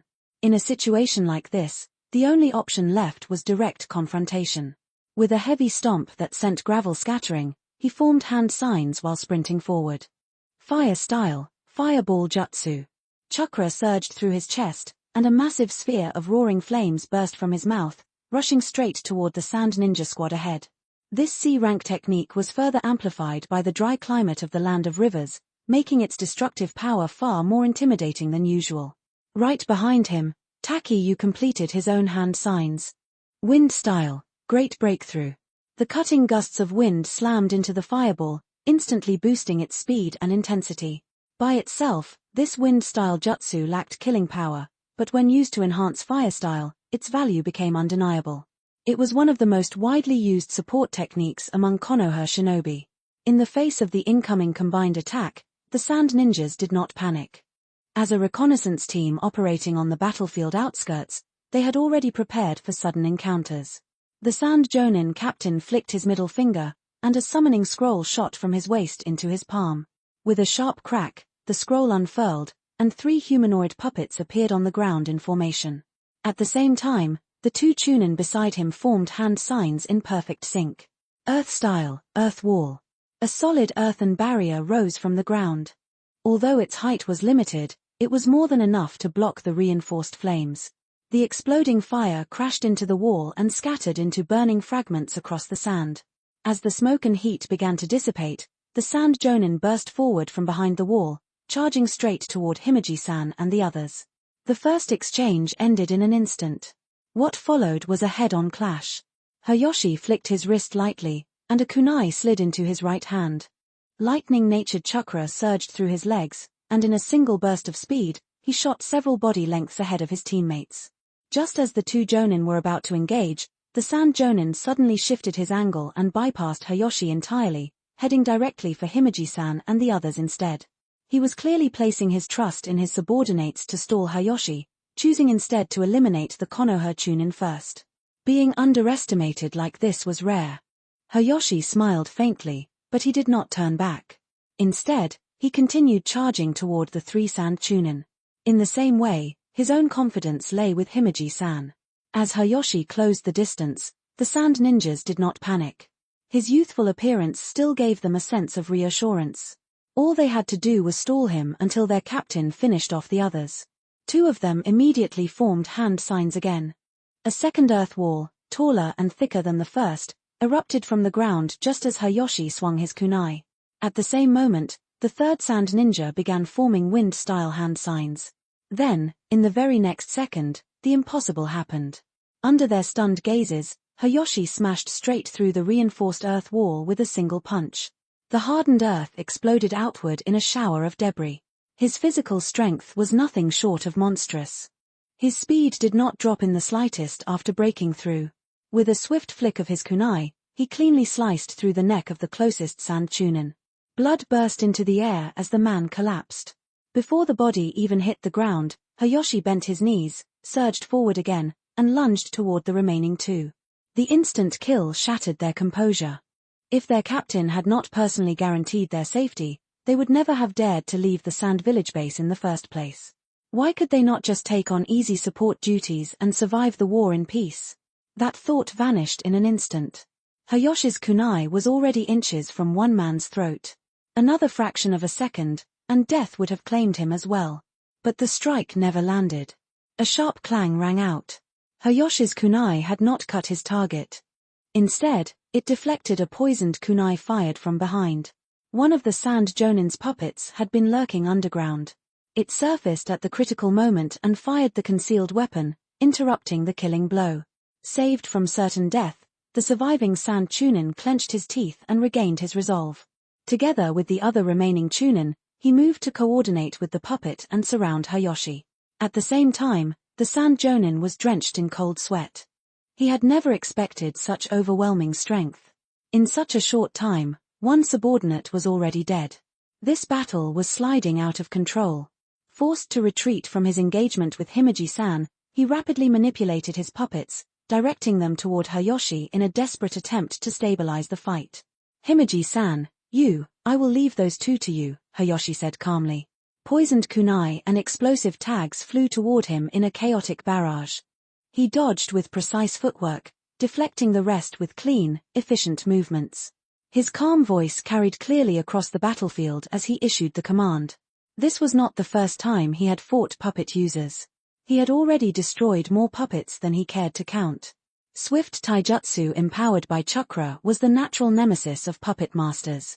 Combined with his keen perception, he could easily track every movement of the chakra threads linked to the puppet's limbs. After several exchanges, he had already judged the enemy's strength. If he used his full power now, the Sand Jonin would fall instantly. But he did not. Opportunities like this to temper coordination between teammates were rare. Killing the opponent too quickly would waste an excellent training chance. While maintaining control of the battle's rhythm, Hayashi scanned the rest of the field. Himeji-san was living up to her reputation as a genius. She fought with absolute composure, fully suppressing her Sand Chunin opponent. From Hayashi's perspective, her current strength was already brushing the level between Special Jonin and Full Jonin. The most astonishing part was her age. At only 13, she already possessed such combat ability. It made him wonder why her name had never appeared in any known records, just like Nawaki. He felt as if he had overlooked something, but the battlefield allowed no time for deep thought. His gaze shifted to Taki-Yu and Taki-Toru.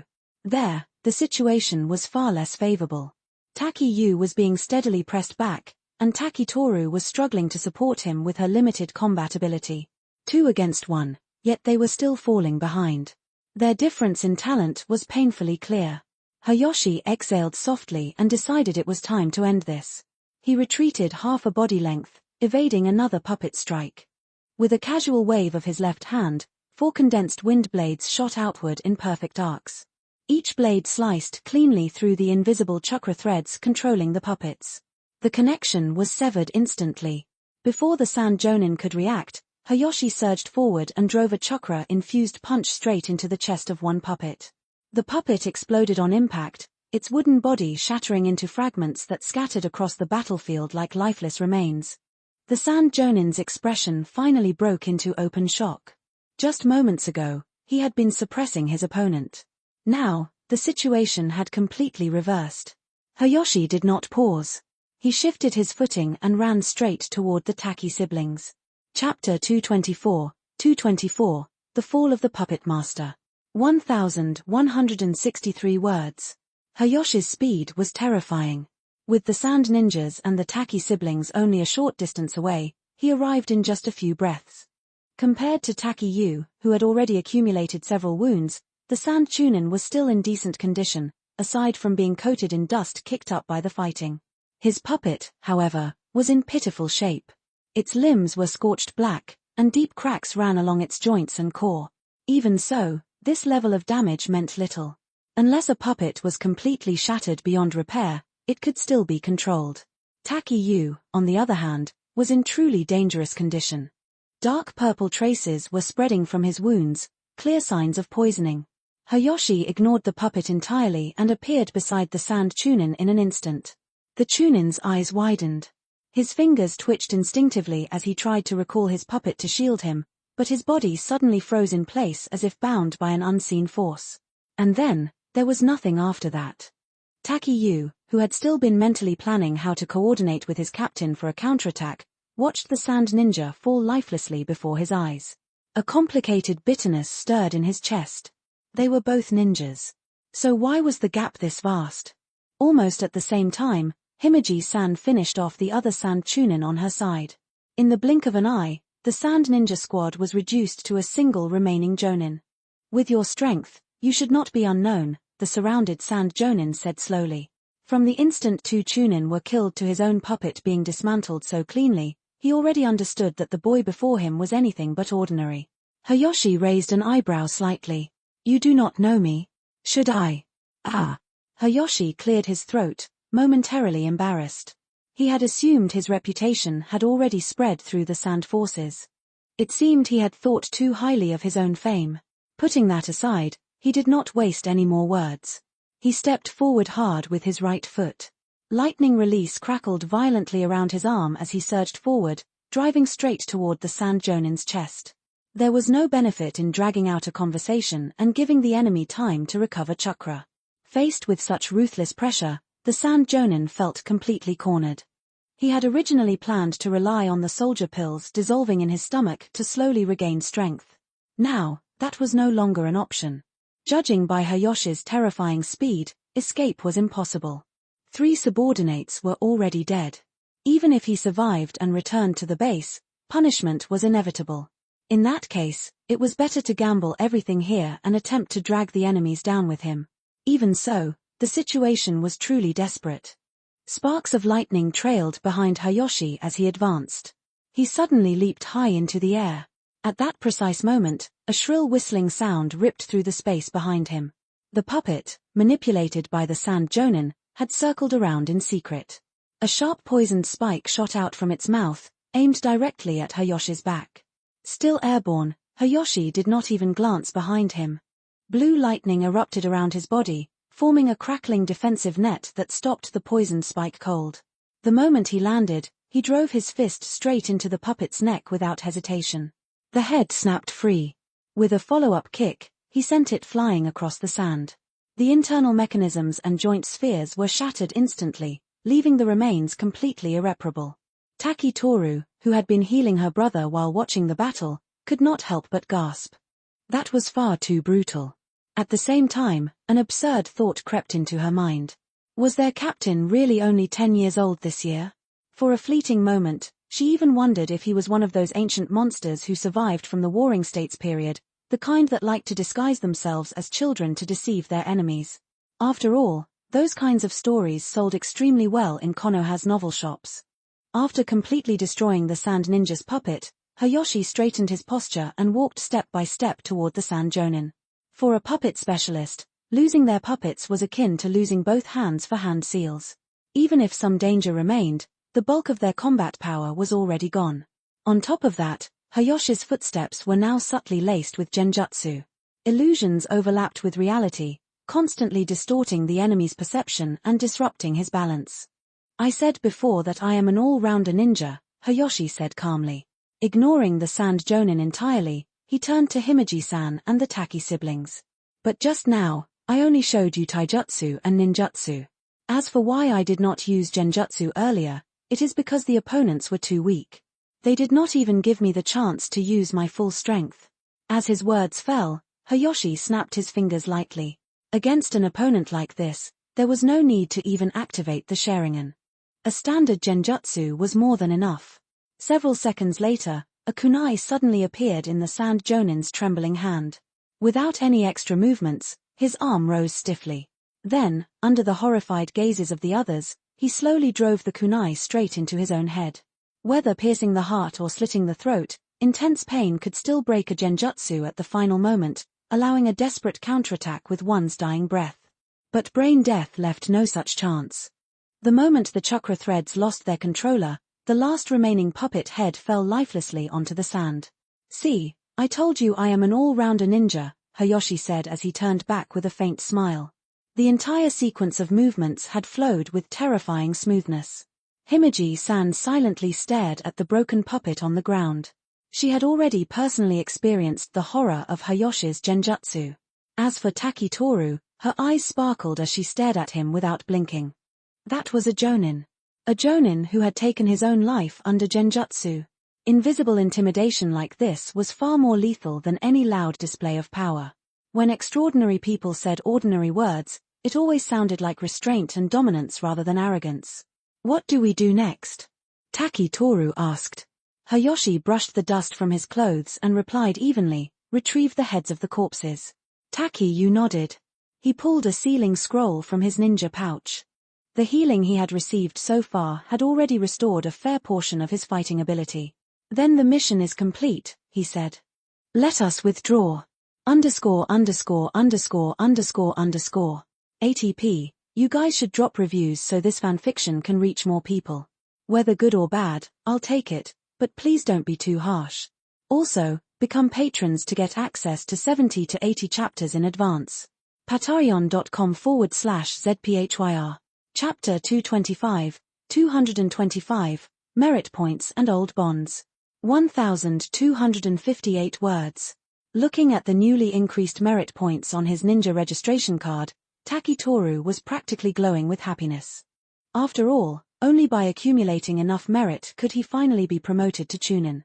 Hayashi simply smiled and said nothing. People were happy because they were easily satisfied. For Taki, seeing his 4-digit number jump by another 1,000 was more than enough to lift his mood.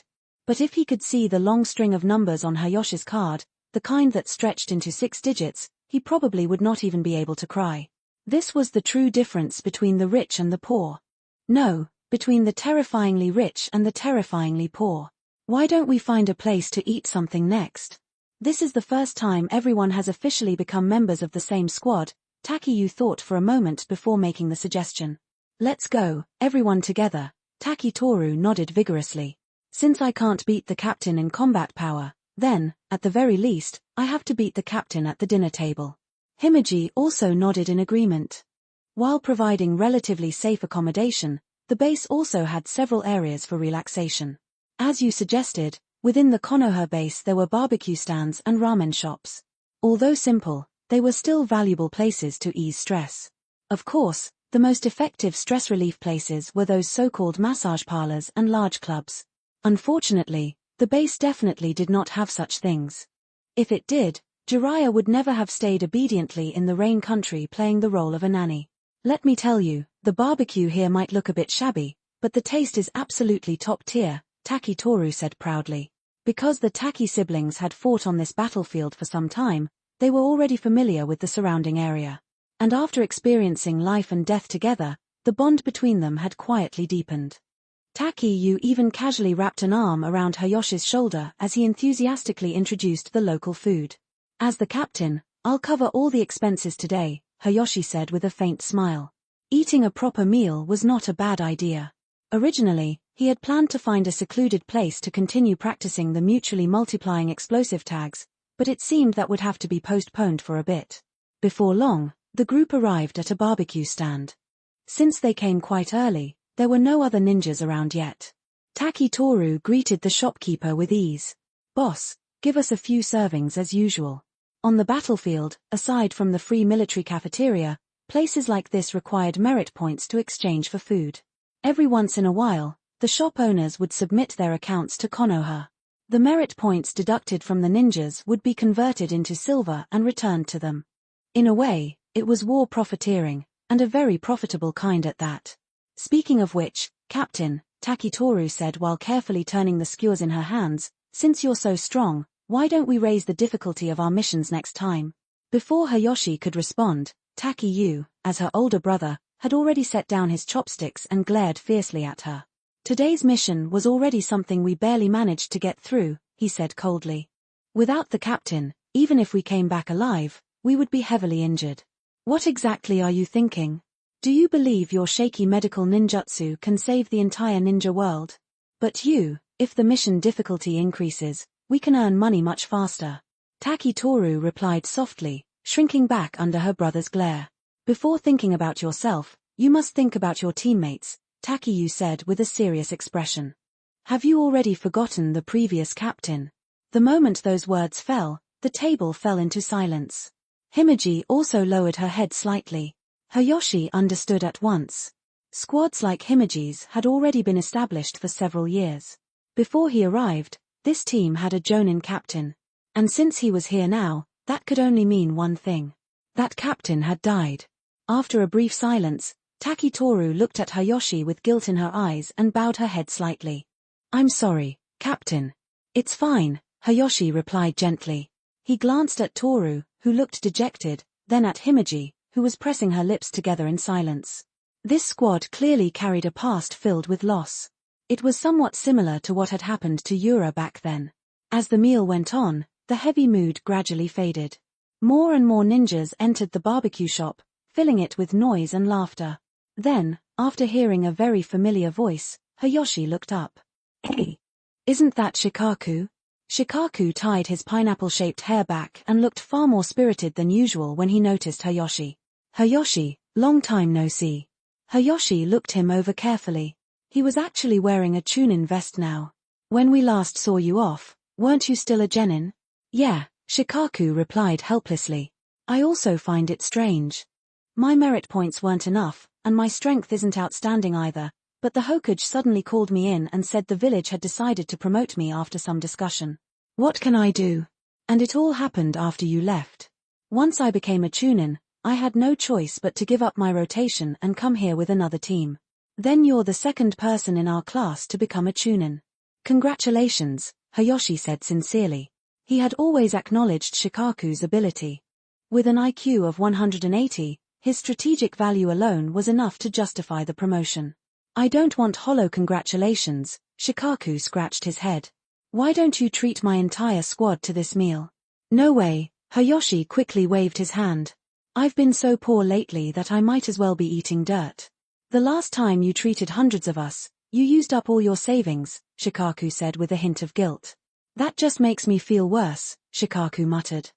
Back then, Choza kept eating and packing food at the same time. I warned him several times, but he just wouldn't stop. So that's why you handed him your scroll, Hayashi said.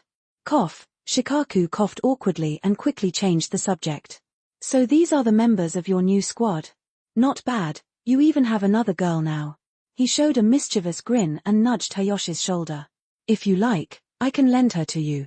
Haha, that's not for me to decide. You'd better ask our captain, Shikaku joked back. Forget it. Bringing you alone is already troublesome enough. Don't add more burden to me, a calm voice said from behind. A jonin with the same hairstyle as Shikaku walked in. Surprisingly, it was not Kato Dan. Let me introduce him to you, Shikaku said. This is the captain of my current squad. I am Noro Shikahisa, also from the Noro clan. Hayashi, he replied with a polite nod. After the brief greeting, Hayashi pulled Shikaku slightly aside. Shikaku, wasn't your jonin captain originally Kato Dan? Yes, Shikaku answered. But this time only I came from our original squad, so I specifically asked a ninja from my clan to give me special training. Hayashi raised an eyebrow. And the real reason? Shikaku glanced around, then lowered his voice. The one who gave Nawaki the idea to deal with teacher Kato-dan was actually me. So now I'm hiding from him. Chapter 226, Shadows Within the Sand. 1018 words. The third Kazekage strode toward the council tent within the base. If Uchiha Hayashi had been present, he would have immediately noticed the change in the Kazecage's condition. The once composed and refined leader now carried an air of exhaustion. His windbreaker was wrinkled from prolonged use, and his hair was slightly disheveled, clearly neglected over many restless days. After giving a brief nod to the two Anbu guards stationed at the entrance, the third Kazekage stepped into the council tent. The fatigue and worry beneath his blue Kazekage hat vanished in an instant, replaced by the calm, unreadable expression expected of a village leader. At the center of the tent stood a long conference table designed in the traditional Wind Country style. Powerful figures were already seated around it. Unlike Konoha's Jonin meetings, those present here were the true decision-makers and strongest forces of Sunagakure. The collective influence of these individuals was so immense that, if united, they could even shake the Kazecage's authority itself. As the third Kazekage entered, all conversation came to a stop. The room fell into immediate silence. The ninjas present merely rose halfway in acknowledgement, offering restrained respect rather than enthusiasm. The Kazekage showed no reaction to this. He had long grown accustomed to such treatment. Every village had its problems, and for Sunagakure, the issue was clear.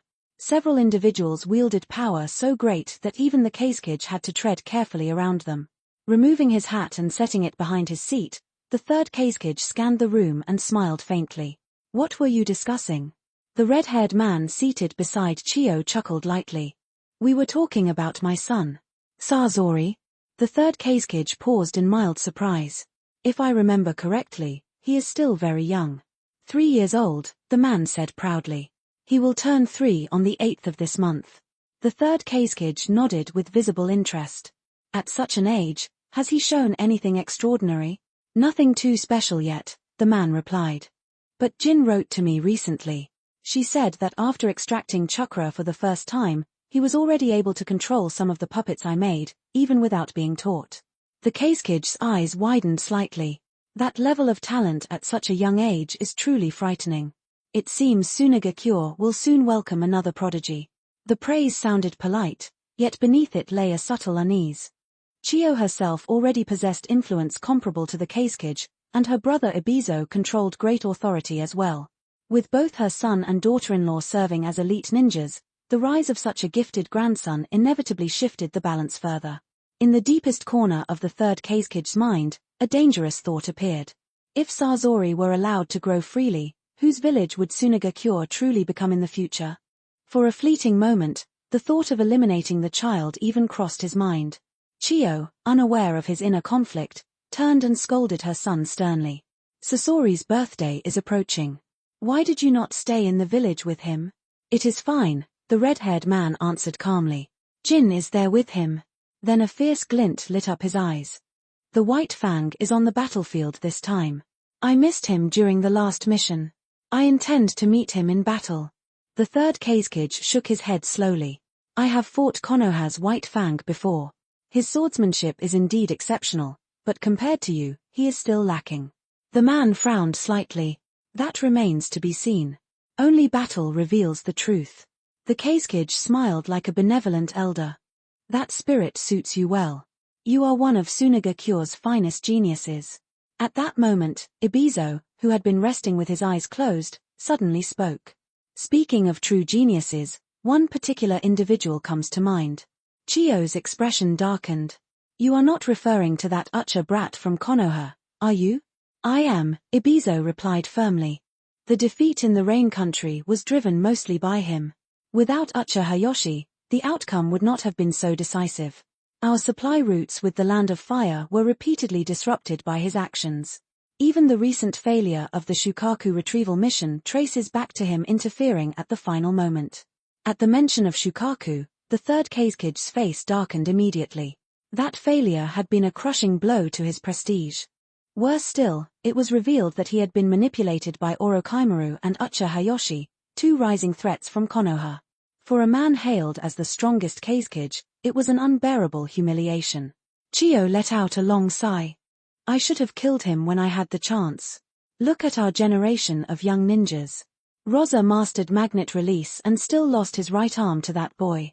Yoshimaru became withdrawn after that mission. Karura now suffers nightmares every night. These children are the future of this village, yet they were all shattered by one person. Her voice lowered grimly. What I fear most is that Konoha may be nurturing another Ucha Madara. At those words, the tent fell completely silent. Many of those present had lived through the terrifying era of the first Hokage and Madara. They all knew what such a monster truly meant for the ninja world. The third Kazekij rose slowly and turned to face a middle-aged intelligence officer. Has Anbu obtained any recent information on Ucha Hayashi? Yes, the man replied. Reports confirm that he is leading a small Konoha squad near the front lines. He has been executing continuous missions and killing many of our shinobi. Then send several teams to ambush him, Ibizo proposed calmly. No, Chiyo immediately rejected. Konoha's reconnaissance units are watching the battlefield closely. Deploying too many forces will expose our movements. The third Kazekij nodded in agreement. It is fine. I will send my personal guard instead. One man is far less likely to be detected. His strength is only slightly below Orochimaru's. That will be sufficient to deal with that brat. Early chapters. Early access. Join me on Patreon. patreon.com/zphyr_. Chapter 227, The Ambush. 1124 words. It is often said that geniuses are the ones most likely to fall on the battlefield. After all, talent alone does not equal strength. Before potential can be fully transformed into power, such individuals are often targeted and eliminated. However, strictly speaking, Ucha Hayashi had already moved far beyond the realm of a so-called genius. On the battlefield of the Rain Country, he had personally slain dozens of enemy jonin. With such achievements, he no longer stood among promising youths, but firmly within the ranks of true combat veterans. Even so, there were still clear differences among the strong. Against ordinary jonin, victory did not come effortlessly, but it was no longer truly difficult either. At his current level, Uchiha Hayashi stood slightly above elite jonin. If he faced someone on Orochimaru's level, escape would still be possible, but victory would be uncertain. In a direct confrontation, his chances of survival would likely be no higher than 40%. And if he were to face a true Koga-level powerhouse alone, such as the third Kazekage, that battle would undoubtedly be a one-way path to death. From this perspective, the Sand Village's current operation held a very high probability of success, provided absolute secrecy was maintained and Konoha reinforcements did not arrive in time. Yet Uchiha Hayashi remained completely unaware that danger was already closing in on him. The past half-month had been unusually peaceful. During this time, whenever he had free moments, he either accepted B-rank missions, ventured deeper into the edge battlefield to gather intelligence, or coordinated with Shikaku and the others to eliminate scattered sand shinobi. These fast, efficient operations steadily weakened the enemy's outer defenses. And on the rare occasions when things were truly calm, he would even grant his team a full day of rest. After all, maintaining constant high-intensity tension was never sustainable. Thanks to Uchiha Hayashi's overwhelming efficiency, every mission during this period was completed with absolute success. As a result, after continuous accumulation, Takitoru's merit points had finally reached the threshold required to apply for the Chunin evaluation. She only needed to complete one final B-rank mission. Standing before the mission reception tent, Uchiha Hayashi smiled and said, "Then let me congratulate you in advance." "Ahahaha, that is still too early," Takitoru waved her hand shyly. "I still have to finish today's mission first. But once the war here is over, I will treat everyone to yakiniku." Her face was filled with excitement. Unlike many others, she had joined the battlefield from the very beginning of the conflict.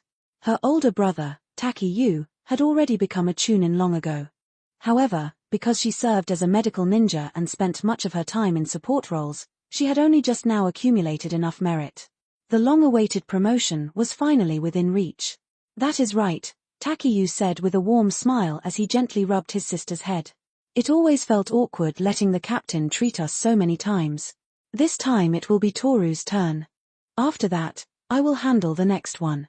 For some reason, Uchiha Hayashi felt a faint sense of unease rise in his chest. Why did this scene feel unsettling? He brushed the feeling aside and quickly said, "All right, I will go choose the mission." Before the siblings could continue their exchange, he turned and walked straight into the mission reception tent. Inside, the number of available missions had already dwindled. Because he spent slightly longer on the road, most of the easier B-rank tasks had already been taken. These types of missions were prized for their balance of safety and reward, making them highly competitive. After carefully searching for some time, Uchiha Hayashi finally selected one and exited the tent. "What kind of mission is it?" the others asked. "Verification of Sand Village Troop Deployment Intelligence," he replied, handing over the scroll. "Heh." Takitoru blinked. "Does that mean we have to charge straight into the Sand Village base?" Uchiha Hayashi gave her a calm look. "Why would we do that? We just need to capture a small sand squad and extract the information using the Sharingan. Relax, this is my specialty." "Oh, I see." After glancing at the scroll a few more times, Takitoru lost interest and handed it back. "All right, everyone, let's move out." After entering the edge battlefield, the squad's movement speed was far faster than when they had first begun taking missions together. Continuous combat had refined everyone's abilities. After crossing an extended stretch of desert terrain, the team arrived at the true edge of the battlefield. This area had once served as neutral ground, but due to Tsunegakure's defeats on the main front and their inability to reclaim lost territory, the battle lines had steadily shifted closer to the Land of Wind. If this continued, then within 2 more years, the battlefield would fully shift into Wind Country. If that happened, this prolonged war would likely reach its conclusion. At present, Tsunegakure's situation was far from optimistic. "We have crossed more than half of the edge zone," Uchiha Hayashi said, slowing his pace. "Everyone stay alert from here on." He inhaled slowly. A faint metallic scent lingered in the air. Blood. Fresh blood. Someone had died here not long ago. Whether it was a Konoha shinobi or sand shinobi was still impossible to tell. As the team's reconnaissance specialist, Himiji activated her Byakugan and began scanning the surroundings. After several seconds, she pointed toward a rocky slope ahead. There are two sand shinobi. One is a jonin and the other a chunin. Both appear to be badly injured.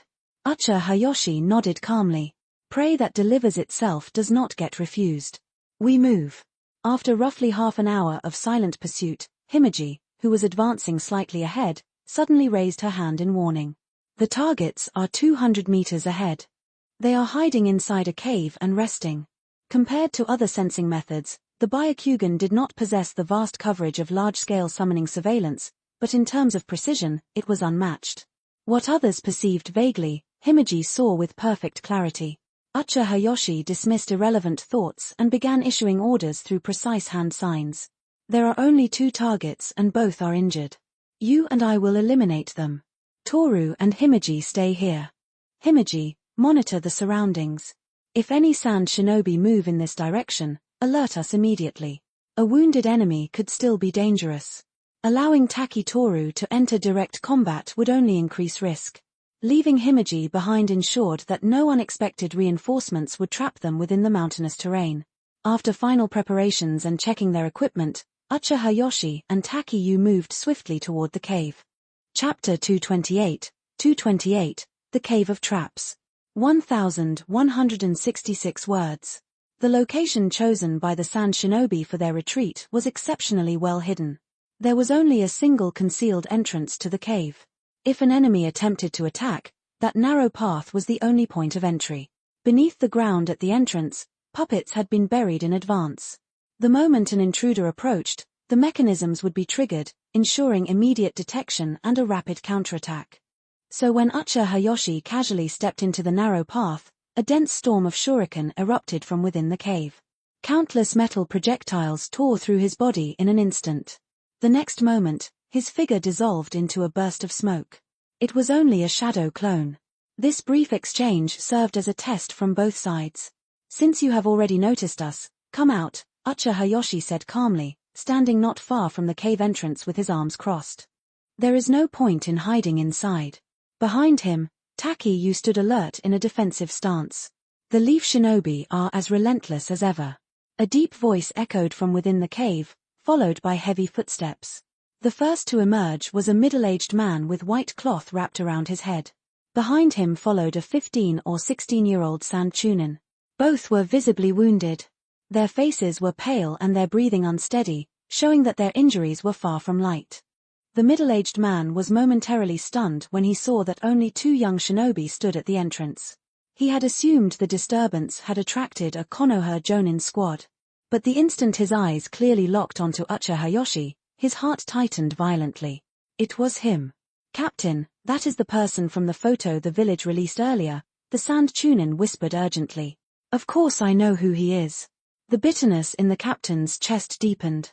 In the Rain Country battlefield, he had personally witnessed this young man strike their tailed beast with lightning.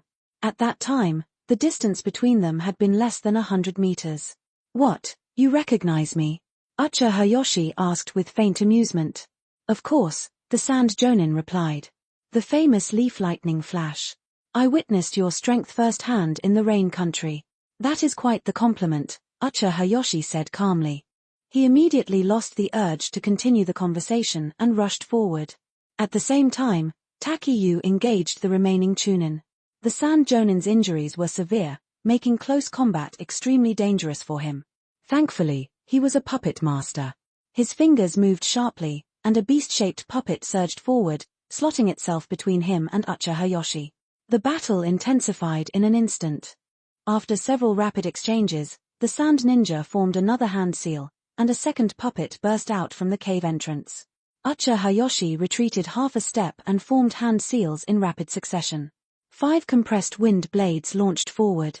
The instant 2 of them passed the first puppet, they abruptly accelerated and violently collided with the frontal blades. The redirected wind release twisted at a 90-degree angle, cleanly slicing through 3 chakra threads. The sand jonin's eyes narrowed, but he did not panic. His fingers twitched again as the remaining chakra threads shot downward and linked with the earth below. Tchem. His expression changed instantly. The scouting puppet buried beneath the ground had lost all control. At the same time, Ucha Hayashi had already closed in.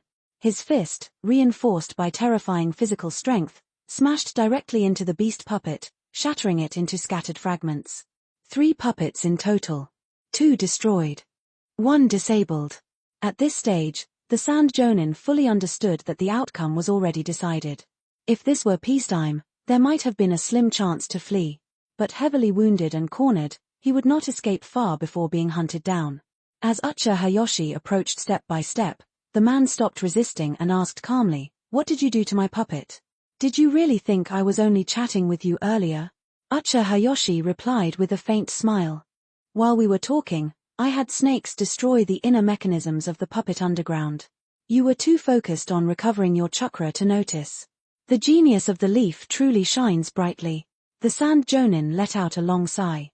"Oh, brightly how?" Ucha Hayashi asked. "Your lightning release is the most dazzling ninjutsu I have witnessed in my entire life." Ucha Hayashi chuckled softly. "Actually, I am fairly dazzling in other areas as well." The instant their eyes met, Genjutsu activated silently.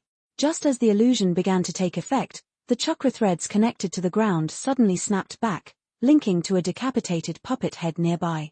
In the next instant, thick black poison erupted outward and completely swallowed Ucha Hayashi. Cough, cough. Moments later, he calmly walked out of the dispersing poison mist, holding the Sand Jonin's severed head in his hand. Taki-yu had already finished dealing with the Chunin. "Captain, are you all right?" he asked immediately. "I am fine," Ucha Hayashi replied. "Lady Tsunade's antidote pill handles this type of poison easily." "That is good," Taki-yu said with visible relief. "I was startled when I saw the black smoke. I thought it was a new strain of poison." "No," Ucha Hayashi replied thoughtfully. "The scent is no different than before. Maybe they just changed the flavor." "What about the Chunin?" "I knocked him out and restrained him." "Good. Let's return and regroup with Himeji." Seeing them return unharmed, Takitoru finally released the breath she had been holding. "Are you both all right?" After circling you twice in concern, she skipped in front of Ucha Hayashi. "I am fine," he answered cautiously. "What are you planning?" She smiled brightly. "I just wanted to check if you were injured. If you were, I could practice treating you." "Toru," Taki-yu said firmly, tapping her on the head, "no medical ninja should ever wish for their teammates to be hurt." "Yusan, you are always like this," she muttered, then stuck her tongue out at him. "No wonder you cannot find a partner." "We should leave soon," Himeji reminded them. "Staying in one place too long is dangerous." "Agreed," Ucha Hayashi said with a nod.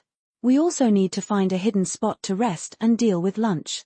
There is a trench not far from here," Taki-yu said, pointing in a direction. "That area is farther from the sand base. It should still be safe." With no objections, the team moved out together toward the trench.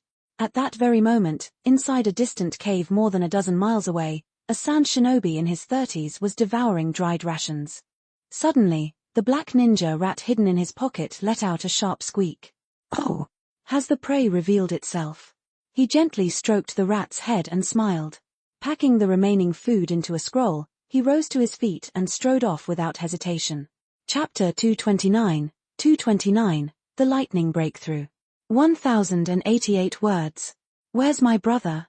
When Hayashi descended into the trench, Takitoru, who had already entered with Himeji, asked with a puzzled expression. "He went to scout the surroundings.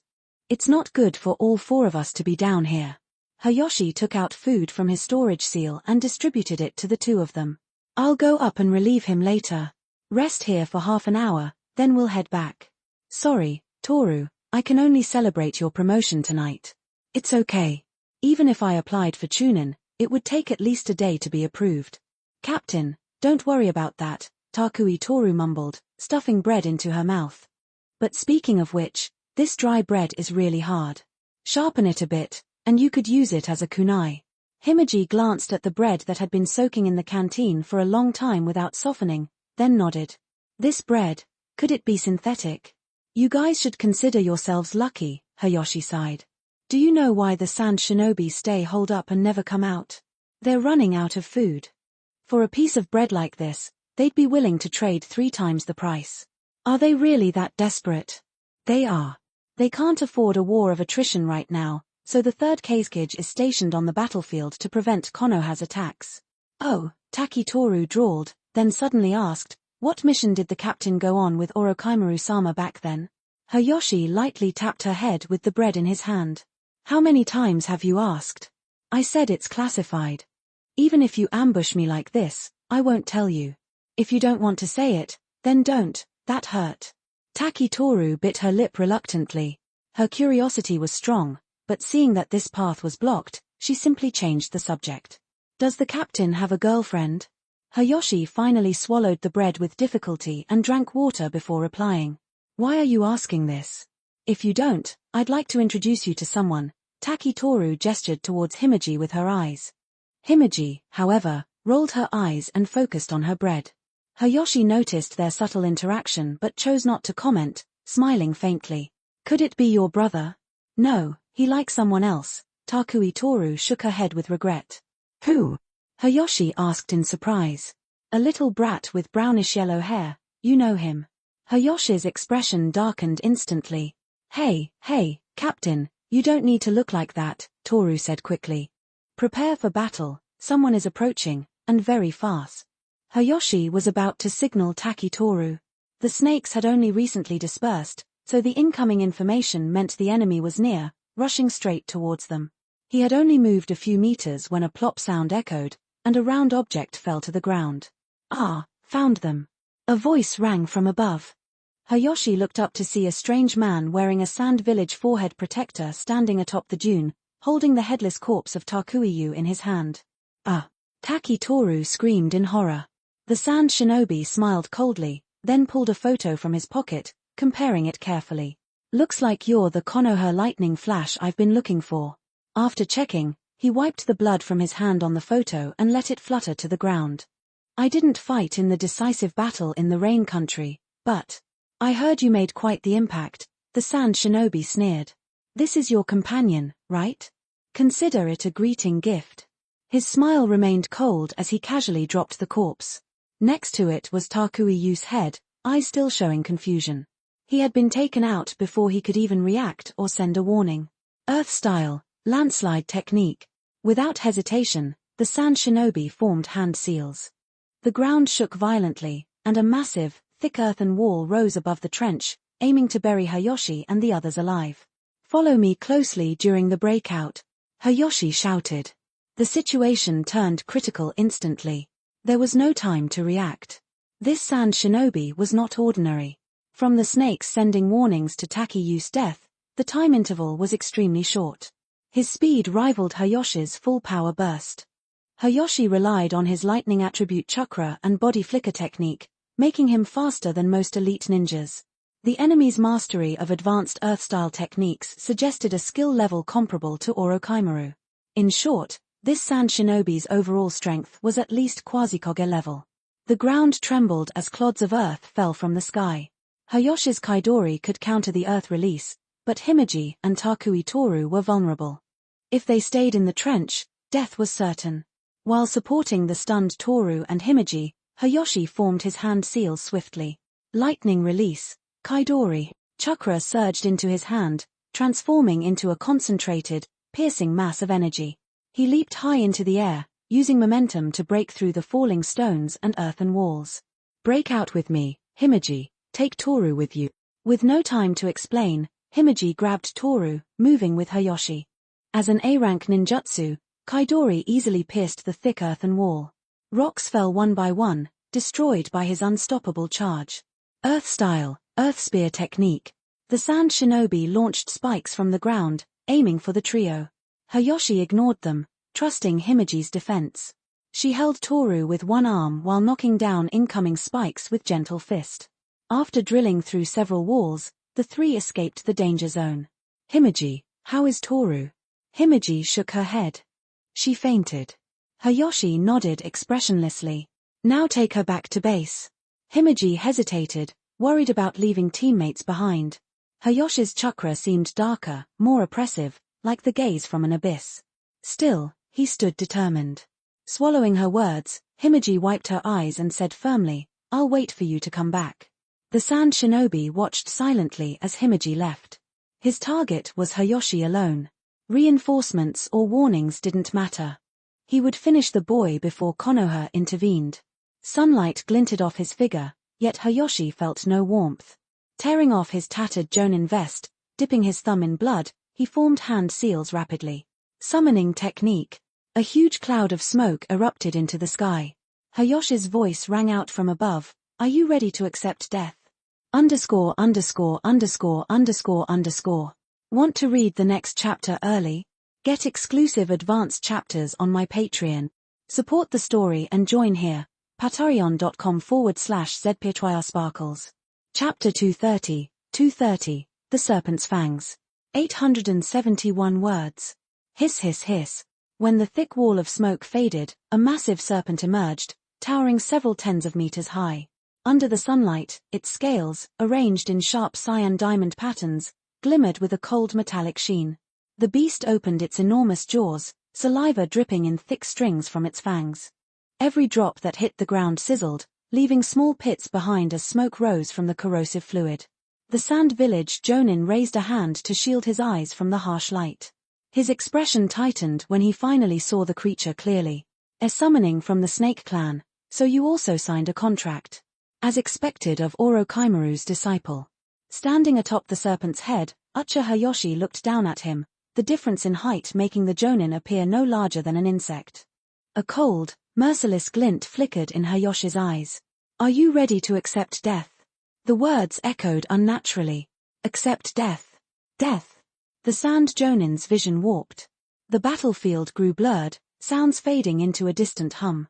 Suddenly, a reaper's scythe sliced toward his neck, gleaming with a deadly cold light. Blood sprayed in every direction as his head rolled across the ground like a stone. His eyes snapped open. Genjutsu. When? He immediately disrupted his chakra flow, shattering the illusion. But the moment the world stabilized, he found a colossal tail barreling toward him. The serpent's scales flashed like forged steel, the force behind the strike dragging a violent gale along with it. Bang! Stone and dirt exploded upward as the sand ninja leapt high, narrowly avoiding the attack. Even so, flying debris grazed his arm, cutting into the skin. The serpent attacked again. The massive tail sliced through the air, aiming straight for his head.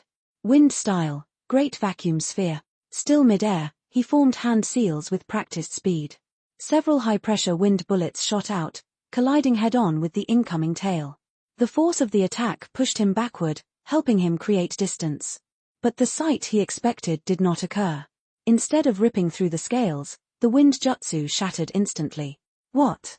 Its strength and speed are below Manda, but its defense is higher. Dodging another sweeping attack, he quickly analyzed the creature. He had witnessed Orochimaru summon Manda multiple times. This serpent was weaker overall, but its defense, it was insane. A B-rank wind-style technique couldn't even leave a dent. A fully armored tank. But then why is something this docile obeying its summoner? Shouldn't it be like Manda, trying to attack its own summoner for entertainment? The truth lay in the personalities of their summoners. Orochimaru valued raw power above everything else. He didn't care if a creature was obedient, only that it was strong. If it was dangerous, even better. That was why he repeatedly risked using Manda, a serpent infamous for its arrogance and violence. But Hayashi was different. He refused to place his life in unnecessary danger. A beast like Manda was powerful, but completely unreliable. Hayashi preferred something slightly weaker if it meant it obeyed without hesitation. Power meant nothing if it wasn't under his control. The Sand Jonin finally broke away from the serpent's range with a body flicker, landing on a raised patch of earth. What's wrong? Can the great Sand Village Jonin only dodge? Hayashi folded his arms, his expression relaxed and mocking. You look like a frightened rat. The Jonin chuckled while tugging at his damaged sleeve. You don't need to provoke me. I underestimated you, I admit it. If the mission fails, so be it. But what about you? You really want me dead, don't you? Hayashi's expression darkened. The Jonin's lips curved upward. Ah, that face. Yes, one of your subordinates died in my hands. Just like that. Like garbage thrown aside. His smile widened, sharp and cruel. You leaf shinobi like to talk about bonds, don't you? So how does it feel, watching a comrade die so miserably? Painful? Hopeless. Does it sting to know how weak you are? Maybe it's because your hatred for me isn't deep enough. The words sliced through the air like kunai, cold and deliberate. He wasn't taunting for amusement. He was calculating. Experienced. A jonin who had survived countless missions knew that pushing an opponent into blind rage often led to victory. Hayashi was young. If he broke his composure, he would die. Still, something didn't add up. How could a 10-year-old have such massive chakra reserves? Summoning a serpent of this class wasn't simple. Even most adults couldn't do it. Was this boy really an Ucha? Not an Uzumaki or a Senju? Are you done? You talk too much. Hayashi cut him off. His voice carried none of the anger the jonin had hoped for. He crouched, placing a hand gently on the serpent's head. The serpent reacted immediately, raising its body high as its neck expanded outward, forming a wide cobra-like hood. Fire style, snake liquid boiling technique. Hayashi finished forming his hand seals. A massive torrent of fire roared outward as boiling corrosive fluid sprayed from the serpent's mouth. The mixture merged mid-air, erupting into a violent cloud of superheated steam that surged toward the sand jonin like a living inferno. Chapter 231, The Serpent's Venom. 1037 words. A raspy hiss echoed through the clearing as thick smoke cleared, revealing a massive serpent towering dozens of meters high. Its scales, patterned in icy cyan diamonds, shimmered under the sun, casting a cold, ominous gleam. The giant snake opened its jaws, thin flicking tongue lashing, thick corrosive saliva dripping and sizzling as it hit the ground, releasing faint roars of steam. A jonin from the sand village raised a hand to shield his eyes from the glare. His expression hardened when the full form of the creature came into view. It seems you also entered a summoning contract with the Snake Clan. As expected, disciple of Orochimaru, he called out. Standing upon the serpent's head was Ucha Hayashi, looking down at the sand ninja as though he were an insect. His eyes sparked with lethal intent. Are you ready to accept death? Hayashi's voice cut through the air. Even as the words echoed, reality seemed to twist. The sand ninja's senses blurred. For a fleeting second, a massive scythe of shimmering steel slashed toward his neck. Blood spurting, his head rolled across the earth like a fallen rag doll. But then everything snapped back into focus. Hayashi's words had been an illusion, a genjutsu. The ninja disrupted chakra flow, dispelling the illusion just in time. He turned and screamed as a colossal tail, scales flashing like polished metal, descended upon him. Rocks exploded beneath the force. He leapt instantly, dodging the strike, though a chunk of gravel slashed across his arm. The snake struck again. With lightning-fast reflexes, the sand ninja formed hand seals in midair. He unleashed a powerful gust, wind-style, great vacuum sphere. The swirling wind rushed toward the tail, clashing violently. The attack shattered on impact. He gasped, analyzing quickly. Stronger defense than Manda, yet slower. A true tank, not reckless, but ruthless. With a swift body flicker, he retreated beyond the serpent's range and stood upon slightly raised ground. His chest heaved in heavy breaths. Hayashi tilted his head, arms crossed. A cold smile crept onto his face. Is that all? So the great sand village jonin only knows how to dodge like a rat. He paused, voice calm yet mocking. I know your mission was to kill me. Hiding won't do. Come out. I promise I'll be gentle. The sand ninja forced a harsh laugh, tugging at his coat. Don't try to provoke me. Yes, I underestimated you. Maybe the mission fails, but what about you? Do you really want me dead that badly? Hayashi's expression darkened. A quiet tension filled the air. The ninja's lips twisted into a cold smile. One of your subordinates died by my hand. Trash you thought disposable. You speak of bonds, friendship. So tell me, Leaf Shinobi, how does it feel when your comrade dies like garbage? Harsh words, heavy as kunai. Painful and cold. The sand ninja's plan was to throw Hayashi off balance, to provoke rage. Rage leads to mistakes. Mistakes mean death. Yet as the serpent coiled behind Hayashi, the snake's hood flared wide. Hayashi touched its head, calmly murmuring the hand seals. Fire style, serpent's venom melting boil technique. A torrent of corrosive flame and venom erupted from the snake's mouth, steam and acid spraying outward. The attack roared like a volcanic blast, engulfing the ground near them in sizzling, hissing fog. All around, gravel and pebbles began to smolder. The desert sand hissed under the assault of acid heat and fire. The sand ninja staggered back, shock widening his eyes. Beneath him, the earth cracked, stones crumbling from corrosive heat. The ground that had supported his earth-style defense began to crumble. Then, he stumbled, panic replacing fury. Hayashi seized the moment. He stepped forward, crouched low, coiled like a bow. With a single fluid motion he charged, launching toward the sand ninja like an arrow loosed from a bow. Simultaneously, 10 kunai shot out at once from his hand, fanned out in a deadly spread aimed to strike from multiple angles. The sand ninja braced, but could not dodge them all. Bang! Bang! Bang! The kunai struck. With each impact, mesh-like cracks appeared on the sand ninja's earth armor skin, the final bastion of his defense. Flames crackled, the high-temperature poisoning molten blade burning through flesh and chakra alike. Spots of flesh sizzled, blood mixed with corrosive heat rising in steam. Hayashi sped behind him. He closed in with chilling calm, lightning chakra crackling along his kunai as he prepared to strike, but the opponent launched his own counterattack. A kunai plunged toward Hayashi's midsection, chakra blades sliding along the steel. Lightning style clashed against chakra-enhanced kunai. A thunderous crack rang through the air as both weapons collided. But for Hayashi, the cost was high. His chakra reserves had taken a heavy blow from the earlier jutsu and the summoning. He was already running low. Despite the strain, he forced out a coldly delivered threat. Distraction in combat is fatal. With a flick, the sand ninja initiated a flash genjutsu, a quick illusion using sound as medium. It required no hand seals, but might mask his next movements. Hayashi didn't hesitate.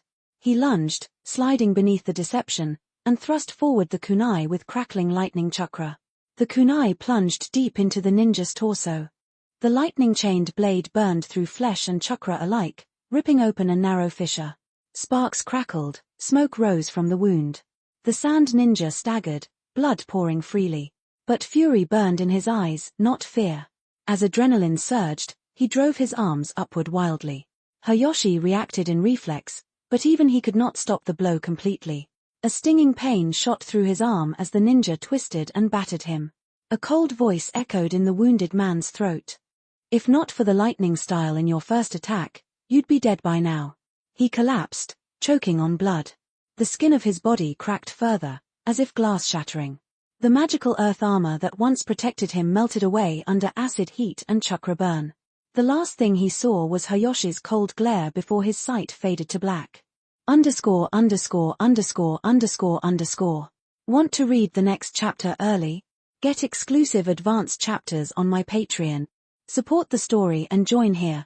patreon.com/zptrsparkles.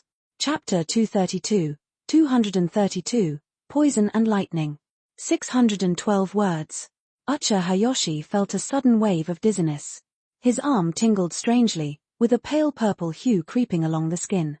It wasn't a normal poison, it felt like a chronic neurotoxin, creeping slowly, insidiously. The Sandnin shinobi who had delivered the blow watched with cruel satisfaction. His blood had been modified, given a nerve poison that lingers and spreads through any wound. There was no antidote known. Hayashi swallowed hard, reaching into his pouch for antidote pills. Before he could even pop one into his mouth, the sand ninja reappeared behind him, kunai glinting dangerously in hand. With reflex born of survival, Hayashi drew a kunai himself and used its ring to parry the incoming blade. Simultaneously, he kicked the attacker in the chest. The sand ninja skidded backward across the sand, feet digging into the ground. Hayashi seized the moment. In midair he triggered his jutsu. Rock erupted beneath the ninja, 4 earth pillars thrust upward like spears aimed at his body. With agile flips he dodged the stabbing columns, then hurled his kunai at the enemy. But the ninja had already vanished with a swift bodyflicker jutsu. The kunai landed, piercing the sand deep. Had the ninja not escaped, it would have been lethal. Hayashi collapsed to one knee, chest heaving. The antidote pills had barely entered his system. Pain and weakness coursed through him, this toxin was harsh. The sand ninja sneered, approaching with cruel amusement. Can't get up. I timed you well. Not bad for a Leaf's so-called genius. You lasted longer than most.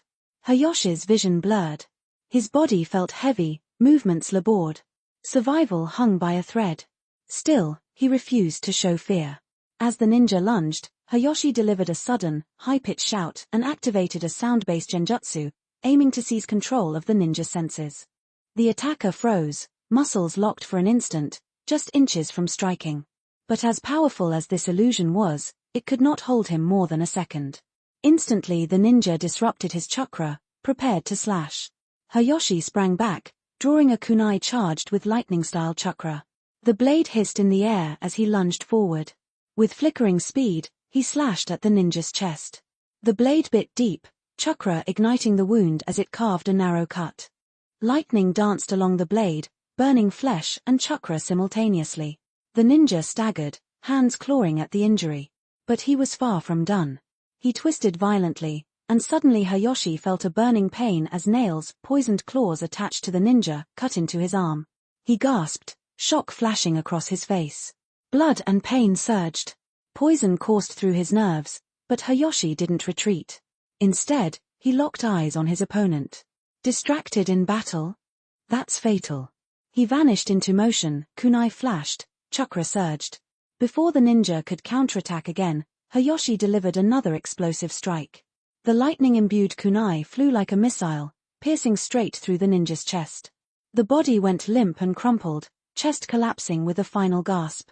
Hayashi collapsed too.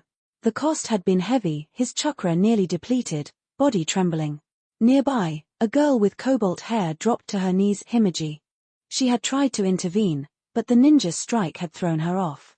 Her Byakugan eyes were wide, tears forming, but she didn't move. Hayashi managed a weak whisper, "Stay back, Himeji. It's over." Himeji shook her head, voice shaking but firm. "I won't run. You protected me before. If you fall, then I must protect you now." Her words hung in the smoky air. Hayashi attempted a faint smile, but the pain racked his body and consciousness slipped away. Access special early releases on my Patreon. Becoming patrons count as support for me. patreon.com/zpr Wilted Flower. Chapter 233, A Farewell Letter. 1,167 words. It had been half a month before Uchiha Hayashi finally opened his eyes again. The ceiling came into focus slowly. As he tried to rise, a sharp pull of pain ran through his body. Bandages covered him from chest to ankles, and the room smelled strongly of disinfectant, the familiar scent of the temporary medical ward at the forward base. A long, tired breath escaped him. He had survived after all. The door creaked open. Orochimaru stepped inside, his pale kimono brushing lightly against the wooden frame. His face carried visible exhaustion, but beneath it simmered a quiet, contained killing intent. Hayashi had never seen his teacher look quite this worn. "You're awake," Orochimaru said, voice low and controlled. He clearly wasn't surprised. "Tsunade predicted you would regain consciousness today." Hayashi swallowed, his throat dry. "Did you save me, sensei?" Orochimaru pulled up a chair and sat beside the bed. In a manner of speaking. Aoda returned to Ryuchi Cave and reported to the elder, Dabai. Dabai passed the information to the messenger snakes and relayed it to me. "That is how I found you." Hayashi replayed the scattered fragments in his mind. It made sense. "How long was I unconscious?" "Half a month," Orochimaru answered. "You've awakened, but your injuries are still severe. You'll need at least another month of rest before you can move freely. For now, stay here and recover fully." Hayashi nodded. Instinctively, he looked around the room, searching for familiar faces. Himeji was nowhere in sight, and neither was Yu. Then something on the bedside caught his attention, a bouquet of flowers, wilted from age, petals shriveled yet carefully arranged. "They were left by the girl on your team," Orochimaru said. "Taki Toru." Hayashi felt a quiet heaviness settle in his chest. "Where is she now?" Orochimaru paused before answering. "She is no longer a ninja. Her battlefield memories have been sealed for security reasons, and she's already returned to the village." Hayashi's hands tightened slightly on the blanket. "I understand." "Tatsumi Hayashi," Orochimaru corrected himself, "this kind of outcome is not rare. Many civilian shinobi come into this life casually, chase their dream casually, and sometimes, they abandon it the same way. Do not burden yourself with guilt." Hayashi didn't answer. The silence between them stretched until Orochimaru let out a breath of mild frustration. Emotional comfort simply wasn't his strength. "Your other teammate is here," he said after sensing movement outside. "I have duties to attend to, so I'll leave you." Orochimaru stood, walked to the door, and opened it. Himiji stood there quietly, bandage wrapped around her head, posture firm despite the fatigue in her eyes. Orochimaru hesitated as though he wished to speak, then decided otherwise and left. Himiji stepped in. Her injuries had healed well. Aside from the wrapped bandage, her condition was far better than his. When she had taken that blow during the battle, several bones had cracked, but she had recovered after proper treatment. In truth, she had spent almost the entire half-month caring for Hayashi while he lay unconscious. After a few moments of silence, she reached into her sleeve. "Captain. Toru asked me to give you this." Hayashi accepted the letter. He opened it carefully and began reading. "To Captain, respectfully. By the time you read this, I should already be back in Konoha.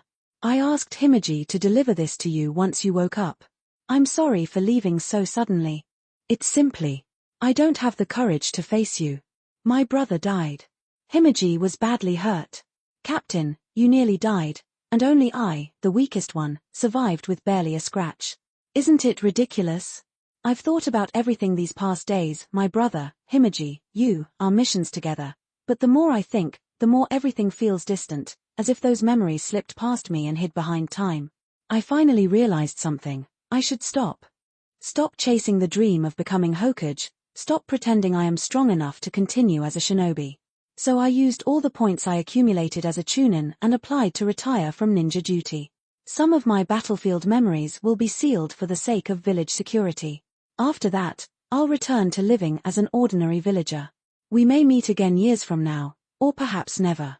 Even if we do, I may not remember this journey. Captain, please live a happier life from now on.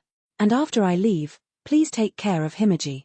She is quiet, but she fears loneliness. She avoids approaching others, yet wishes to be accepted. She wants warmth but has learned to stand alone. So I leave her in your hands." The letter wasn't long, yet Hayashi read it several times before folding it carefully and placing it into his sealing scroll. Toru had lost her brother and surrendered her dreams. She had stepped away from the path, perhaps forever. After a moment, he asked quietly, "Himiji, have you ever changed your dream?" Himiji looked down. "No." Her tone was steady but soft. "I want to change the Hyuga clan. That has never changed." "You said the same thing 4 years ago," Hayashi said. "Is it still because of Hisashi-san?" She shook her head. "I have seen too much since then. Captain, before you joined us, our squad leader was Hyuga Mura. In the Land of Rain, he chose to stay behind to protect the 3 of us. He had a chance to survive, but he gave it up. I thought he did it because the branch family must protect the main family, but he told me, it was simply his duty as a Jonin sensei." She looked at Hayashi, eyes clear despite the exhaustion. "Captain, why must someone like him bear the curse of the caged bird just because of his lineage?" "You're right," Hayashi said gently. "He shouldn't." Himiji rarely spoke this much. She looked at him again. "What about you? Do you have a wish?" Hayashi gazed at the ceiling for a moment. "My dream is similar to yours. You wish to save the branch family. I want to save more people, like you and Izumu. So my wish is to bring peace to this chaotic world." "Bring peace?" Himiji whispered. "If it's you, Captain, I believe you can do it. Then will you help me?" Hayashi asked softly. "And in return, I'll help you resolve the Hyuga's future." Himiji hesitated. "With my current strength, I may not be useful." "You can," Hayashi said with certainty, looking out the window. "I believe you'll become very strong." Himiji didn't fully understand his confidence, but she followed his gaze. Outside, the full moon had risen, bathing the land in a pale, gentle glow. "Hey, Himiji. Doesn't the moon look a little like a giant Byakugan tonight?" Himiji blinked, caught off guard, then let out a quiet, breathy laugh. For the first time in half a month, Hayashi felt something light stir in his chest. Chapter 234, The Weight of Command. 1,275 words. In the blink of an eye, half a month had passed. Inside the main command tent of the Konoha encampment, Tsunade and Sakumo stood before Orochimaru, their faces set with quiet seriousness. After finishing the scroll, Orochimaru silently passed it to Tsunade. Once all three had read it, he asked in his familiar rough voice, "What are your thoughts?" Sakumo exhaled deeply, his expression firm. "The third Hokage's judgment is correct. For the past month, we've launched relentless assaults on the Suna camp. Our forces have reached their limit. If we continue pressing forward like this, our troops may break before Sunagakure does." "I agree," Tsunade replied after a brief pause. "This is enough. Suna has received their warning." Orochimaru almost objected. His instincts urged him to say that it wasn't enough. But when he looked at Tsunade's exhausted face, the words died before leaving his mouth. He knew very well that he had pushed the limits this time. War requires steady advancement, careful pressure, and minimal losses. Especially when one holds the advantage, deliberate and methodical encroachment is the proper way forward. This had been their strategy from the start. Yet because Uchiha Hayashi had nearly lost his life, Orochimaru had abandoned the optimal plan. As commander, he forced the troops into an aggressive assault against the Suna camp. But war is not fought through impulse. Although Sunagakure was disadvantaged, they still possessed significant strength. As a result, even though Konoha had pushed the front lines forward considerably during the past month, their own casualties were heavy. The third Hokage's reprimand arrived quickly. In truth, the Hokage had always viewed Orochimaru as calm, sharp, and calculating. But when he read the battlefield report, an unexpected thought struck him. Has Orochimaru always been this reckless? Did I misjudge him? Immediately afterward he dismissed the idea. No, it must simply be youth. Brilliant, but still impulsive. Orochimaru understood his teacher well, perhaps better than most. He knew he had let him down, yet he did not regret his decision. Just as the third Hokage admired Orochimaru's talent, Orochimaru admired the disruptive potential Hayashi had displayed. But regardless of his personal conviction, the Hokage's command had already arrived, and neither Tsunade nor Sakumo would support further offensive action. So after a quiet sigh, Orochimaru reluctantly nodded. At that moment, a subtle sense of melancholy passed through him. Ever since immersing himself in forbidden techniques, he had begun to perceive the vastness of the shinobi world and the enormity of time itself. Compared to that endless horizon, what were shinobi? What were the founders, the nations, even the 5 great lands? Just fleeting existences. A single thought lit up in his mind, and his viewpoint shifted. Mastering true knowledge is the only path. Research is all that matters. No family, no attachments, nothing but the pursuit of jutsu. What was there to fear? For a moment, the world inside him seemed to expand. His thoughts quieted, becoming strangely serene. A peaceful ninja path, not bad. His eyes brightened slightly, as if some barrier inside him had lifted. Just as Orochimaru drifted deeper into these revelations, Tsunade opened another report. According to the interrogation division, Suna's operation near the battlefield was planned beforehand. Chiyo infused a special agent into her poison. When their shinobi discovered Uchiha Hayashi's trail, they released a poisoned mist. After he was exposed, they used ninja rats trained by the village to track him. Anbu confirmed this information through a spy inside Suna. Sakumo nodded calmly. It's not unexpected. Eliminating a rising genius from an enemy village is something Konoha also does when necessary. I simply did not expect Hayashi's talent to be that overwhelming. The enemy he killed was a guard of the third Kazekage. In strength, that man was only a little weaker than the 3 of us here. Yet he still died. After this, Suna will likely abandon any plans to assassinate Hayashi. His words carried both admiration and envy. Sakumo had been considered a prodigy in his youth, praised by all. Compared to his generation, he had stood above the rest. But that was all. Hayashi, however, was different. He wasn't simply ahead of his peers, he was rapidly approaching the level of their entire generation. A genius could be caught up to. A monster could only be feared. Sakumo could not help imagining the future. What if my son inherits talent like that? No, even half of it would be enough. Hatake 50-50, that actually sounds good, he thought with an amused glint. Setting that aside, Tsunade cut in, Suna has stabilized after a month. The question is, where did they receive their supplies? Her fist hit the table with force after seeing that the two men were drifting off in thought. A thin crack spread across the wood. Sakumo cleared his throat. There's no chance the supplies came from the Land of Fire. Anbu reports that the Ucha clan intercepted the Suna forces attempting to reopen a transport route. And the result? Tsunade asked.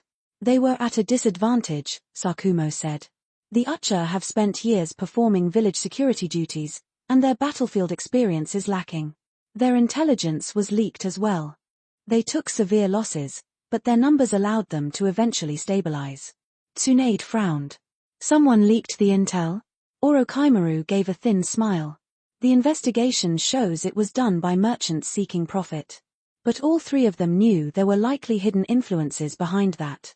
The daimyo's court was not known for its transparency, and someone had accidentally omitted crucial information regarding Suna's movements. Orochimaru did not suspect the third Hokage directly, yet he understood something. In politics, scapegoats are never lacking. Sakumo suddenly recalled something. The third Raikage recently led Kumogakure forces in an assault on the Land of Earth. Tsunade nodded. That's right. Iwagakure suffered the heaviest losses in the Land of Rain. Since Kumogakure barely participated in the earlier conflict, it makes sense for them to seize an opportunity now. But here lies the issue. Sakumo folded his arms. Even though Iwa suffered heavy losses, and even though many of their forces in the Land of Rain were wiped out, Kumogakure has gained almost no advantage. According to intel, the situation is being held together only by Iwa's remaining troops. Did they deploy the Fourtails? Tsunade asked. Impossible, Sakumo replied. When I intercepted Roshi, the Fourtail's influence had nearly destroyed his body. He must be recovering.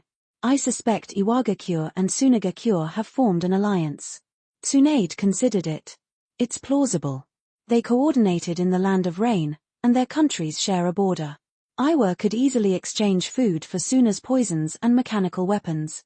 Sunagakure excelled in puppet engineering. Although their technology was not on the level of the chakra cannon Kumogakure would one day use to fire at the moon, their devices were still powerful tools on the battlefield. Otherwise, a land as barren as Wind Country could never claim to be the second strongest military force. Their strength was genuine. People often mocked Sunagakure for losing the First, Second, and Third Shinobi World Wars, yet they never considered whom Suna had stood against each time. Konoha. The unchallenged giant of the shinobi world. Sunagakure wasn't weak. Their opponents were simply monsters. And that was no crime. ________. Exams have started, which is why the daily updates have been reduced to 1 chapter per day. I apologize for this and promise that updates will return to normal soon. Thank you for your support. If you'd like to access chapters in advance, consider becoming a patron to gain access to 70 to 100 chapters. patreon.com/ZPHYR. Arigato. Chapter 235. The Quiet Before the Storm. 1135 words. The 30th year of Konoha slipped away like sand through a loosely held hand, fading into memory before anyone realized it. This was a year destined for upheaval.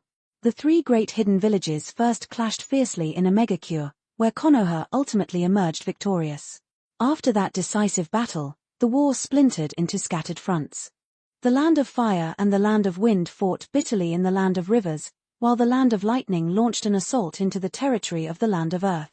By now, 4 of the 5 great nations were directly drawn into the conflict that would later be known as the Second Great Ninja War, a struggle that shook countless lands and civilians. As the 31st year of Konoha arrived, Konoha and Sunagakure did not immediately resume hostilities. Instead, a strange, delicate stalemate formed. Both villages quietly withdrew to recover from the heavy toll of the previous year. It should be snowing in Konoha by now. Hayashi, finally recovered from his injuries, glanced at his thin windbreaker and exhaled softly. He found himself missing Konoha's winter. The closer one traveled toward the Land of Wind, the hotter the air became. Snow practically didn't exist here. Rain itself was rare enough that the people valued every drop. It was also the reason many sand shinobi avoided frequent bathing, not out of neglect, but because water was a true luxury. "Captain, do you really like snow that much?" Himeji asked, dressed in her newly issued flak vest. "Yes, a special Jonin vest. Her performance during the battle against the Sand Shinobi guards earned her enough merit to apply. Hayashi recommended her, and the village quickly approved it. A 14-year-old special jonin was impressive, but beside an 11-year-old jonin, the shock weakened slightly. Hayashi thought for a moment. How should I put it? I like the feeling of it. Walking in heavy snow with someone you care about, and without noticing, both your heads turn white together. Doesn't that sound peaceful? Himeji blinked, taking a moment to picture it. He chuckled. Never mind, you're still young. You'll understand someday. He lifted his eyes toward the cloudy sky. Realizing there was still time before dusk, he stood. I'm heading out for a bit. Do you want me to go with you? She asked immediately. Hayashi waved a hand. No need. Ever since the last incident, Himeji had become overly cautious, worried that an enemy shinobi might appear from nowhere. She asked the question every time he stepped outside. To be fair, thanks to her constant vigilance, Hayashi hadn't had a moment alone in days, and the ridiculous side effects of his transmigration, like sudden urgency in the middle of missions, had almost completely disappeared. A bizarre blessing. I'm just going to see Orochimaru-sensei. Our team is down to just the two of us, so I need to confirm what comes next. All right, be careful. Captain, I'll wait for you so we can eat together. Got it. He pushed open the tent flap, then paused and turned back. You're a special jonin now. You're no longer my subordinate. You can just call me Hayashi from now on. Okay, Hayashi. Hayashi made his way to the westernmost part of the base, the entrance to Orochimaru's field laboratory. This was his first time entering it. Orochimaru never went long without research. No matter where he traveled, a laboratory would appear soon after. At this rate, he'd become the ninja with the most real estate on Earth. Was real estate secretly his true profession? Shaking the thought away, Hayashi slipped into a concealed passage leading underground. Like the labs in Konoha, this one was built deep below the surface, reinforced with advanced earth release to stabilize the structure. The air was cold, unnaturally so. Already here? Orochimaru stepped out from the inner room, rubber gloves stained with fresh blood. Want to have a look? Isn't the mission more important? Hayashi asked. We aren't fighting at the moment, so there's no rush, Orochimaru answered, stepping aside. Hayashi entered. The room was chilled enough that his breath formed pale mist. A surgical table stood in the center, flanked by shelves of jars containing preserved bodies and various animals. Sand shinobi, mostly. Nothing special, Orochimaru said casually. Now this, however, is worth your attention. He pulled away a white cloth. A dissected ninja lay on the metal table. But what caught Hayashi's eye was the body, pierced outward by dense, white bone growths that looked like an enormous skeletal spider. A shinobi from the Kagaya clan, originally from Kirigakure, Orochimaru explained. They possess the Kekkei Genkai known as Shikosumiaku. They can manipulate their bones freely, shaping them into weapons with incredible density. A perfect blend of spear and shield. His golden eyes gleamed with fascination. Hayashi understood the excitement, remembering the Kagaya heir he had seen in the original story. The ability was terrifying, but Orochimaru's enthusiasm was to be expected. This version of him stood at the very beginning of his research into human genetics. Any rare Kekkei Genkai would ignite his curiosity. If he ever saw Susanoo manifest, he'd probably explode with excitement on the spot. Hayashi suddenly realized something else. The first stage of Susanoo resembled Shikosumiaku in form, both skeletal constructs. One was shaped from bone, the other from chakra. Descendants of the Sage of Six Paths really did share certain traits in their abilities. Sensei, Hayashi asked after a moment, where did you get a mist shinobi body? Kirigakure hadn't joined the war. None of their forces were near the land of rivers. Orochimaru seemed unsurprised by the question. Danzo's route operatives delivered it. Danzo. Hayashi frowned. Did he ask for anything? No, Orochimaru replied. He likely wants to maintain a good relationship with me. Hayashi doubted that. Danzo never invested without expecting returns.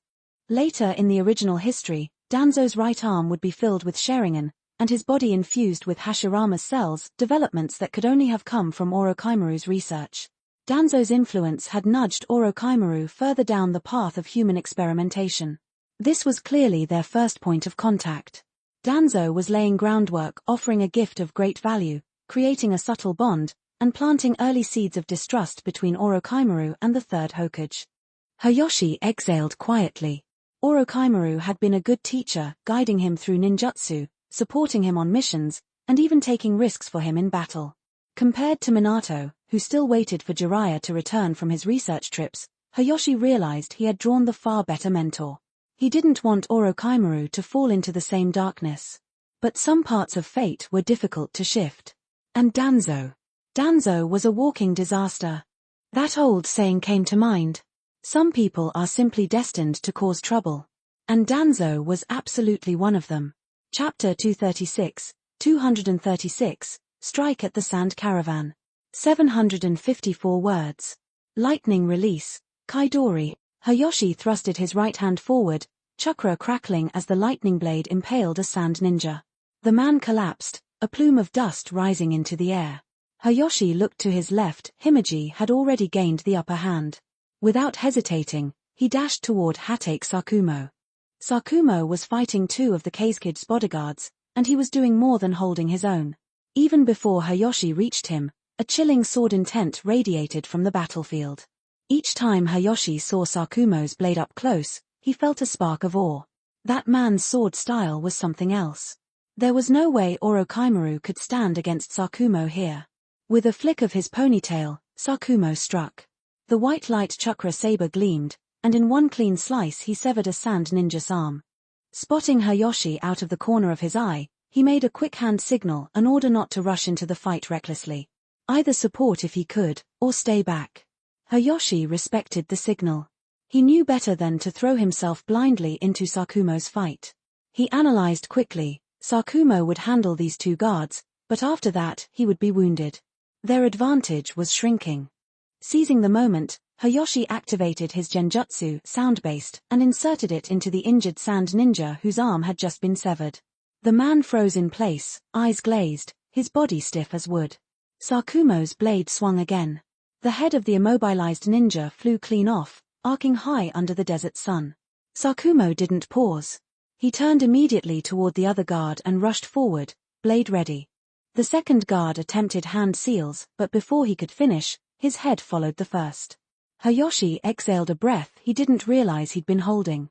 In mere moments, two elite sand bodyguards down, thanks to their teamwork. He glanced at Sakumo, noticing a small nod of grim approval. That old man knows how to appreciate a good genjutsu ninja. Sakumo turned to him, shaking off dust and blood. You all right? Hayashi shrugged lightly. Minor wound. Nothing serious. Medical ninjas can handle it. Sakumo grimaced. What about the others? Two elite jonin confirmed dead. Himeji barely escaped. On my way here I located the Sand Village's food supply transport convoy. Sakumo's eyes narrowed. Good. But don't rush the food. What about the rest of the battlefield, Chunin level? Hayashi frowned, thinking. I haven't checked thoroughly yet, but it looks like it's winding down. Then let's move. Despite the blood and exhaustion, Sakumo was calm. Among many Leafnin, even Chunin here had surpassed most sand ninja. Their casualties would be heavy, but manageable. Times passed. A few months later, after Hayashi recovered from his wounds and his team was reduced to just the two of them, Hayashi and Himeji, Sakumo took them under his wing. Sakumo had long been interested in Hayashi's genjutsu, unpredictable, versatile, and very useful. With just the two of them, they formed a strike module. They began targeting Sand Village transport caravans, hit-and-run strikes on enemy logistics. Their eyes were correct. Sand and stone villages had already begun trade alliances. Those caravans carried food and weapons. Taking them down would hit the enemy war machine straight in the guts. During a quiet moment, as they walked back to base, Sakumo glanced at Hayashi. You look happy. Hayashi smiled faintly. You noticed? Sakumo nodded. Yes. I heard from scouts today your old teammates from Team 1 arrived at base. Memory flickered in Sakumo's eyes. Those children. I remember them well. Don't take them for granted. Comrades like that are rare, sometimes they're the only thing worth remembering. Hayashi fell silent for a long while, gazing at the setting sun. Sakumo sighed, ponytail shining in the dying light. As they walked on, Hayoshi's thoughts drifted. He felt the weight of loss, scarred memories, but also hope. He glanced sideways at Himeji that evening, thinking of the snow they once spoke about under the stars, a fragile warmth amid war's chill. And he vowed silently, no matter the cost, he would protect those bonds. __________.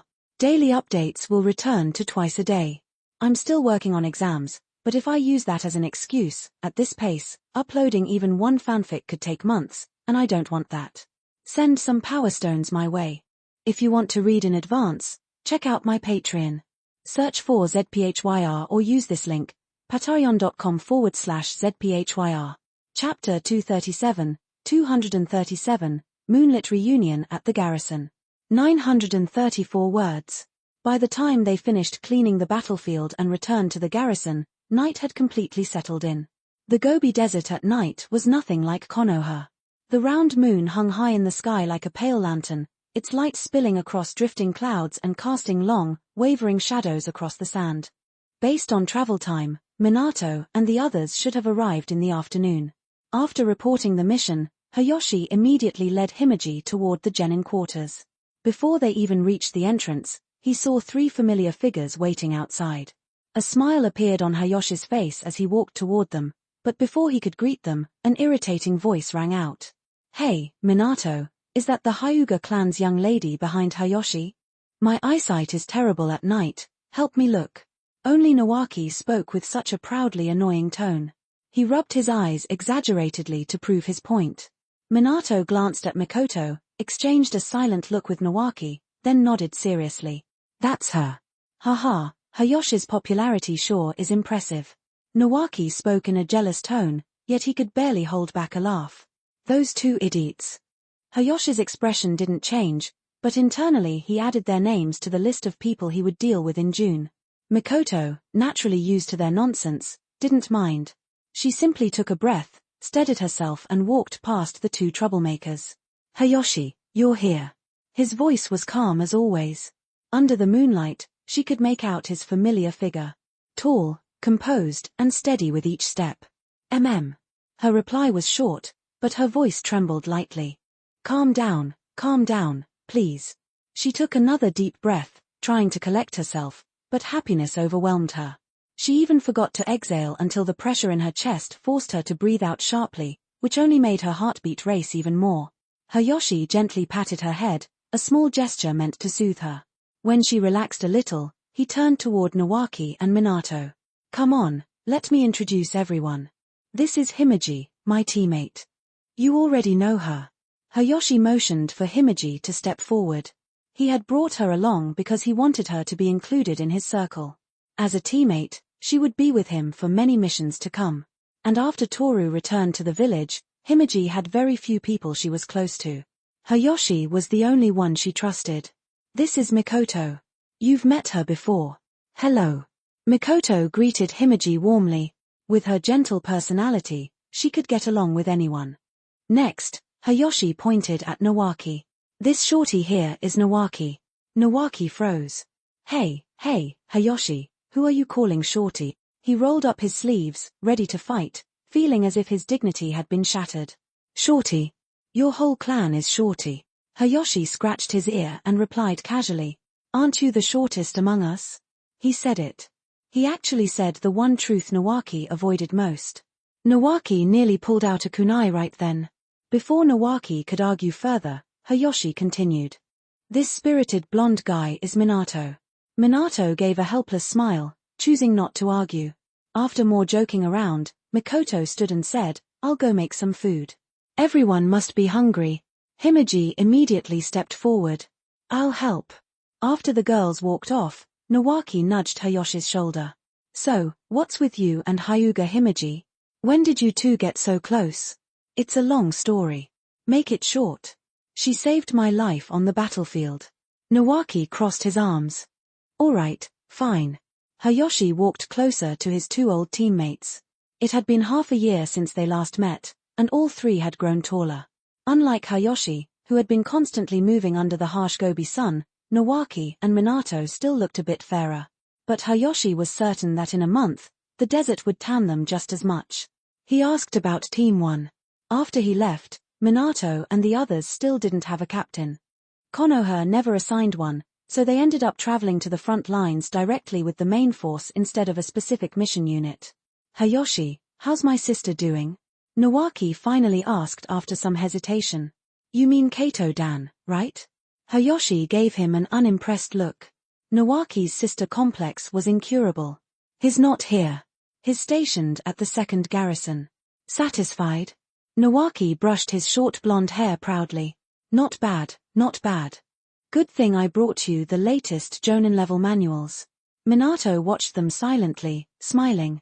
Even though only a few months had passed, he had so many theories and ideas he wanted to discuss with Hayashi. The night was young. There was plenty of time. After dinner, Hayashi and Mikoto walked slowly along a small path by the edge of the garrison. Their footsteps echoed softly. The chirping insects in the bushes quieted with their presence. Neither spoke, only their footsteps filled the silent night air. After a long moment, Mikoto suddenly reached out and lightly tugged on his windbreaker. Hayashi stopped and turned to her. "What's wrong?" She looked up at his face, and the emotions she had held back since their reunion finally overflowed. Tears streamed down her cheeks. She wiped them away quickly, but more kept falling. Hayashi sighed softly. Since childhood, they had never been separated for so long. Even though she said nothing, he understood how much she had missed him. "I'm sorry." Hayashi stepped forward and embraced her gently. She trembled for a moment, then slowly clutched his sleeve, leaning quietly against him under the moonlit sky. Chapter 238, The Shifting Balance of War. 1178 words. Reckless, crude, violent, and belligerent. This was the reputation Cloud Village held in the eyes of the world, but that impression was far from accurate. Although the village hidden in the clouds was led by a militant faction, their strategies were never impulsive. Their actions were patient and methodical, like a venomous serpent lying coiled in silence, waiting for the perfect moment to strike with lethal precision. That patience defined their movements throughout this war. When the three great nations were locked in a deadlocked struggle within the Land of Rain, Cloud Village did not rush in. Even after the conflict concluded, they did not seize the fertile Land of Fire. Instead, they turned their sights on the Land of Earth, the nation suffering the greatest losses. A skilled hunter, unwavering patience, and overwhelming force, together, created an unstoppable advance. Within half a year, Cloud Village had occupied nearly a quarter of the Land of Earth's territory. The Stone Ninjas were repeatedly pushed back, unable to stabilize the front. Had Stone Village not joined forces with Sand Village, the Second Ninja War might have ended far earlier. Even so, the biggest winner at that stage was undoubtedly Cloud Village. But if the war had ended there, it would not have dragged on so long. In April, disaster struck. News spread across the entire shinobi world. The Eight-Tails Jinchuriki, Fukai, had gone berserk, devastating most of Cloud Village. In the end, the Third Raikage personally stepped in to seal the beast, and Fukai died in the process. Cloud Village suffered massive losses. Because of this, the Cloud forces stationed in the Land of Earth were forced to retreat. With that pressure lifted, Stone Village regained its footing and launched counterattacks across multiple battlefields. The ripple effects were immediate. With Stone Village pushing forward again, Sand Village received renewed momentum. Their support strengthened, Sand Ninjas began reversing the situation within the Land of Rivers. By June, the tides of war had shifted yet again. Inside the command tent of the Leaf Base Camp, Orochimaru, Tsunade, and Sakumo gathered around a table covered with maps and intelligence documents. Tsunade, positioned at the center, studied the latest reports with a heavy sigh. "I hope nothing else goes wrong." Her fingers brushed the pendant hanging around her neck, a keepsake left by her grandfather, the first Hokage, and her most cherished possession. Soon, she would have to part with it. Perhaps that was why she held it so often these days. She prayed quietly. Hopefully, this charm will protect him too. And if fate allowed, perhaps it would protect her as well. In recent weeks, Tsunade had remained at the base, treating a constant influx of injured shinobi and processing wave after wave of battlefield reports. Exhaustion clung to her like a shadow. The two men beside her, Orochimaru and Sakumo, had spent nearly every day on the front lines. If she had not summoned them back through urgent intelligence orders, she would still be handling everything alone. Orochimaru glanced at the papers. There will always be problems. Sand Village has received too much support. They're preparing for something significant.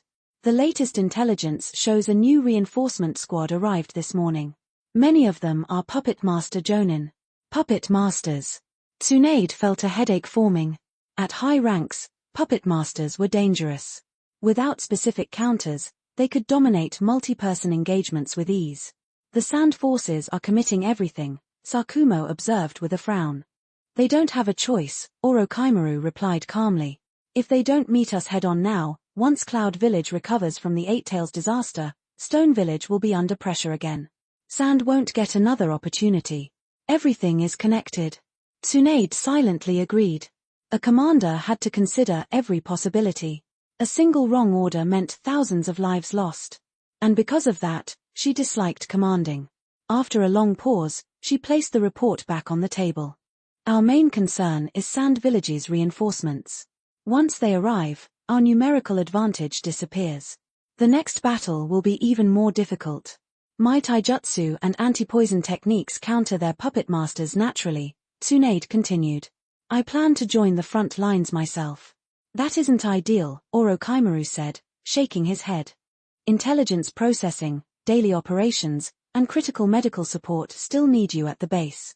The medical corps is fully operational this year, she answered. Even without me, little will change. Those they can't save, I may not save either. And if we want to save more lives, we need to win this war completely. What about the base? The village sent new orders. Noroshikaku has arrived with fresh reinforcements. I intend to hand all base operations to him. Orochimaru stopped objecting immediately. Shikaku's strategic brilliance was undeniable. Having him oversee the base was the best option. Orochimaru and the others were still young, and while the third Hokage had placed them in command to gain experience, some situations required seasoned leadership. There was another possibility, though one he could only keep to himself, an alliance between Leaf and Cloud. With an alliance, Orochimaru believed the war could end within a year. But such an alliance was impossible. The second Hokage had died to Kinkaku and Ginkaku's ambush. That wound was too deep. Some betrayals could never be forgiven. In the world of shinobi, war was driven by interests, not justice. Most conflicts carried no moral judgment. But when a Koge's honor was involved, reconciliation became impossible. Just as Mist would never ally with Stone, and Stone would never ally with Leaf, unless the third Tsukikage died. Next topic, Tsunade said, turning to Orochimaru.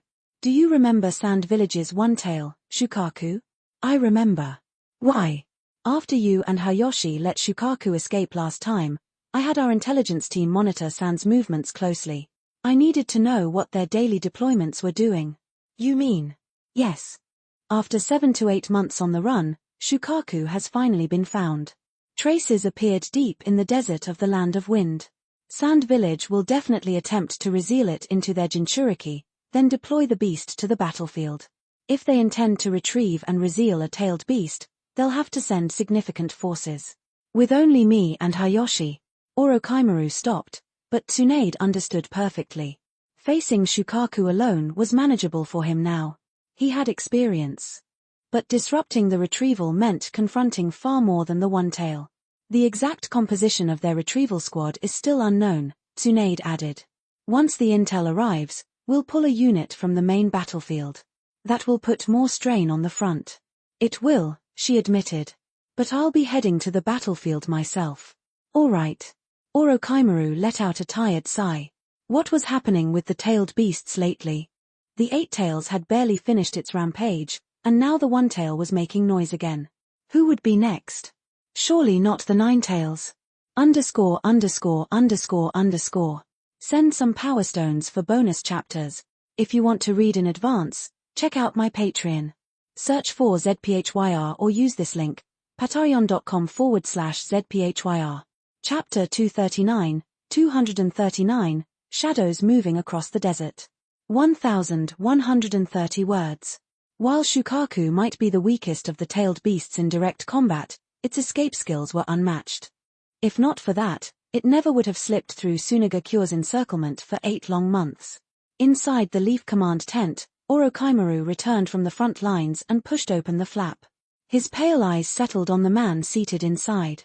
What's the situation with Tsunagakure? Sakumo, polishing his short sword, didn't pause in his movements. He kept his attention on the blade. We still can't pinpoint Shukaku's exact location, but the reconnaissance squad has already dispatched Hyuga trackers. They should be able to locate it before long. Don't be careless. Another figure stepped into the tent. The man's unmistakable spiky hair marked him as a member of the Noro clan. He carried a scroll under one arm. This is the latest configuration of Tsunagakure's sealing squad, he announced. Sakumo, review it. Tell me the personnel you need, and I'll immediately transfer them from the front lines. Noro Shikaku had only been at the Konoha base for 2 days, yet he had already taken full command from Tsunade. His calm efficiency left no room for doubt. Sakumo finished wiping his blade and finally accepted the scroll. He read carefully. Tsunagakure's sealing unit consists of 15 members. Accompanying them are 4 protection squads. All captains are elite jonin, and their squads are composed of standard jonin. Raising his head, Sakumo asked, "Is there any specific intel on the 15 sealing members?" "Confirmed," Shikaku replied. "Their combat ability averages around Chunin level." Sakumo nodded. "How many teams can we withdraw from our main battlefield? And how many stationed here can participate?" Shikaku answered immediately. Based on Tsunade's latest message, only 3 elite jonin and 2 squad leaders can be withdrawn. One is a jonin, the other a special jonin. He shook his head slightly. As for those stationed at the base, most are chunin or genin. Anyone with higher combat ability is either already deployed or recovering from injuries. If they weren't injured, they'd be on the front lines. Even for someone as capable as Shikaku, the shortage of manpower was impossible to ignore. The Eight Tails disaster had reshaped the entire war. With Tsunagakure gaining the upper hand, every available Konoha force had been sent to reinforce the main battlefield. And still, it wasn't enough. Because of its position at the center of nations, Konoha couldn't empty its village of shinobi like Tsunagakure could. They had to account for threats from the land of water across the sea, and the ever-unpredictable land of lightning. Orochimaru narrowed his eyes. Tsunagakure sent far too many people for this sealing mission. Shukaku's power is considered low among the tailed beasts. With their tea kettle sealing implement, a 5-person sealing group would suffice. Sending 15. They're expecting us to interfere. Sakumo closed the scroll. How about this, Orochimaru suggested.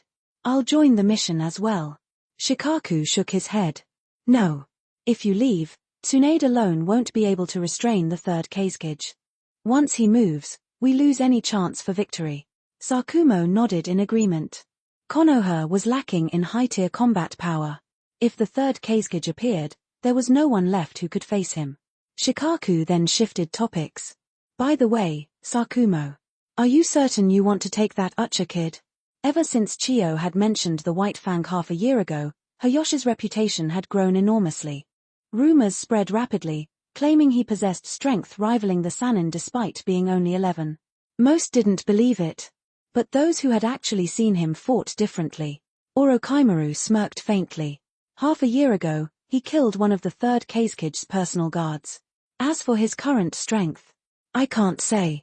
Shikaku blinked in surprise. A Kazekage's guard was far stronger than any ordinary elite jonin. If the boy had truly done that, Sakumo continued, Hayoshi won't be fighting directly this time. The battle will be handled by myself and the others. He will serve only as a distraction.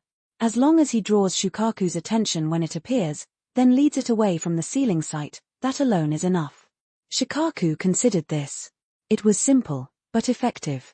Ucha Hayoshi had once struck Shukaku with lightning release. Given the One-Tail's petty and vengeful nature, its reaction was practically guaranteed. Shikaku cast a quick glance toward Orochimaru writing the mission scroll.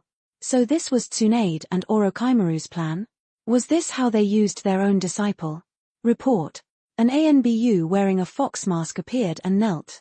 The reconnaissance team has confirmed Tsunagakure's sealing squad has departed. Very well. Sakumo rose and slid the white light chakra blade into its sheath. Have they confirmed the leader? Yes. Chiyo's son. Oh. Sakumo's eyes sharpened. So, it's Ibizo. I was just thinking I'd like to meet him. I really hope to meet him, Ibizo said.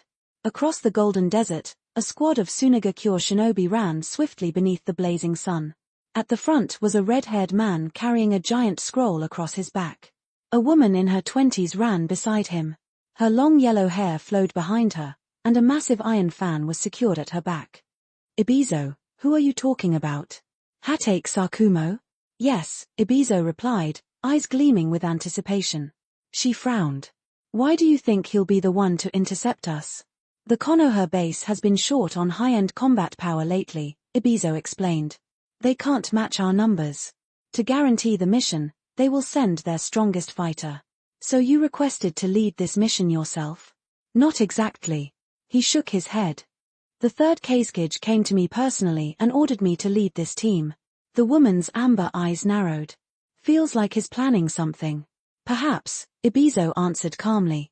But even if I haven't fought Hatake Sakumo directly, he won't kill me. He gave her a sideways glance. And besides, you're here. So who knows who will kill whom? The yellow-haired woman nodded, though worry slipped into her eyes. I wonder how Sazori is doing. Leaving him alone in the village like this. Shin, it's all right. Ibizo reached over and squeezed his wife's hand. He's a smart child. He'll understand. That's what worries me. Her voice softened. He's so mature. When I left, he didn't cry. He just watched me from the gate. Silence settled between them.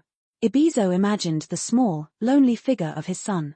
It weighed on him more heavily than any mission. All right, he said suddenly. She blinked. What is it? I've decided. After this mission, I will return home. Sazori likes puppets, doesn't he? I'll teach him everything. The full puppet crafting arts. His voice was firm. As though he was convincing himself as much as her. Chapter 240, Into the Shifting Sands. 1,295 words. Over 4 hours had passed since Uchiha Hayashi and the others rendezvoused with the ninjas who had retreated from the battlefield. Although the team's speed was not particularly fast, running without rest for such a long time was more than enough to push them deep into the desert. Out of the corner of his eye, Hayashi glanced at the ninjas following behind him and quickly assessed their strength. They were not strong. That was his honest first impression. To be blunt, this unit alone was far from enough to stop the Sand Village's forces. If Hatake Sakumo were not leading the team, Hayashi could have confidently concluded that this mission would end in failure. Even so, it was easy to foresee that not many would survive what lay ahead. Hayashi let out a quiet sigh. In terms of overall foundation and military strength, the Leaf Village truly stood far above the Sand Village. Even with the Sand mobilizing nearly all of its forces, they could only barely suppress the Leaf's frontline units. That raised an unavoidable question. Where were the rest of the Leaf Village's ninjas? The answer was obvious. They were still in the village. Aside from the forces required to guard against surprise attacks from other villages, many elite shinobi were firmly held within their respective clans. This had gradually become an unspoken rule. Even in times of war, every clan insisted on keeping a considerable portion of its strongest members at home. If the village ever truly stood on the brink of destruction, their first priority would be the survival of their own bloodline, not the village itself. From that perspective alone, the first Hokage, despite his greatness, could be considered a failure as a leader. The Senju were a clan with a history spanning 1,000 years, and under his leadership, they rose to unprecedented heights. On the surface, it was a golden age. In reality, less than 10 years after the first Hokage's death, the Senju clan faded away like smoke, leaving behind only a few scattered descendants. Meanwhile, the other great clans flourished, rooted in what remained of the Senju's legacy. The irony of it all was impossible to ignore. Because of this, the third Hokage learned from his predecessors' mistakes. Understanding that clan shinobi were often restrained by familial interests, he carried out 3 major reforms and 1 minor change over the years. First, he worked to weaken the influence of the major clans. Second, he strongly cultivated and promoted civilian shinobi. Third, he instilled the will of fire into children from a young age, ensuring their loyalty lay with the village itself. If there was an additional achievement worth mentioning, it was this: every Hokage who followed came from the ranks of so-called civilian shinobi. Of course, civilian did not mean ordinary non-shinobi. It referred to ninjas who were not deeply bound by clan obligations. From the earliest disciples like Orochimaru and Jiraiya, to Minato, Tsunade, Kakashi, and later Naruto, all of them fit this category. Orochimaru, Jiraiya, Minato, and Naruto were orphans, which required no further explanation. As for Tsunade and Kakashi, their clans were effectively non-existent by the time they rose to prominence. Because of this, when such people became Hokage, the village itself became their only true home. They would naturally give everything to protect it.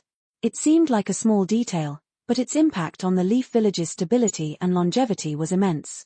While Hayashi was still lost in thought, Sakumo, who was leading the group, suddenly came to a halt. This should be roughly the area. He took out a map, studied it carefully for a moment, then walked toward a hollow formed between sand dunes. Forming a sequence of discrete hand signs, he sent out a signal. Not long after, 2 Leaf Village intelligence ninjas appeared and hurried over. "Sir, I am the captain of the stationed intelligence unit. Please call me Shimoda." "All right," Sakumo replied with a nod. "What is the current situation? Any abnormalities?" "None for now, except..." Shimoda hesitated briefly before continuing, "except that Shukaku has refused the Sand Village's sealing attempts." "Shukaku's behavior has always been erratic," Sakumo said calmly. "It refusing their sealing efforts is nothing unusual." "Where exactly is it located now?" "Over there. If you continue in that direction, you will reach the battlefield." Shimoda pointed toward the distance. Just as the intelligence unit had reported, Shukaku was indeed refusing to cooperate and was currently causing havoc in that area. Even from this far away, the thunderous crashes and the shrill howl of rapidly displaced air could be heard without difficulty. "What about enemy casualties?" Sakumo asked. "There are none so far. The Sand Village's sealing unit is preparing a forced large-scale sealing technique at the site. The ones currently restraining Shukaku are several elite jonin." "Understood." Sakumo dismissed the intelligence team and turned to the shinobi behind him. "We will proceed according to the plan discussed earlier. Hayashi, you as well." "Yes," Hayashi replied. He stepped away from the group and headed alone in Shukaku's direction. Hayashi's departure naturally drew the attention of the other Leaf Village shinobi. As the renowned Leaf Village Flash, his reputation was well known among them. Since Hayashi was acting independently, it was clear that he had been assigned a critical role. When they recalled their own objectives, many of them showed looks of quiet understanding. "All right," Sakumo said, shifting his gaze to the 2 elite jonin beside him. "Each squad will act as planned. You 3, come with me." Even Sakumo lacked full confidence in this operation. Although Hayashi would draw the bulk of Shukaku's hostility, Sakumo himself would still have to face at least 3 elite jonin. That was not even counting Chiyo's son and daughter-in-law, a pair infamous for their devastating coordination. There was only one option left. Sakumo narrowed his eyes. He had recently completed an S-rank technique, a forbidden jutsu that would inflict severe damage upon his own body once used. After the orders were given, the squads began consuming soldier pills and antidotes. Their task was straightforward: delay and disrupt the Sand Village's sealing unit for as long as possible. After a brief rest, the force led by Sakumo advanced toward the battlefield. At the same time, on another front, the diversionary unit had already engaged the enemy. Orochimaru, standing atop Manda, was locked in fierce combat with the 3rd Kazekage in a more remote section of the desert. As for Tsunade, she moved through the battlefield almost unhindered. Each punch, kick, or elbow strike reduced an enemy puppet to shattered fragments. Even so, no matter how overwhelming her strength was, it could not last forever. Under the pressure of constant combat, the overwhelming number of enemies, and Chiyo's relentless tactics, fatigue slowly began to show. "Lady Tsunade. Another shinobi has been poisoned by the Sand Village's fast-acting toxins over here. Due to the disparity in numbers, the wounded were increasing at an alarming rate. Although Tsunade possessed enormous chakra reserves, sustaining intense combat while treating so many injured shinobi was unrealistic. Without hesitation, she formed hand seals. Ninjutsu, creation rebirth. Violet markings spread from her forehead across her body as a vast surge of chakra erupted outward. Summoning jutsu, a massive cloud of smoke engulfed the area. When it cleared, a giant slug stood upon the battlefield. "I am counting on you, Katsuyu." "Yes, Lady Tsunade." At her command, Katsuyu split into countless smaller slugs, dispersing across the battlefield to provide support and healing wherever it was needed. Milestones. 100 Power Stones equals 1 bonus chapter. 200 Power Stones equals 2 bonus chapters. If you want to read in advance, check out my Patreon.